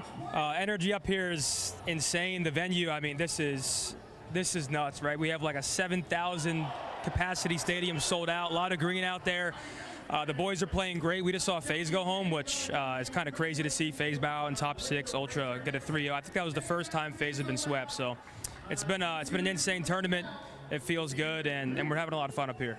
Now, they're performing out of their minds. We saw a reverse sweep yesterday. Unbelievable stuff. I mean, you got Shotzi and Pred, number 1 and 2 in KD, currently leading in Champs. That dynamic, that duo is so powerful when it's on. We've got Shotzi really in your face, fast paced. And then we've got Pred who likes to post up and get ready for those sneaky kills. What are you making of that dynamic right now? And how confident are you they're going to show up today? We're all confident in the boys up here. Obviously, there was a lot of noise around the last major. They weren't playing very well, to put it quite honestly. But they're here. I think it was a mental game. I mean, once you get that one win and sort of just like change that mindset and start feeling that crowd, I truly think the crowd's a big factor in how they're playing so far, right? They're calling them thunder and lightning, right? Shotzi's going in first. Pred's cleaning up kills. They're top 2 in KD at the tournament. They're playing off each other, and you know, Kenny's leading the troops. Brandon's doing his thing. All in all, it's a pretty collective effort so far. When they're on, they are on like no others. So really excited for this. Methods, thank you so much. Back to the watch party you go, mate. Yep, thank you. Welcome back to Allen, Texas, and the winner bracket final between the New York Subliners and, well, the home crowd favorite in Optic, Texas. A 1-1 tie at the moment, Jay, but an invasion control that has us, maybe flipping a coin here. This might be the map that takes the whole series right here. Because usually these guys go back and forth in the controls, but the last time that they match up, Subliners got the better of them in a clean 3-0 on Invasion. So if you are Optic Texas, you haven't played this map in a little bit more than a month. It's been a long time because you've been playing a lot of high rise, and then recently the Karachi has been added. You have that same exact game plan. Dominate on the defenses and slowly but surely just maintain that map control on your attack and make the game hectic. Both teams have been great offensively and being able to not just secure different segments and ticks on the points, but even being able to secure entire rounds. A lot of it has been by Pred. I mean, look at the numbers. A 1.5 on the weekend in control. On the other side, keep your eye on Civ. If my math checks, so he's got like a 1.35 in the head-to-head versus Optic in control. So the numbers give us really not a lot of wiggle room one way or the other. Should be a really even square up. Yeah, this is going to be a battle, man. Start to finish up this map, who's going to be the team early on in attack? It's going to be the Subliners. So they're going for a 2-2 split. Optic Texas stacking a lot of bodies over towards B, but with Dashy finding that first split, and also at the same time Kenny getting that info through mid, they're still playing over towards A. This is a lot of space for Optic. Ooh, but Civ, Spidey sets tingling, snaps over towards the backside at Dark, and then Kismet also creates a little bit more vacancy through the middle of the map. So really, all things told, not much gain, not much loss, but Dashy follows up, finds Kismet, and now the middle of the map starts to lean towards Optic. And this is not going to be easy to try to work out of your base if you are New York, because Shotzi the entire time has been watching over towards B Street, but he's the only player on that side of the map. Thankfully, you get a team kill out of Hydra. You get the push in from Dashy, and now he's just finessing around his tank. Finds that kill onto Kismet, dominating B Street control again. And Kenny also wins a critical 1v1 over towards the A side of the map, so that slows down the ability for New York to possibly find something cheeky towards that more difficult zone in A. Dashy, on 4 in a row, nearly gets a chance at number 5, but Shotzzy secures his trade, and that will lead to now just 27 seconds. New York need to see a zone. Yeah, they need to see a zone, and now this pinch from Shotzzy might play a big part, but thankfully Kismet was ready for that engagement. And at the same time, they also find that kill onto Kenny through the front end. So Subliners in full control of this B site. You already have players pushed out towards Treehouse as that first segment is coming in. Yeah, but Shotzzy gets a kill from the front, so now all of a sudden Optic may be able to get this to go. Just 20 seconds on the clock. New York cannot stay on the zone whatsoever, so the clock continues to run. Shotzzy on the hunt, looking for players over the top side at Broken. Knows he's got a player on the corner, but trying to wait to use the zone. Come into here, guys. The kills, 19 pays 12, but only 5 seconds on the clock, and New York are going to get zeroed on their first offensive attempt. Oh my God, and the playmaker in Shotzzy is just taking over What's right now. doing there, baby? 8-2 start. Finessing usually very good at with that breaking AR in hand and not allowing New York to get any segments in this round number 1. That is how you come out and punch them right in the face. 8-2 from Shotzzy, 7-1 from Dashy. Sheesh. Kenny and Brad have 3 combined kills. They didn't have to do anything. Unreal stuff from Optic, and for New York, trying to work the middle of the map, gets blanked, and then nothing else ever develops for him. Yeah, that's just tough, man, because even off this second life, when they come in off that respawn, it's like they weren't committing over towards B Street. Yeah. That's the thing. They were still trying to fight for mid-courtyard, and Optic Texas said, go ahead. You can go right along to do that. Now, if you are Optic Texas, let's just gain some early segments. And you see the stack over towards B. Shotzzy, decent damage, but ball makes That's enough to take care of Shotzzy. He was on 3 in a row. Dashing also falls, so no streaks here, but Kenny nearly able to double up and keep Optic's offensive play alive on B, but instead they have to reset off spawn. Yeah, Brett taking a lot of ground. At least for now, over towards this A Street, but Optic Texas now going to work their way up to the middle of the map. They find that first kill onto Skies, and this is what Shotzzy does best. He's just dancing with death, able to finesse with his life. He's just so annoying to play against. And they've pulled the defense over off spawn. Shotzzy has, so now all of a sudden you've got 2 members for Optic on the point at A. This is the more difficult to capture, and they're already to get the first tick of progress. Trophy system does get at least eliminated for now. Wallbang's out. Skies playing along with Dashy, and it's the pistol that wins the day. But Shotzzy does sneak through the B side of the map, and maybe a chance to get a couple extra kills and create space for the rest of the Optic team. It comes back over towards B, and Shotzzy finds another double. And this is what Shotzzy does, man, just being a nuisance behind enemy lines. He was just in blue, now he's already in your mannequin. Kismet gains that info, but at the same time, Optic are working in that first segment at B. NYSL don't have to worry about this with FaZe, bro. Like, Shotzzy's all over the map on 4. That's really why FaZe can't beat teams like this. Like, look, they're literally just looking for They're going to try to transition a little bit of Hydra can't do his thing because he's got to look for fucking Shotzzy. They've got Kenny on the B zone, and joining him will be Dashy. That should be enough for a second tick of progress.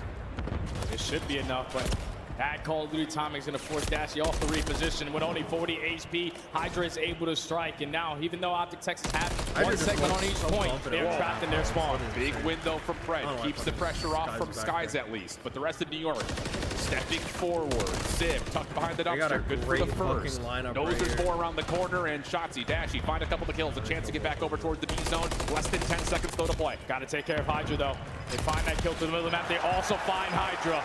So now a stack has to be an active speed point. You cannot afford to allow this to go up slowly. Second segment comes in. They find that kill onto Kismet. Time is going to be extended. Throw an extra 60 seconds into the mix. 15 plays. Oh! Shotzzy shooting straight, takes Skies out of the power position, topside blue, and now he can get usually into his antics once again, playing around the backside of the New York setup. 15 to 10 in lives remaining, only 45 seconds to go. So if you are Optic Texas, you have 1 to 2 more good pushes at this. A lot of map control. Can you make this one count? They find that kill onto Kismet. Shotzzy's just waiting for his opportunity to strike, and now it's go. New York is in pieces. Skies, backside gas station, taken care of. Kills from Hydra mid-map though. Keep New York at least in some sort of control defensively to allow maybe an opportunity to get back over towards this A zone. Optic trying to restructure, 23 seconds left. Kismet trying to hold the line in the middle of the map. Oh, and they locate Shotzzy. He was trying to finesse for his teammates to get to him, but Brett wins that one-on-one. He's able to put himself in the objective. Only 5 more lives remaining for the subliners, but a big nade leads to that kill onto Brett. Might just be 5 lives for New York. That was FaZe. FaZe crumbles right there. They crumble hard, but NYSL much of a difference. Kismet, big win over through long 3. Able to keep his life step away. 3 seconds on the clock, and they didn't even get here in time. The only one who might be able to is Shotzzy. 0.0 on the clock and can't quite cross the lane. If that was FaZe, so New York will hold on, but lots of damage done by offense from Optic. Definitely a lot of damage right there. You gain 4 segments. You outslate them to bits at the end of that round. I just thought with 30 seconds left, you find 2 kills around that mid area. Shotzzy should have put himself in a position to at least put the game clock at a pause, because once he drops and doesn't get anything done on that pinch, all you have to do if you are the subline is just trade it out for those final 30. They ended out in the 2v8, able to secure the defense, but now you got a lot of segments to make up for. Absolutely.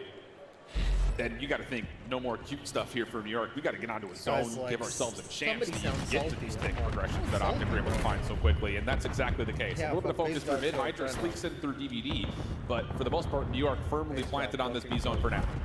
And it's just Shotzzy here trying to contest it. Kismet already putting himself in a great position, trying to flank onto Shotzzy, but he's just ready for every single engagement. That's already 3 dead. Sky's last player up. Subline is all coming off the respawn. This is not common out of the New York offense to get blanked this hard off their breakoff. Dashy now over towards the water bridge in an absolutely perfect position to at least be a thorn in the side. New York quick to deal with it. Fred, next one up, tagged up down to 1 HP. Can't really do much. And now it's just on Kenny. Here comes the hit up A3. Kenny tried to give it a battle, but that's not going to work out. And now New York can stop the clock. Up on the fucking hill with them, baby. I don't care. Get those picks up. You need to throw your nade into the same objective, because that first segment is slowly but surely working its way on up. There's only 1 player from the subliners in. Everyone else trying to watch that cross. Sib finds a double with Shotzzy. Kenny finds 2 of their own. Kismet inside the laundry. Continues to keep Sib at least somewhat safe on the zone. On it, and they have to just finessing back and forth. Checks out most of this Optic recovery, but it doesn't stop it. So it's just the 1 tick at A. Off New York taking their full 4-man focus over towards B. They have to literally 30 seconds to fight. Yeah, still one in this on the round. hill though. They can like take some Texas, time more. They can slay out a bit. Not allowed on any progression over at this B point. Hydra's able to get 1. Shotzzy effective for the trade. It's back and forth in the kill feed, but time is still dwindling. Clock stops at 25.6. Sib, the only one on for now. Shotzzy, tough gunfight, still able to win it. Hydra through mid-map. It needs to help out in the B zone, but knows that Optic are really making motion over to the middle map, so he finds the kill, but the clock is the issue here. Hydra trying for the turn and burn, not going to happen on the play. Kismet also tracked down in towards Broken. And now Optic's defense starting to firmly take back the control of B Street. 5 seconds on the clock in New York. In 2 offensive rounds are only going to find 3 ticks, or probably 2 total ticks of progress. Good offense on fucking. And that's Optic Texas just dominating on their defensive side. 2nd overall on the map on the year. And they have figured out a way to just continuously spread the setup out of the subliners. I would love to see a little bit more stacks if you are New York. Yeah. Because there's a lot of segments that you have to make up for. The kills are nice and all, but we needed those segments to try to at least guarantee ourselves defense in round number 5. Now it's just still down 2. You are forced, if we go to round 5, to be on offense again. Yep. It's out of the question.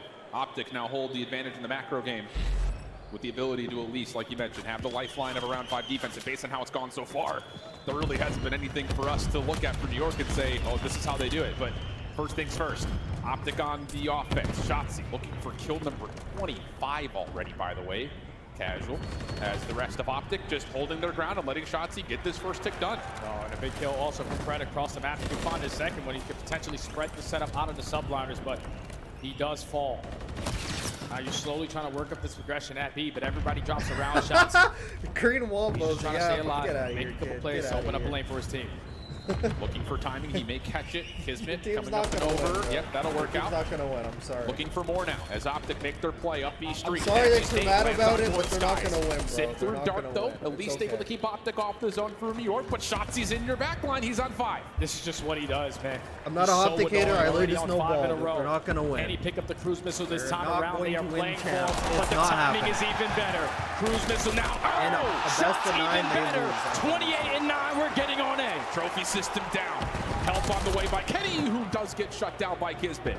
Help now for New York, starting to build a little bit of success as Optic know they need to get more progress done on one of these 2 zones. First tick about to be locked in. Shotzzy will be shut down. Focus back over towards Pred as he makes the move over towards B. And this is where Optic Texas need to be a little bit quicker over towards this B point, because Shotzzy, he was just trying to pull that setup from New York on that side of the map. A stack needs to come. They're able to finally put the game clock at a pause. Wait. But subliners are going to go for this one. Does Dashy feel like he's got the open, make a play over towards A? No, instead he's going to make a play back to make sure this extra 60 seconds gets tallied. And there is 3 dead. Now it's just down to finding Skies, and there he is. They find him mid-map. The extra 60 seconds going to be a guarantee, and he's got a lifeline here for Optic. Oh, and Skies is also going to fall. Unfortunately for Shotzzy, he wants that kill back, but time is going to be extended. Had a big call because 3 players from Optic Texas dropped at the same time. So Pred is going to have his hands full on 4 in a row. Just keep on finessing around red. Minute 10 on the clock. Play on the overextension on the way. Pred gets into Ruggs. I don't know if anyone knows he's here. New York are still frantically looking to see where this Optic setup is, and here comes Pred. Yeah, good help from Shotzzy. Now he's on 5 in a row. Does he get number 6? Kismet taken care of. Clock will stop. Kenny's on the A zone. And this might be an opportunity to invest one of the cruise missile. Pred was able to pick up a second one. So far in this round, you have 1 player on the objective. Everyone watching the crosses through the middle of the map. This might be it. First take is good. Kenny steps off the zone for a moment. Shotzzy able to help out. Here comes that cruise missile from Pred. This is going to push the New York defense so far away. Here comes the stack. Kenny dashing on the zone. Second tick of progress going to be pretty much a guarantee. New York trying to battle back. Trying to find their way in the zone. It's just down to Skies. Tries to slide on in, and Skies gets the double. But it's a 14v6. 14v6, and the second cruise missile gets invested off the respawn. Now no more respawns for New York. Kismet beautiful on the crossbar. I think Ultra win this 40 seconds. Optic just got to play TDM. New York have the setup they want, though. Can they kill another 35 seconds off the clock and extend the map another round? They may not have a chance to. Kismet stuck at mid-tank. Pistol good. Kenny with the trade. Just down to Hydra. Can he kill off the next 25? No! Optic take 3 and an edge in the series. NYSL just pulled a phase and they folded, bro. They folded like fucking face folding against them. That's crazy. They're just playing lights out right now. But when you allow a player like Shotzzy to have a takeover moment, 35 and 12, 32 non-traded kills. We said it, that both the playmakers had to make plays. Shotzzy did it a whole lot better than Hydra. That is an unbelievable performance at this stage of the tournament. He's been an X factor all season long, and that is unreal out of him. It's crazy to think we set this match up with 2 potential tournament MVPs, Hydra v Shotzzy. And so far in the respawns, really for the series, it's been all Shotzzy. He has been all over the place. A 2-1 advantage, and there's that scoreboard you were talking about. 35 and 12, 32 non-traded, 6,200 damage. What are we talking about? That is unbelievable because keep in mind, he's gotten 21 of those kills on the offensive side. Every single time Shotzzy realized the situation, my teammates go 3 dead. I had to play my life. He found a kill, took more ground, played for that same exact person off of the respawn. Second I heard you say, your opinions suck. Coming off the respawn, they had to put a lot of focus on the Shotzzy and we're just forcing that defense. Trending MVP, he's not the, might be the MVP of the tourney, yeah. Looking at the highlights, it better be all Shotzzy because it was literally all him. I mean, he was hitting them with the wiggles. Legitimately has to be the hardest kill on the map. If they win I mean, like you said, at one moment in time when they were in the offense, it's like, hey, Shotzi's in blue. Never mind. No, he's in red. Never mind. No, he's in cafe. He's just everywhere. Unreal stuff. I think the thing too on top of this is how this map started. It was Shotzzy and Dashy. Yep. I was about to go FIA until Black Ops 6. Go kill. And that worked out perfectly for the opening defense, never giving New York a chance to even see to go off the grid. That's just unreal performances right there out of Optic Texas. I know they haven't played Invasion in quite some time, but they are still one of the best teams at it with the game plan that they have. So now that you find yourself up 2-1, 1 map away, putting yourself in a position to go to the final dance tomorrow, you got a Rio HP that has been treating you real nice as of recent. Oh, yes. I think you, just to kind of put the bow on top of this control, you called it perfectly in terms of you earned the second cruise missile, you've got the life lead, you've got the clock in your favor. Let's throw a little extra pressure on this New York team. And it works out to absolute perfection. So, with that guy in the middle starting to pop off, and a Rio hard point coming up next. You wonder if this is just a Shotzzy takeover series, man. The way that he's playing so far, man, he definitely has the ability to continue to do that in that map number 4. But if you remember watching New York yesterday versus Atlanta, they basically won it in a 3v4 because Kismet didn't play well. Hydra was literally untouchable on that map, the same way Shotzzy was on that previous map he just played. You're going to have your hands full versus a team like New York, who has of recent, the last 7 times they played it, 6-1 on Rio HP. They have figured this one out. We're going right into hopefully Real they can try Let's to, again, to force a game 5. But the thing about it is, if you're New York, how much of that is coming off the fact that Hydra was, especially lately, in MVP form on maps that look like this, where he can just run and gun and do it all himself. Doesn't feel like that's going to be allowed to get away with, at least this time around. We'll see if that will be true. We just, do this ancient Greek style. Throw out Shotzzy, throw out Hydra, let him 1v1 for the map at this point. And it's going to be a battle, bro, because both of those guys have insane POVs. Shotzzy with his diving movement to get out with his life. Hydra's always ready for a gunfight. You can never catch him off guard. So it's just potentially 2 maps that stand in front of him to a double ring for the New York Subliners. And right now, we're in the best placing for Optic Texas in CDL era. Correct.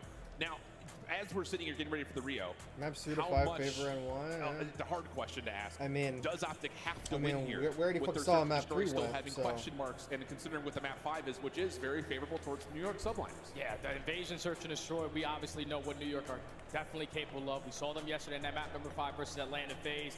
So you really don't want to get there if you are Optic Texas with the way that you've been looking at search and destroy as of recent. Obviously in the map number 2, you throw a 5-3 lead. So if you can get it done all throughout the respawn, that's your best bet. All right. Rio map 4, let's get it, baby.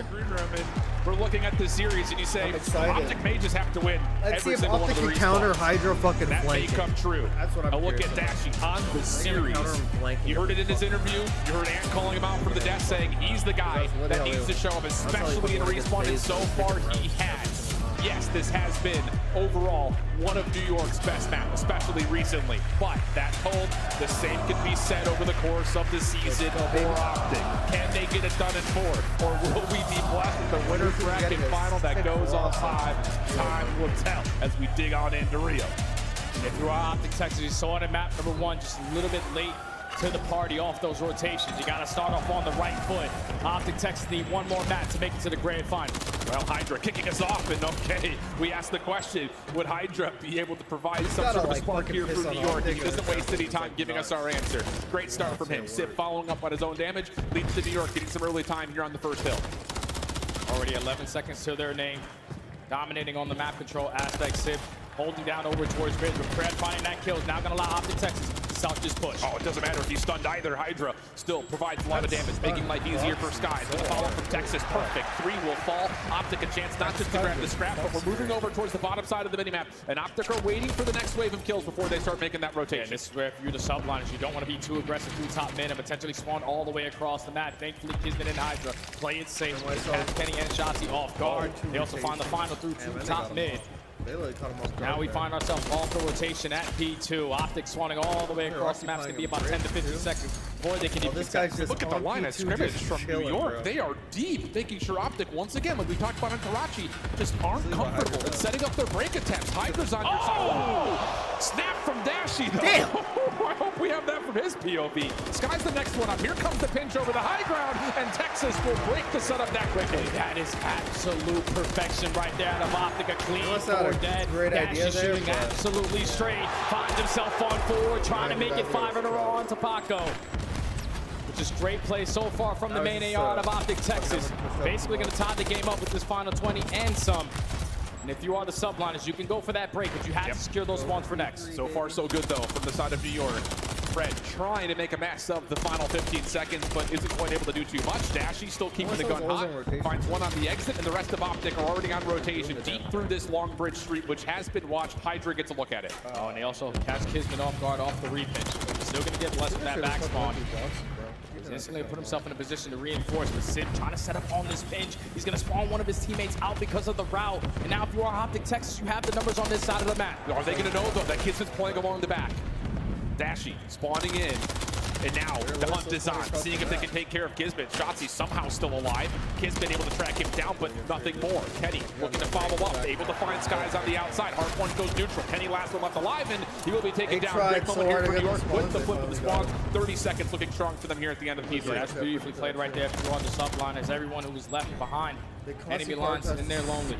Able to clutch up in a one-on-one gunfight to make sure to secure the spawns for the backside of this P3. Final 20 is going to be theirs. Optic Texas setting up early off the rotation. Big gunfight out of Kenny. Oh, Kismet shut down on the pinch. So not only does Kenny find the kill over the top of the hard point, No nonsense around the back from New York. Everything will reset. We move down over towards this garage hill. Hydra caught off guard. Shotzzy just holding into a corner. Doesn't implement that into 2. Sib with the shutdown plus Shotzzy a knows follow. about New the York have numbers flanks, to hit. bro. Now Optic spawns so damn deep behind that P2 because of the route being hit out of Skies. He's not able to find a kill finally onto Pred. And that's going to lead to an early break coming in from the Subliners. Pistol not good enough. Kenny was eating hella shots right there, but Subliner successful on the break. Holding from the front, no trophy system down. Hydra just trying to keep his life. Help on the way from New York over through box side. Sky is able to find Kenny, who was trying to get the first one in. Fred has to follow up, and he only finds a single kill. Neutral hard point, 50-50 battle, but it's Skies and Sib over the top of boxes again, allowing New York quick re-entry back into the hill. And this is big time to fight for. If you are after Texas, it would be cool if you can get it, but they're already sending a couple players off the rotation. So can Kenny get anything done alongside Fred? They ball fall. Now leads the Skies on 5 in a row. Don't want to give him that kill because if he earned that cruise missile, he'll break everything about this rotation. Shotzzy trying to put pressure onto Sib, but too big of a power position. Follow-up, Dashy takes care of Kismet from topside bridge, but again, for Optic, still way staggered on their spawn. So New York are going to have some numbers. Dashy tagged down solo that Kenny could do nothing but force the team kill. Shotzzy reinforcing through mid, but he's caught in New York again, winning rotation over towards 5. No cruise missile to be earned, though, in the back pocket of Sky. Now, if you are Optic Texas, you currently have a little bit of top mid control. Thankfully, the Subliners don't have anyone in the objective as of now, but actually someone is able to jump on in, and if you are Optic Texas, you're a little bit too scattered. We got to get a team push in. Needs something. It's not coming at any form. I mean, this has just been, again, the same start to Karachi. New York is just picking apart Optic before they can even get a look to even get more than 2 members to try to break this setup. So New York, perfect. We're going to see the scrap time go their way, and they're going to be really close to about 165 points for the first set of hills. Now, if you are Optic Texas, you need to have the same exact tactic you had off that map, number 1. Late start, New York first half of the game, but second half, it turned up to a whole different level. A lot of kills going in their favor over towards that bridge side. They had the numbers 2 top mid. Just cannot allow Hydra and Sid to not make the play. Oh, Hydra's just finessing. Dashy able to find 1 trade, but Kismet's on the pinch. No worries there. Dashy at least finds a second. That makes things a little bit more plausible for Optic to try to find a quick re-break attempt, but still, the nades, the support, so good from New York. Skies takes care of Shotzzy. Kismet still in your front line. That will work out for even trades where Hydra cleans everything up, and New York find themselves back to the hard point. Yeah, it's just so much chaos right now from the Subliners. They're already finding themselves up by 100 points. 30 seconds still to fight for here at P1. Let's step aside and go to a listening with New York now. He's asking around, AG. Eski's one shot. They're 2 time, Eski's. Gonna be you. No one there. Push at the time. 2 1 time. 1 left. Nice. Close calm, the first guy. Close calm, the first guy. I need a short. Charge you. I'm already on the plan, guys. I want to get close. Weak. Get out. Short steps. Every pillar. Alright, yeah, listen. Calm. Let's take our time in this game. Okay, take our time on this break. Kenny, still. I'm point, Brennan. Go for it. Behind the food weak. AG's mid. AG's mid. They know where we're going from. Alright, yo, Kenny wrap, go short. Yo, close, car, 1 shot. Third pillar, and food. Yeah, 1 shot. Short, 1 shot. Yo, Brennan's cup guard, AG's cup guard, all 3 Humvee, 1 shot, Eskies. Humvee dead. I'm Shotzzy, I don't know if he's switching boxes, I'm not sure. He might be mid. He could be boxes. I love when they're both flanking. Look at Shotzzy and I are both flanking. We got the scrap. Nice, boys. Alright, we have the scrap. A bunch of boxes. I don't see anything. Nothing garage yet. Come on, Mid, shot. Go left. I'm believing it's fine. Garage, Plat now, Brennan. Play tight new. Missing Kenny on new. Missing Kenny on new. Big boxes, one's back door me. I need deep right. We should double just time. Yeah, should be there. 1 shot back right. Take your time. Yeah, garage, boys. We need to up the lane. And that's beautiful communication right there out of the Subliners, more specifically on the Kismet. He realized that Shotzzy was trying to go for a route. He lets him slip behind enemy lines, and when they find all those kills, when that pinch comes in, with Shotzzy on that side of the map, the Optic's spawn all the way across the map. There's still a 100-point difference. Optic in control of the spawns, but it's a long way to go. Yeah, I mean, this is a mountain right now. But they're starting to climb it just a touch. First 30 seconds have been good here at 3. Shotzzy going to be the forward man, just trying to make sure New York are tested on any further break attempts over towards this hard point. And he's even got a look to say Sib's playing on the outside, Fred taking care of the other. And now an opportunity for Optic make it a full 60. Still 1 more attempt here from New York, but Dashy picking up as the last line of defense with Shotzzy, and that will give them the majority of the time here on the 3rd hill. uphill. That's a big one-on-one gunfight because now Optic Texas can set up properly off this rotation. You get that final 20 seconds at P3. You already have players, 3 players stacked over towards that new hard point. But if you are Shotzzy, they're all approaching you now. Any kill here from Shotzzy is a good one, but the isolation, great from New York, stops any potential threat of the streak to come out. Kenny, nice two, but that's going to be good to stop the flight. Now the rest of the focus for New York has to come from the front. Spawns will allow them a chance to try to get some sort of a mass up over through this front side ramp. Right now they have boxes control, but Shotzzy with the nade is able to catch Kismet. So slowly but surely, Optic Texas, just like map number 1, are trying to fight their way back into the game. That's 2. Can Pret find a double? No. It leads to the break from Scott, but Kenny instantly there for that trade. He knows he has to step up, and Kenny does so perfectly. Here's the replay on the picture-in-picture, but the focus is firmly on what's happening from the front. Trophy system back in. Pret takes care of it. Here we go again. Pret's able to find himself a second, a clean feed, and now you've got Kenny on rotation to new. And Kenny's got to make a play here. Can he find a couple kills to at least make it easier for his team off this new hill? But at the same time, you have Shotzzy trying to go on around Sid reads it. Surely Kenny, can you get some down and now alongside Pret? Double for Pret. Now they know. Sky's trying to back up. Not going to happen. Last one to find is Sip. And he can't really do much else in that position after taking a punch to the face. Shotzzy looking to pressure forward. Optic are going to get past the 200-point mark. Shotzzy, he smells blood in the water. Moves forward looking for a second, but here's the call. Here's the pause. Optic know they need this time. And New York cannot afford to go 1 by 1. Potential lead change on the cards again. They dominate through that top mid. Now can Kenny get anything more? He's able to find one. Shotzzy there for the assist. A lead changes in. Optic Texas trying to fight their way back into this game. What a moment from Big Ken. 3 in a row. P3, P4, and P5. York looking like they want to play Wake up for this rotation. Kenny taking care. Wake up, New York, damn! Also gets him off the hard point. A chance for New York to get some of the scrap time with a full 4-man feed. Yeah, that's a lot of pressure over towards Graves. At the same time, you're able to dominate through top mid. Bro. So Sublime to take the lead right on back.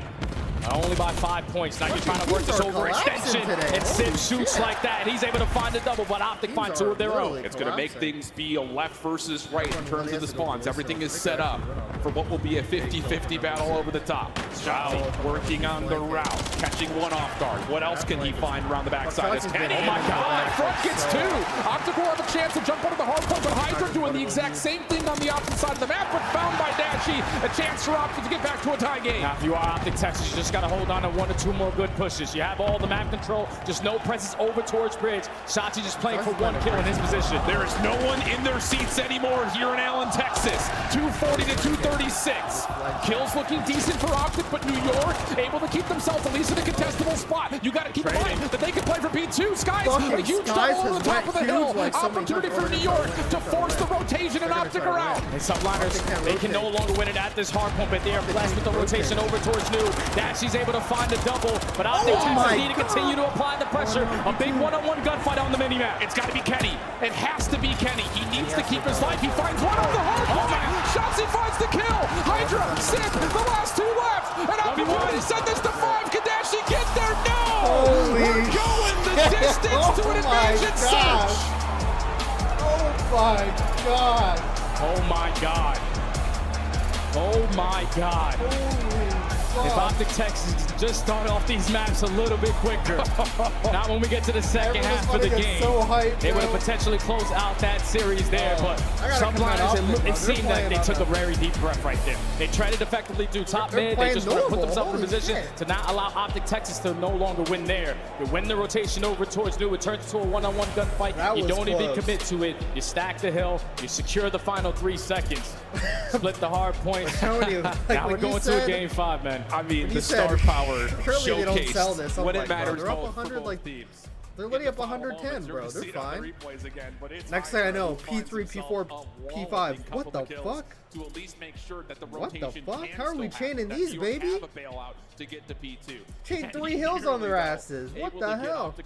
Oh, we got a game 5 for COD Champs Finals, bro.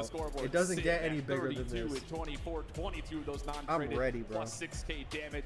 Just I might have to get up and fucking take a walk real He was quick. able to find the clutch kills at the right time, man. The fact that they rotate for the third goal Have to around get him at to that walk. P1, and he's the one Bro, holding him the popping that overextension. 3, He bro, finds a was double. And now insane, that bro. slows That down was the pressure coming in it. from Optic Texas. Him popping You that 3 had was Shotzi working crazy. behind enemy lines, but you can't go without everybody else there. So great plays Yeah, from certain like, great Hydra went performance huge, but out of your AR. it shouldn't have had to go. One more bat. It shouldn't One have to more go bat there. make It shouldn't have to go there.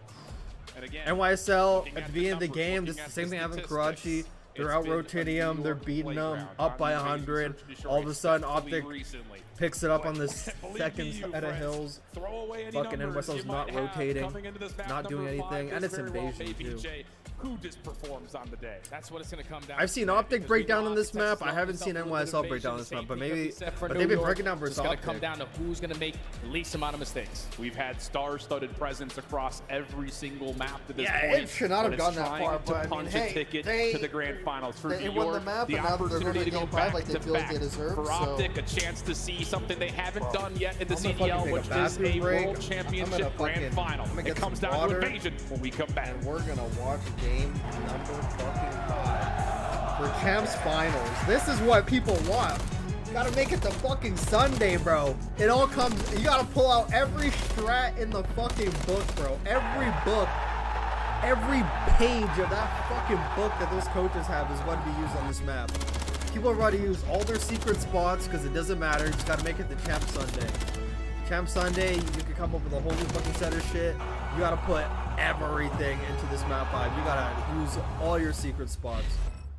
So Call we'll of see if Duty League NYSL's got some Championship secret Weekend shit. is brought to you by I'm thinking DRAZAH, NYSL's the gonna official ice up, but headset that's just and me. chair of Optic Texas. I'm being Optic biased Upgrade right now. your game with a Scuff, I got the people like official Emmanuel controller coming in of here the Call of talking Duty shit. League. Scuff and Optic have teamed up got a once lot of again. them. This I time got a lot for a of Optic limited games, bro. edition Prism Mystery Box with an exclusive design in 5 different colors. Grab yours today at scuffgaming.com/optic-prism, and you could be one of the lucky few to unbox the gold controller.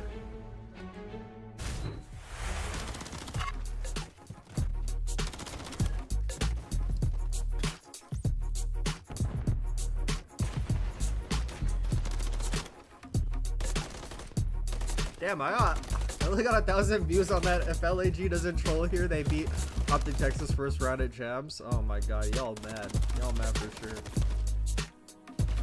This Champs would have been interesting if Optic, Ultra, and Optic Ultra and FaZe were all in the losers, bro. That would be a fucking movie. That would be an absolute movie. 3 minutes, okay. I'm gonna use the they look better on this day for sure. Hydra's not having a takeover.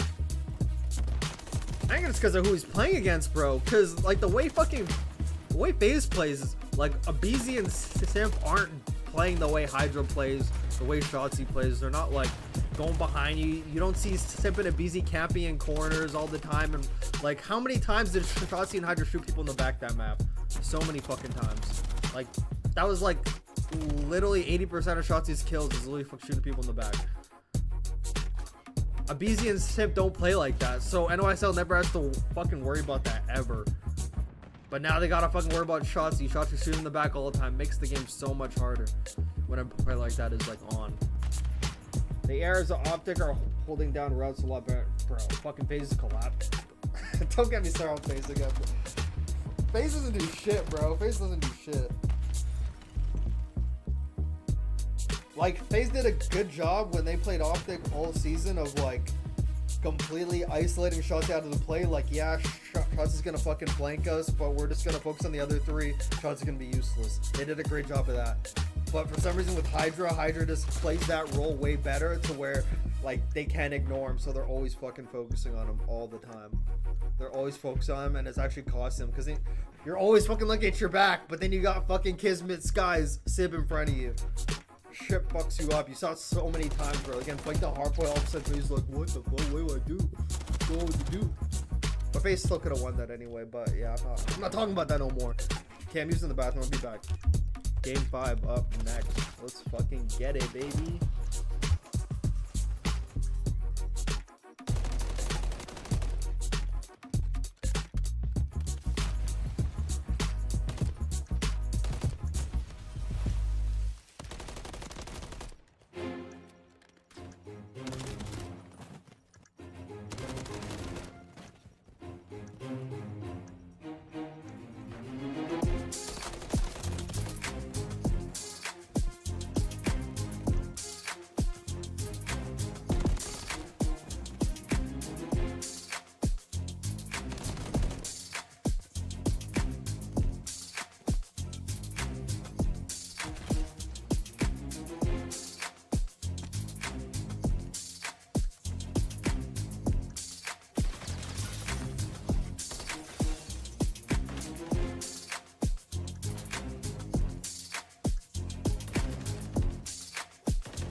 Nathan R. I No think FaZe shortage run it of back. energy No, here everybody's now saying in they have to Texas blow up. as we see the winners bracket Just final because it's a between Treyarch game Optic up and the next, they're probably Subliners gonna make it all stay the way together, to honestly. But if it was another IW title, they would probably be splitting up. But just because of Treyarch, they might run it back. But if they do get rid of someone, it's probably gonna be BZ. I feel it.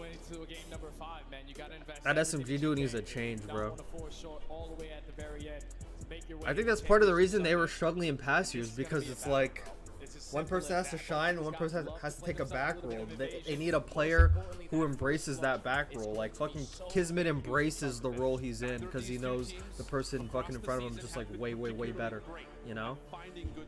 But like, I don't think a BZ or Simp are the type of players that want to take a backseat. Granted, like they were able to do it for each other because like they like each other a lot, but do they really want to do it all the time? Let's just jump right into the like, action. BZ was better at MW2, so Simp Everyone took the else back seat, find but he's their not way a to the backseat edge of player. their seat as we've got a map 5 to determine who makes it into the grand finals for the CDL championship. And 99 Kids always performs in the biggest moments. Get it, map 5. Almost a 1.2 KD in game 5s. New York are 6-2 in game 5s. Optic, on the other hand, are 1-6 with their first victory coming yesterday. The records are good. Opening dual win percentage needs to be better for both teams. But they're just neck and neck on the attack and the defensive side. It's a square up. Simple as that. New York on the offense. Once again, looking for early pressure. Going to track back to grab that bomb here in a moment, while the rest of the focus is largely on what can they do over towards mid. And we've seen this a lot. Shotzzy throws an early smoke at B Street, and it just causes so much confusion on New York. Where is he gone? Where is he? And they realized yesterday when Subliners were playing against Atlanta, Atlanta didn't really stack over towards this B site, so Optic take that instantly away from them. Gonna force them to play a little bit slower. Skies backs up to the spawn to recover that bomb, but they're playing for early info, and Optic are giving none. That's They it. should just No know utility around for the him. fucking He's just looking for it's gonna be opening broken. angles. They should just know that. Is there anything available to possibly see where Shotzzy is? Oh, he's using all the as you spots, can hear the bro. crowd, this isn't common. He's put himself in a position to quite literally have first information if someone tries to challenge. With that smoke grenade that gets invested over towards B Street, they don't even want to test the waters over towards Broken. At least the Kenny finding that first blood, man advantage to Optic.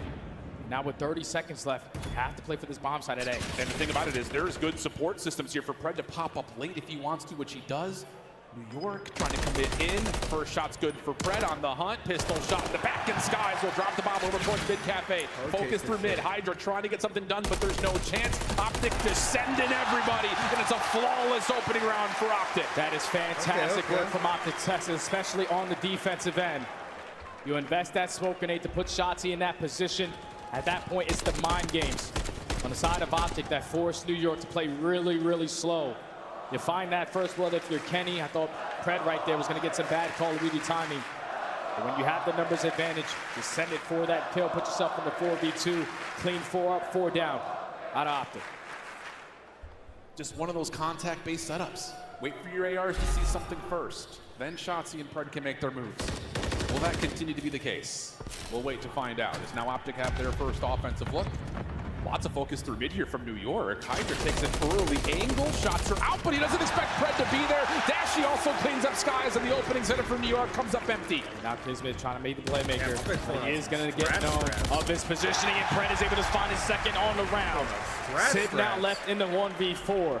That was crazy. This is going to be impossible. Feels that way. Laid down Sid trying to play over the contact, the bomb, and it's back-to-back flawless rounds for Optic. The mind games already established through 2 rounds. They have done their homework on the subliners. They realize that Skies and Hydra love to be that dynamic duo over towards Water Street. When you find that first blood, Skies trying to go for that trade, but commits too hard on that gunfight. Instant 4v2. And Optic Texas, again, don't drop a single player. And when New York just have their whole setup foiled like that, not where you want to be early. But like we saw from map number 2, New York great at finding good mid-round adaptations, mid-series adaptations. Baby called upon doing that once again. Kenny, a little bit of safer of an angle this time. Shotzzy playing on his cross. New York get a lot of damage done, but no follow-up yet. Just contact, that's all that is. And this time, Shotzzy does not invest that smoke grenade to put himself in towards Broken. So just playing for the info, but you're also trying to set up Pred. Pred's making routes. Already worked his way behind enemy lines, and Subliners are not going to be able to read this. Optic just need to make some noise here. Bro. See if you keep New York interested from the front. Red's on 4 in a row as well, so if he finds timing to catch a couple, that could be a huge linchpin towards really putting something out of the question Sky's had, but stays alive. And now all of a sudden New York have the information, but there's only 45 seconds, and they're going to get the now they're just down. not moving because you have so many different angles you have to put focus on, because Pred is still behind enemy lines, putting down shots. You're basically trapping all of the subliners in towards Cafe. Kenny finds the first blood. Oh, and Shotzzy bobbles up. Still not a kill to be tallied yet for New York. Hydra tries to check over the bomb. Not gonna happen. Where has this been for Optic? They just haven't played Invasion for quite They're some not time, used to but that they at said all, bro. this is our Fucking playground, FaZe especially was not on pushing the land. back base like that. I can Not tell a you single that. player has fallen. Kenny not on pushing 5 the in a back row. base like Pred that. on 4 in a row. Subliners seem to not have a single answer so far early into this game. Those mid-round adjustments need to come in and come in quick. You have to have this round if you're New York. 100%. I hate to come into a 3-0 count and say this is a must-win round, but based on what New York has shown us, and now all of a sudden what Optic have been able to kind of throw off the cuff, New York have to win this round. They have to, man. Big shout out to the guy in the crowd right there. We met him at Topgolf. He's a big Optic fan. I remember the face, but Top not done yet. Up 3-0. Optic Texas back on the attacking side, but if you're Kenny, you're playing for 1 kill. This is a default setup for New York. Nothing crazy anymore. 2-2 split. Everyone's staying passive. Everyone's staying safe. Skies is going to watch mid from deep at Park.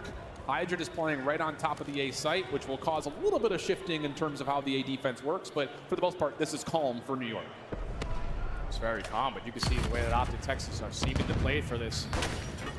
Gonna burst out on this side, and Hydra sort of got a read on it. That nade is able to connect. Great shots, but not able to find that kill onto Kenny, and now it's Shotzzy using the one-way. And this is just about Kenny catching the defense, rotating over from the B side of the map. Kismet is trying to give it an effort. He's already over towards Tank. New York still trusting that the setup can hold. Pred in trouble. Still keeps his life. Only they Bomb knew gonna get Nose planted. his back. And all of a sudden, New York kind of missed out on an angle. It has to be from Kismet, right? I mean, he's stuck mid-map. And now Dash is keeping Pred alive. Kenny finds that kill. Cruise missile in the back pocket. Subliners is still yet to find a kill in the map. There you go, Kismet. You strike 3v3. Fred's also in trouble here over towards the water bridge. Same can be said for Skies. This is taking so much time, though. Optic are, I'm sure, happy to see the clock start to dwindle. Last player left is Skies, and he's got to make the long run. Dashy gonna watch a very safe angle. Shots from Skies are good. Have to have it if you're Skies. Jumps over towards the bomb. Holy shit. Looking for the defuse. Dashy sees the information. Time is gonna expire on the play, and Skies also drops. Skies doesn't lose with 1v1s, but that is the most touched player that we have in the league. 1v2, 1v3, 1v1, even better. Dashy has that mid-tank. He knows that Skies is coming from Water Street. You have to do nothing but check the bomb with only 7 seconds left. Optic Texas can do no wrong. It's just taking so They're long. about a hot fucking 6-0, bro. They're about a DoorDash him. And now a 4-0 tally. Kenny's got the cruise missile. He's also got 3 first bloods. What an opening from Optic. And now the heat's really up for New York. If that last run was a must-win, I don't even know what to call this one, but you have to have it. And then NYSL's going right back. Already a different look. This time from Optic Texas on their defensive side. Dashy gonna put down shots. He reads the pressure on A, and that leads to Kismet finally finding the first blood for Subline. Fred's been tagged. Tries to get through. Kismet not off the region. That's just bomb down. Their shit, bro. And mid-map control still being worked over. Kenny over the top. Knows he's got Skies nearby. Just lose track of him a little bit. Shotzzy over through mid. Smokes himself out, but Sid finds the kill. That's now it so all annoying rests to with play Kenny. against, bro. Just 1v2 gets a kill, situation, just and he drops cannot somebody's find feet, an extra lease on life. And you can even see Skies right there. 1 round at a time, calling it out through squad. It's got to be 1 round at a time. Champs, I'd be snaking. Down 4-1. You find success in their round off for the first blood. Gentleman's agreement, bro. How do you continue to play that? Because now with Optic Texas going on the attacking side. Like, are you a bitch, you know? But I'm pretty they sure had that cruise missile to open up that B site. That was like a very modest subliners need to make some adjustments. Do you throw that here? Do you try to get 5-1 up? Or do you save it as a get-out-of-jail-free card if you're Optic? I would, man, because if you can put yourself at game point, it's nothing but pressure on the side of subliners. All right. So they're going for a 3-1 split. You got Dashy watching the overextension, but this should be the round where they call that in. How much does Hydra actually see on that cross? Kids are trying to get the broken. He's been tagged, so Optic should know that someone's playing forward. And Shotzzy nearly has the movement to secure the kill, but at least pushes Kismet back, and he's actually going to retreat deep in towards the B site. Now, if you are Kenny, this is the perfect time to call in the cruise. You're going to back down both of those players in towards Ice Cream. This is where you're forcing the rest of Optic Texas to take down. He's also able to find a kill, and at the same time, Dashy pushes up Water Street, 4v2. And Pred has the perfect timing on this rotation. Knows that he's got Kismet over towards Palace Steps. No worries to find the kill. Just down to Sim again. Nothing found for New York. It's series point for the home crowd. They're getting beat down. Optic Texas with the perfect game plan. So I got a question. They Is this fucking matchups, or is this... They knew as much as I knew. Or does this show you that NYSL We call that in here. We take this round. We're at game point. Subliners Subliners are going to be shaking a bit. Because I know if you were for a looking fact, for a performance out of the ARs, fucking game 5 Bases it was in this yesterday match. out of Dashy. So far, it's Kenny. I mean, both of them. They're 12-3 combined. Yeah. Crying out loud. Here we go. What does Optic call? They have the ability to do some crazy stuff here. Hydra 0-6. Not often you see that happen as New York are just leaving all their devices in towards mid-map here. They go right back to the play that worked for them the first go around with Kismet finding that first blood, but this time it seems that Hydra's getting isolated, and that sets up Kismet to get taken down. Hydra finds one, Kenny effective on the trade, 3v2. Bomb down. How do you play recovery here if you're New York? Looking for information. Plenty of time to work with. Shotzzy almost puts the round out of question, but instead, 2v2. 2v2 now. Seems that Dashy has gained a little bit of info, but Kenny finds the first 1v2. Just down to Sim. The Green Wall can feel it! And the Green Wall are going to have a chance to go for gold! I love fucking guys. Guys like, don't worry, buddy. Like, we'll be back. We'll be back. We'll be back. It's all love, bro. It's all love with these guys. He was talking to the idol. He's like, nah, bro. It's all good. It's all good. From a 12-map lost-streaking search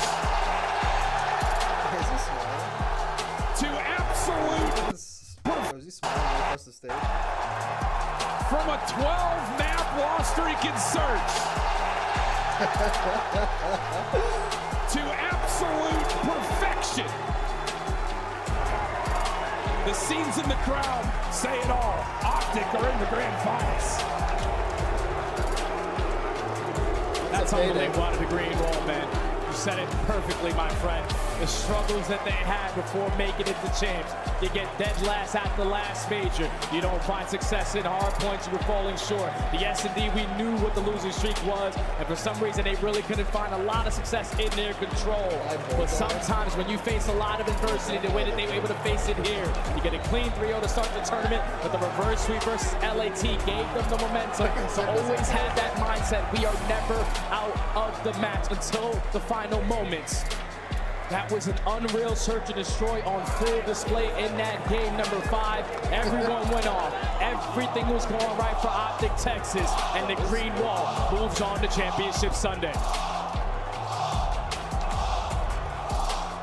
The definition of a bounce back in this series. From struggling against the Gorillas to having to reverse sweep the Thieves. They pull off an unreal comeback on map number 1. They nearly get it done again on the 4th. But wow, crowd saying it all. MVP chance, I mean, at this point, it can go to anybody in this series. Yeah, Shotzzy was absolutely lights out in all the respawns. When Optic Texas needed to show prowess in their search and destroy. It was Kenny who got the cruise missile, multiple floors on that side of the squad. And that is just one hell of a performance, man. If you are Optic Texas going forward into tomorrow, you have no weaknesses. None. You have the ability to come back in hard points even when you find yourself down by 100. You have now figured out your search and destroy of how we are deciding to play off these mid-maps adjustments. And in their control, when you got players like Shotzzy who can just dance around the map, it's going to be very difficult to stop. Comeback efforts at map 1, comeback efforts at map 4, up 5-3 in the search of map number 2, and then here, nearly a 6-0, where, again, flawless round after flawless round. Hard to pick up on much of anything. The first bloods are perfect. Everything's starting to trend towards Optic. It really, not to say it too early, it feels like Major 3 all over again, where this Optic team could do no wrong. They just figured it out at the right time. You need to play your best Call of Duty at the right time, and they have found it, man. The fact that they found 6 first bloods in that final game, when we went into the game saying we have a team that's 7th overall and a team that's 9th overall. 6-1 is the final score with 6 successful first bloods. That is unreal from Optic.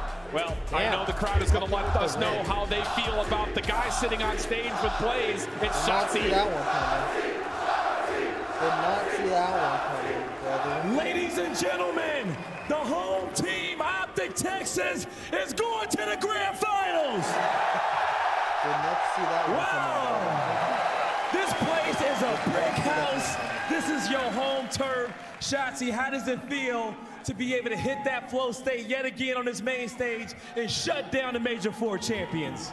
It feels good, man. I feel like whenever the green wall is with us, I just go crazy. So I appreciate you guys for going crazy as always. Man, you are going crazy every series, okay? The celebrations, the wins, the plays, the first bloods, you guys were getting it done. Now going into that S&D at the end, 4 or 5 straight rounds in a row, what was going right for y'all there? We literally went over that map 3 hours before today, and we knew that if we played Invasion, we're going to take it off just because of the fact that, you know, we went it over 3 hours, and I mean, right there, it kind of just showed hard work pulls off. It definitely did. That hard work did pay off there. Those little things you guys been doing behind the scenes have gotten you back to the grand finals. And man, you know, you see this whole stadium lit up in green, everyone with their phones out cheering. What does it mean to be back to the grand finals here on a Sunday? It feels amazing, man. I'm glad that we are able to go to Sunday and, you know, compete for the ring. I want to get that ring for the green wall. All right, lastly, I'm going to let you close us out. What do you want to say to everybody, to the family, the fans, everyone at home blowing the chat up right now? Send them off. What you got to say to those guys? Keep supporting the boys, and we got you guys with a dub. Love you guys. You heard it here from me and Shotzzy, and that's going to do it for us on the stage. Chris, break this down. Thank you, Blaze, and congratulations to Shotzzy and Optic Texas. They are back in the championship match of Call of Duty Champs once again. They did it in 2017. It's been 6 titles. Will they get it done here in front of the home crowd? It feels like they can, man. Absolutely. Phenomenal series from start to finish. And the way we kick things off on that Karachi myself getting shot in the back so much, they're like, what the fuck? Series, in my opinion, that's the Optic that we expected to see at the last major. They brought it out here. Yeah, we all got to do our Shotzzy here, rub our But yeah, they trolled Karachi, you and I saw it going this way. Mostly because we didn't want to get beat up by the fans. But you two called New York. No, we knew it. That's cope. That's cope. Let's start with you, though. Where did New York blow this opportunity? Because you thought they were the heavier team coming in. Yeah, I might have to watch myself leaving the venue. Some of these Optic fans might. I've never been high on NYSL. I've said this in previous videos. I was just higher on them than Optic because Optic looked like dog shit. And I'm just like, fucking NYSL looks like the better team. But even like coming into this year, I mean, even when NYSL won champs last year, I mean, I didn't really think they were the best team in the game. I don't know. I don't know if I'd want to go up against them in the grand final Invasion S&D because New York subliners didn't learn anything from that control. Their whole goal for the side of Optic all these top 4 teams are just very good at capitalizing those mistakes. That's all it comes down to. Sideways, and that's all Optic Texas. All that Shotzzy was doing map number 3, and then flip side Pred was able to do it in the game 5. And New York subliners just couldn't get the comms down time. They weren't able to thrive in the chaos like we're used to. Allowed Optic Texas to capitalize. The world champion Kenny showing championship form once again when the game is coming down to the wire. He locks it up in a game 5, and Hydra and Kismet, both SMGs from New York. MW2's lose at their dog shit game. Yeah, to expand on what they said, you know, we're sitting there, we're watching, we're like an excellent game plan by Optic Any Texas. game with no dead silence on up B Street on their defenses, getting shots, even throw the smoke down and bottom broken, and then it just stops. It's like MW19, bro. I didn't give a fuck about that game. They're playing 5v5 gun runner fucking domination. That's a pub playlist in CDL. Like, what the fuck? 2,500 damage, gun runner dom? kills, and of course a 1.75 with some big plays in the game 5. Shit's ass. But I don't know if Optic makes it to that game 5 without I can't even believe he Shotzzy played in that. control. He earns our scuff play of and then I'm maybe 19, no dead silence. You literally can't make a play. You have to wait for dead silence to make a play. I even forgot the map's names, bro. Holy shit. Let me go. MW2 2022. competitive open mode. lanes as well. We just haven't seen it in a while because usually Competitive the other team's settings. comms is always, where is Shotzi out? We need to find him. He's It isn't probably on fucking behind you. New York CDL Subliner is usually anymore. so good at that communication. Wasn't able to get it through during this invasion. Shotzi was constantly CDL pushed up maps and spawn, modes. getting any kills that he wanted. He was just being a nuisance the Yeah, entire so time. annoying. When you're playing invasion control and you have somebody like Shotzi just running around in your base, not even letting you get any kind of control and just being super annoying, it's one of the most God, they don't even frustrating have things to deal with as a player. Fortress You're like, "Can Hotel, somebody please Embassy, kill Shotzi?" Mercado, That man is not gonna have to Hydro. pay for a Holy drink shit. the rest of the time he lives here. in El Texas. Let's take a Asilo, look that's the at map I was looking bracket, for. 'cause El Optic, Asilo well, S&D they're with no dead guaranteed sounds. $400,000 as Shit's they lock ass. into the Embassy, championship match. Mercado. Subliners aren't done. I kind of liked Remember, they Hotel, still but follow it that just looks so elimination bracket. I don't want They half of could the return map. to the Fucking championships, Fortress but was they an gotta find anomaly. I out can't who believe they they'll played go that. through. That's Is it literally a LA pub map. Thieves or Toronto Ultra? I don't know, man. The underdog has been looking good. I They kind of already like beat Embassy, Ultra, I but think it's that they like feel they could do it again. it's another one-sided Great map, bro, stuff with the so crosses far. and shit. Texas, make some noise for yourselves. I think We are Mercado is the halfway most fucking done with normal the map, day. but Still, two more meaningful know. matches. We come back with a battle for third. LA Thieves taking on 2-1-3, Toronto. bro, After what this. is New York doing? I don't know, bro. I don't fucking know. Not Ultra versus LA Thieves. I don't fucking know. Every team is just trolling, bro. I don't know how professional teams are not rotating the hills. I don't know how professional teams are getting chained on 3 hills. I don't understand it.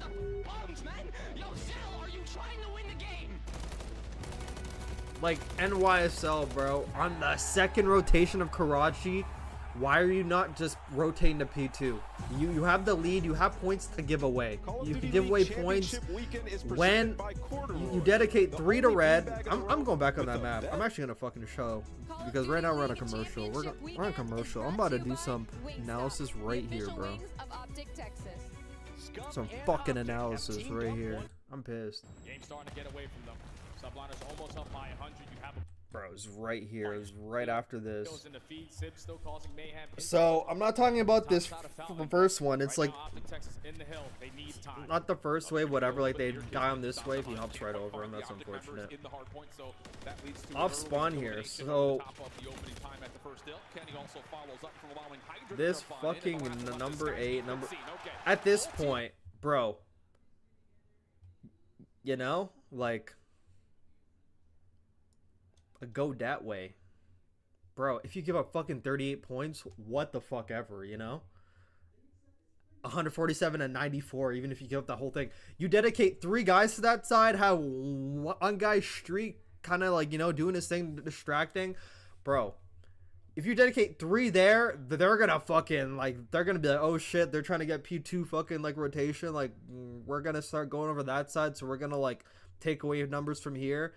Like when you have a lead like this, you could afford to sacrifice a P1, bro. You could afford to sacrifice P1. You don't even need to touch the hill anymore.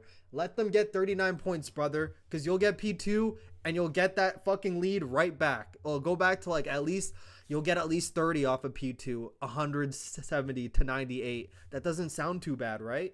But instead of rotating around red, I was so pissed at this, like Skies especially. Go red, brother. Go red, brother. Go fucking red, brother. Go red. Go red. Go red, brother. Go red. Go red, brother. Go red. Go red. Go red. Go red. No, let's die here instead. Yeah, let's fucking die here instead. If he's there helping, bro. If he's there helping, they probably out-trade this. Some guy goes out there, boom, boom, boom, boom, boom, boom, boom, boom. They out-trade them, boom. And he'd be way ahead too, because he was like, he would already been gone. He would have been gone. He would have been in ticket by now. Boom. He's already out. Before this even happens, he's already crossed. He's already gone. He's already over here. And they go, but instead they trolled that, and now it's like, oh, now Optic got the chain. Now Optic got P2. Optic holds this the whole time. Next thing you know, 147 is not even a lead anymore, because now look how close the game is now. Now they're fucking chaining. Now a breakdown's happening. Then they break them on P3. Now they got the fucking lead. Yay, yay. That's what happens when we don't fucking rotate early, bro. That's what we have the lead for. And you can even let them have P3. When you have the lead, you could afford to like give that up, because like then if you don't hold P3 all the time, then they have P4 back. And if they have P4 back, they're going to be at like 240 by now. be like fucking 240 to 150, you know? And then like you literally win the map just off of one rotation to a money hill. All good though. All good though. I mean, have fucking fun in losers, you know? Have fun in losers, sure. Why couldn't New York troll like this against Seattle? I mean, they almost fucking did. They almost fucking did, but I mean, damn. They almost did. We played the whole series out. You know, we played very well, but you know, I mean, I think. Bro, I wanted. Bro, if Surge beat NYSL, bro, FaZe would be in the winners final right now. It would be up there, man. Fuck this shit. Fuck this shit. He was telling me about some of the prep that's gone into coming into today, fucking especially Joseph after the reverse sweep, deceives. of course. How are the boys feeling about that? You know, as a Joseph player, deceives. you're in the mix, you're trying to build that chemistry back up and get that synergy. How are you guys feeling after it? Obviously, it sucked a lot because, you know, we could have gotten top 3 right then and there. But I think for us, it's like we know how good we were, especially going into those first 2 maps. We played very well. And obviously, we just slipped away. Like I said, we got a little too hyper, a little too happy about it. But yeah, I think everyone's good now, especially after that series. You know, we're good, ready to make this run. I love to hear it, Joe. Thank you so much. You were incredible, and best of luck going forward. Thank you. Welcome back. It is the final Super Saturday of the 2024 season, and we are about to see a rematch, a battle that happened 2 days ago in winners round 1, and it wasn't our number 2 seed powering forward. A shocker as LA Thieves took down Toronto Ultra in their first fight. Let's take a look at what happened on that day 1 as we have Clayster, Alley Cat, and Nameless to break it all down. My heart wants LA Thieves to Some just people make are the still run working now. on Now they can Thursday. make the They run. might have missed Now, these games, so all these Alley teams, Cat, like, they're all walk me beatable. They through can beat what all these happened when these two met up on land. Well, so it's funny because Toronto can beat Ultra all these have teams been on the winning side of this matchup throughout the entirety of the season, and the only map they couldn't win against LA Thieves was Search and Destroy. Undefeated and Respawn, and it was opposite day, day number 1. LA Thieves take all 3 respawns in the series. They lose a map to Rio in a 6-0 fashion, but for the side of Toronto Ultra, it was just an incredibly slow start by the damage doers from this team. A very rare, slow, scrappy map number 1 hardpoint, and from then on out, they just weren't able to get themselves back in the game. Clayster, as we take a look at the final scores across the 4 maps, who shocked you from LA Thieves? Because you called this team to win it, while the rest of us felt it's all Toronto. They all shocked me, man. I'm so happy with the way these guys are playing. I ended up meeting up with them in the back after their win today against Miami, and they're just vibing. They're having a good time. Dan Gosi just kept repeating 6 more maps, 6 more maps. They're just thinking about competing for the ring tomorrow, and I think that Toronto has a lot of work ahead of them. Joe Deceives playing his very first champs, and you can see what he was able to do. 250, 184, 250, 236. A very close second hard point. And you can't bank on 2 hard points in a series against Toronto today, Nameless. All right, go ahead. Talk me through this team. What have you seen from the Thieves? What are you expecting from Ultra? I mean, this Thieves team has been incredible. They've been getting better and better with every single match. And when we watched them versus that Toronto Ultra match, you're right. Joe Deceives games 3 and 4 so comfortable. It was like once they went up in the series, he started talking trash, playing extremely aggressive. And then in the following series after that, we saw versus Miami, unbelievable plays from Kremp. Like the SMGs on this team are thriving. With Ghosty being a superstar throughout this year, it feels like they absolutely can make this run. This is so awesome. The players are chomping at the bit to take the stage. So let's jump right into it. Maps and modes. Clayster, these first 3 are looking pretty familiar. It's looking like we're having a similar map set to the first time. I think Toronto might have been like, you know what? Let's square up again. What do you think, Allie? Well, hold on. I don't actually hate this because when I look at LA Thieves in their matchups, it's very wishy-washy. They lost to Karachi Control 3, then they won one at Control 3-0, and then a 6-star. They lost one very handedly, and then they won one by over 100 points. So for them, they don't really have maps they can kind of lean on. It just depends on the day. So Toronto Ultra, lightning can't strike twice. This is what Toronto Ultra loves, though, right? Like, they played LAG, lost them, and then they played them here, played the exact same maps, and bopped them 3-0. They're trying to do the same versus LA Thieves. Maps 1, 3, and 4 are the ones that they lost to lose that series, and they're going right back to it. Best way to watch your VOD is to put the same maps back in for the next day, according to the Toronto coaches. It's time to lock in our predictions, though, as we get to our scuff pick'ems. Yeah, that's Ultra saying, yeah, you got fucking lucky. Nameless is catching up. You still get to go first. I mean, all right, LA Thieves, I hope you prove me wrong a 3rd time this weekend. I'm going to go with Toronto Ultra. She's been picking against them when they win.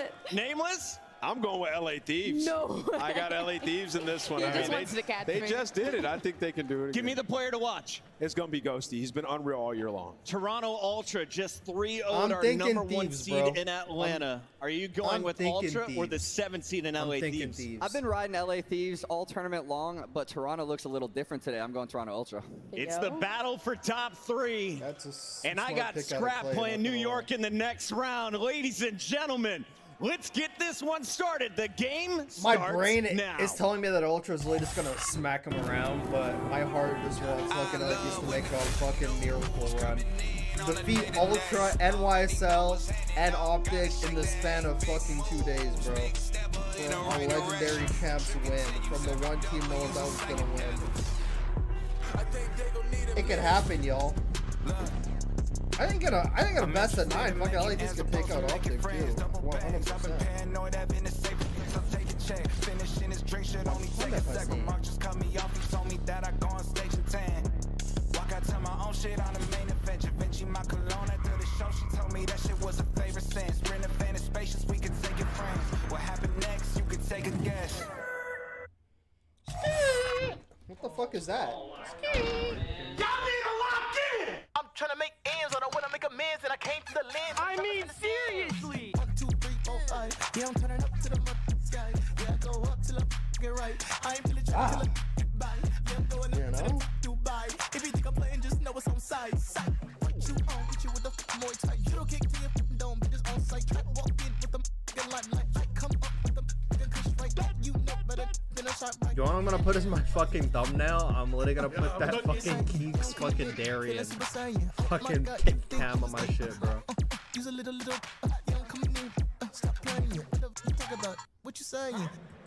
All right, Texas. 2 more matches left today, and it's time to send another team home. Let's figure out who's about to get top 3. We got a banger of a matchup, and it's time to bring both teams to the stage. Let's make some noise for them. Pixie got eliminated? No way. Fucking Temp got eliminated? No way. I gotta fucking pay attention to what's The happening. rematch that we surprisingly didn't know that we needed. Toronto Ultra falling to LA Thieves, round number 1 of this tournament, and only one. Fucking the way Daniel Ghosty walks is so weird, bro. He walks so weird. And it is not the second seed. Walks like 3 of the this. top 4 remain, but LA Thieves could look to put a pin in it. Channel that energy, Texas. The LA Thieves are going to need it to go through a superstar like Scrap. Let's get this match started, guy. I'm ready to go. I can feel the fire on this stage. One of these squads got to go home, and it's going to be a tough matchup. I love him, though. Texas, He's like, make some noise I like for him, both though. of these He's teams on the stage. And Merc, Maven, let's get it. That's so funny, though. Let's get it rocking. All right, we got a packed house. We continue up. We're falling on a crazy one, right? We've had an absolutely insane He walks matchup. like those tall ladies Dive down on the for a little bit, runway, we take a breath, and now we get ready That are for in, like, another high one. Still heels, 2 matches yeah. to come. And like on one side, I think You kind of if gotta you're walk talking like about you're thieves, fucking lean how many back, times you if know? you're like, I think about like March Madness, like you're a team that gets a big upset, right? And you're like satisfied with that, then you fall short the next round. Like they just have to find a way to keep that same mentality, keep that same hunger. They haven't made a run like this. It's your first time, but the job's not done. Yeah, I mean, this is when you just kind of rely on your fundamentals, rely on your practice, lead up to this. Yeah, I mean, listen, they've all had their moments, but obviously you go up 2-0 versus Optic. You I'm slip thinking up. Thieves, Happens, baby. but I'm this is a thinking team you've it. beaten already at the tournament. And so we're playing the exact same maps. The only difference is really in that Search and Destroy, maps 2 and 5 are just flipped.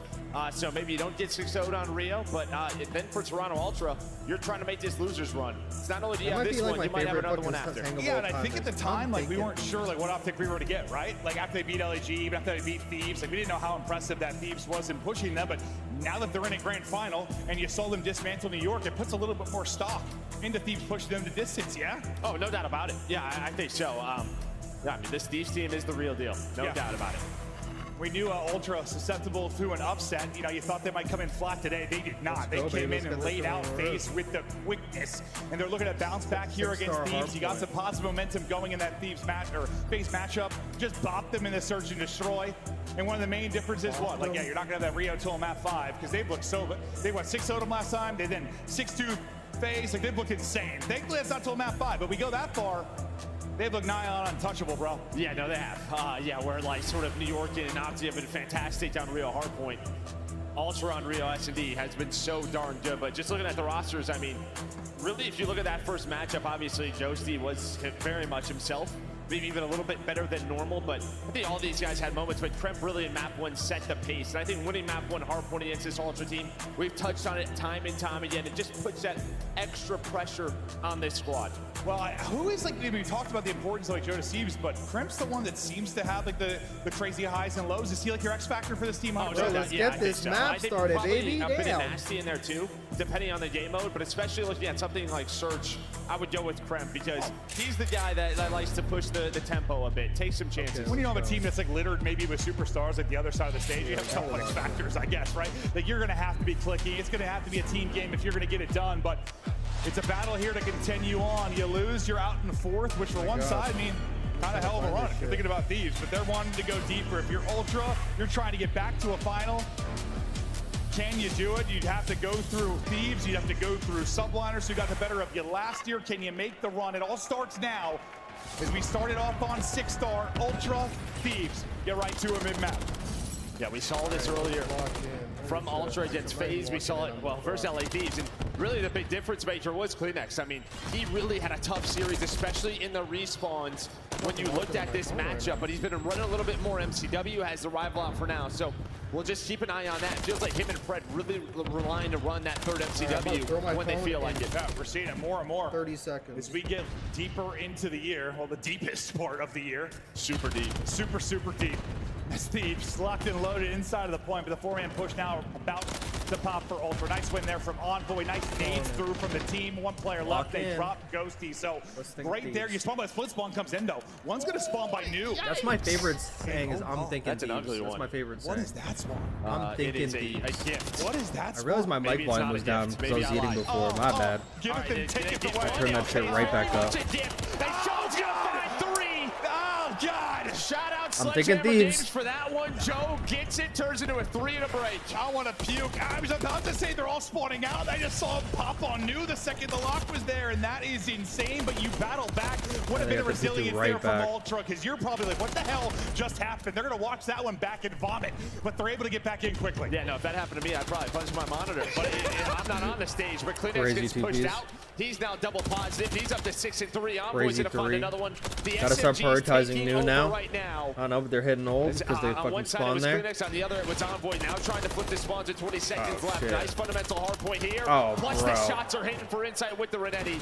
You will get some Ultra gets P3 now. Not good, bro. P3 will be Ultra and Envoy 6 in a row with the cruise. Gets the cruise, breaks up some of that scrap time. Now you've got what? Everyone who was fuck fans of Ultra earlier in that FaZe game are now fuck fans of Scrapped, it'll pick up mid then. Other two playing around the front push. It looks like they're funneling it all through front and mid map. So that's going to be Kleenex who's going to have to track back, especially after that pick from Joe Deceives. What a great push here through the front.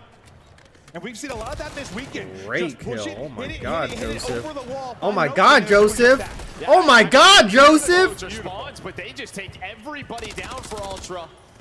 But with those spawns, they get right back into it. Envoy's able to find one. And they just get the hell right back. What the fuck? Comes Joe.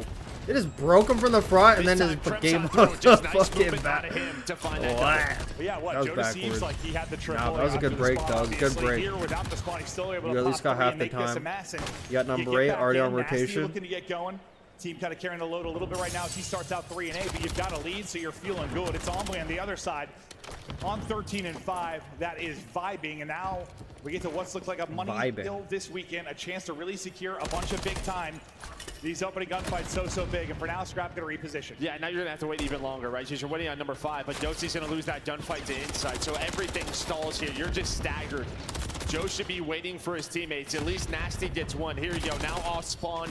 You have the 3 versus 3, but you're just a couple of steps off right now. But through the middle of the map, this time, solo number 6 on the pin. Oh, and he fucking finessed. He went through the front. That's a big fucking 2. You at least messed this Kremp up took a bit, great right? route. He went through mid, but he didn't go behind him. Actually secure.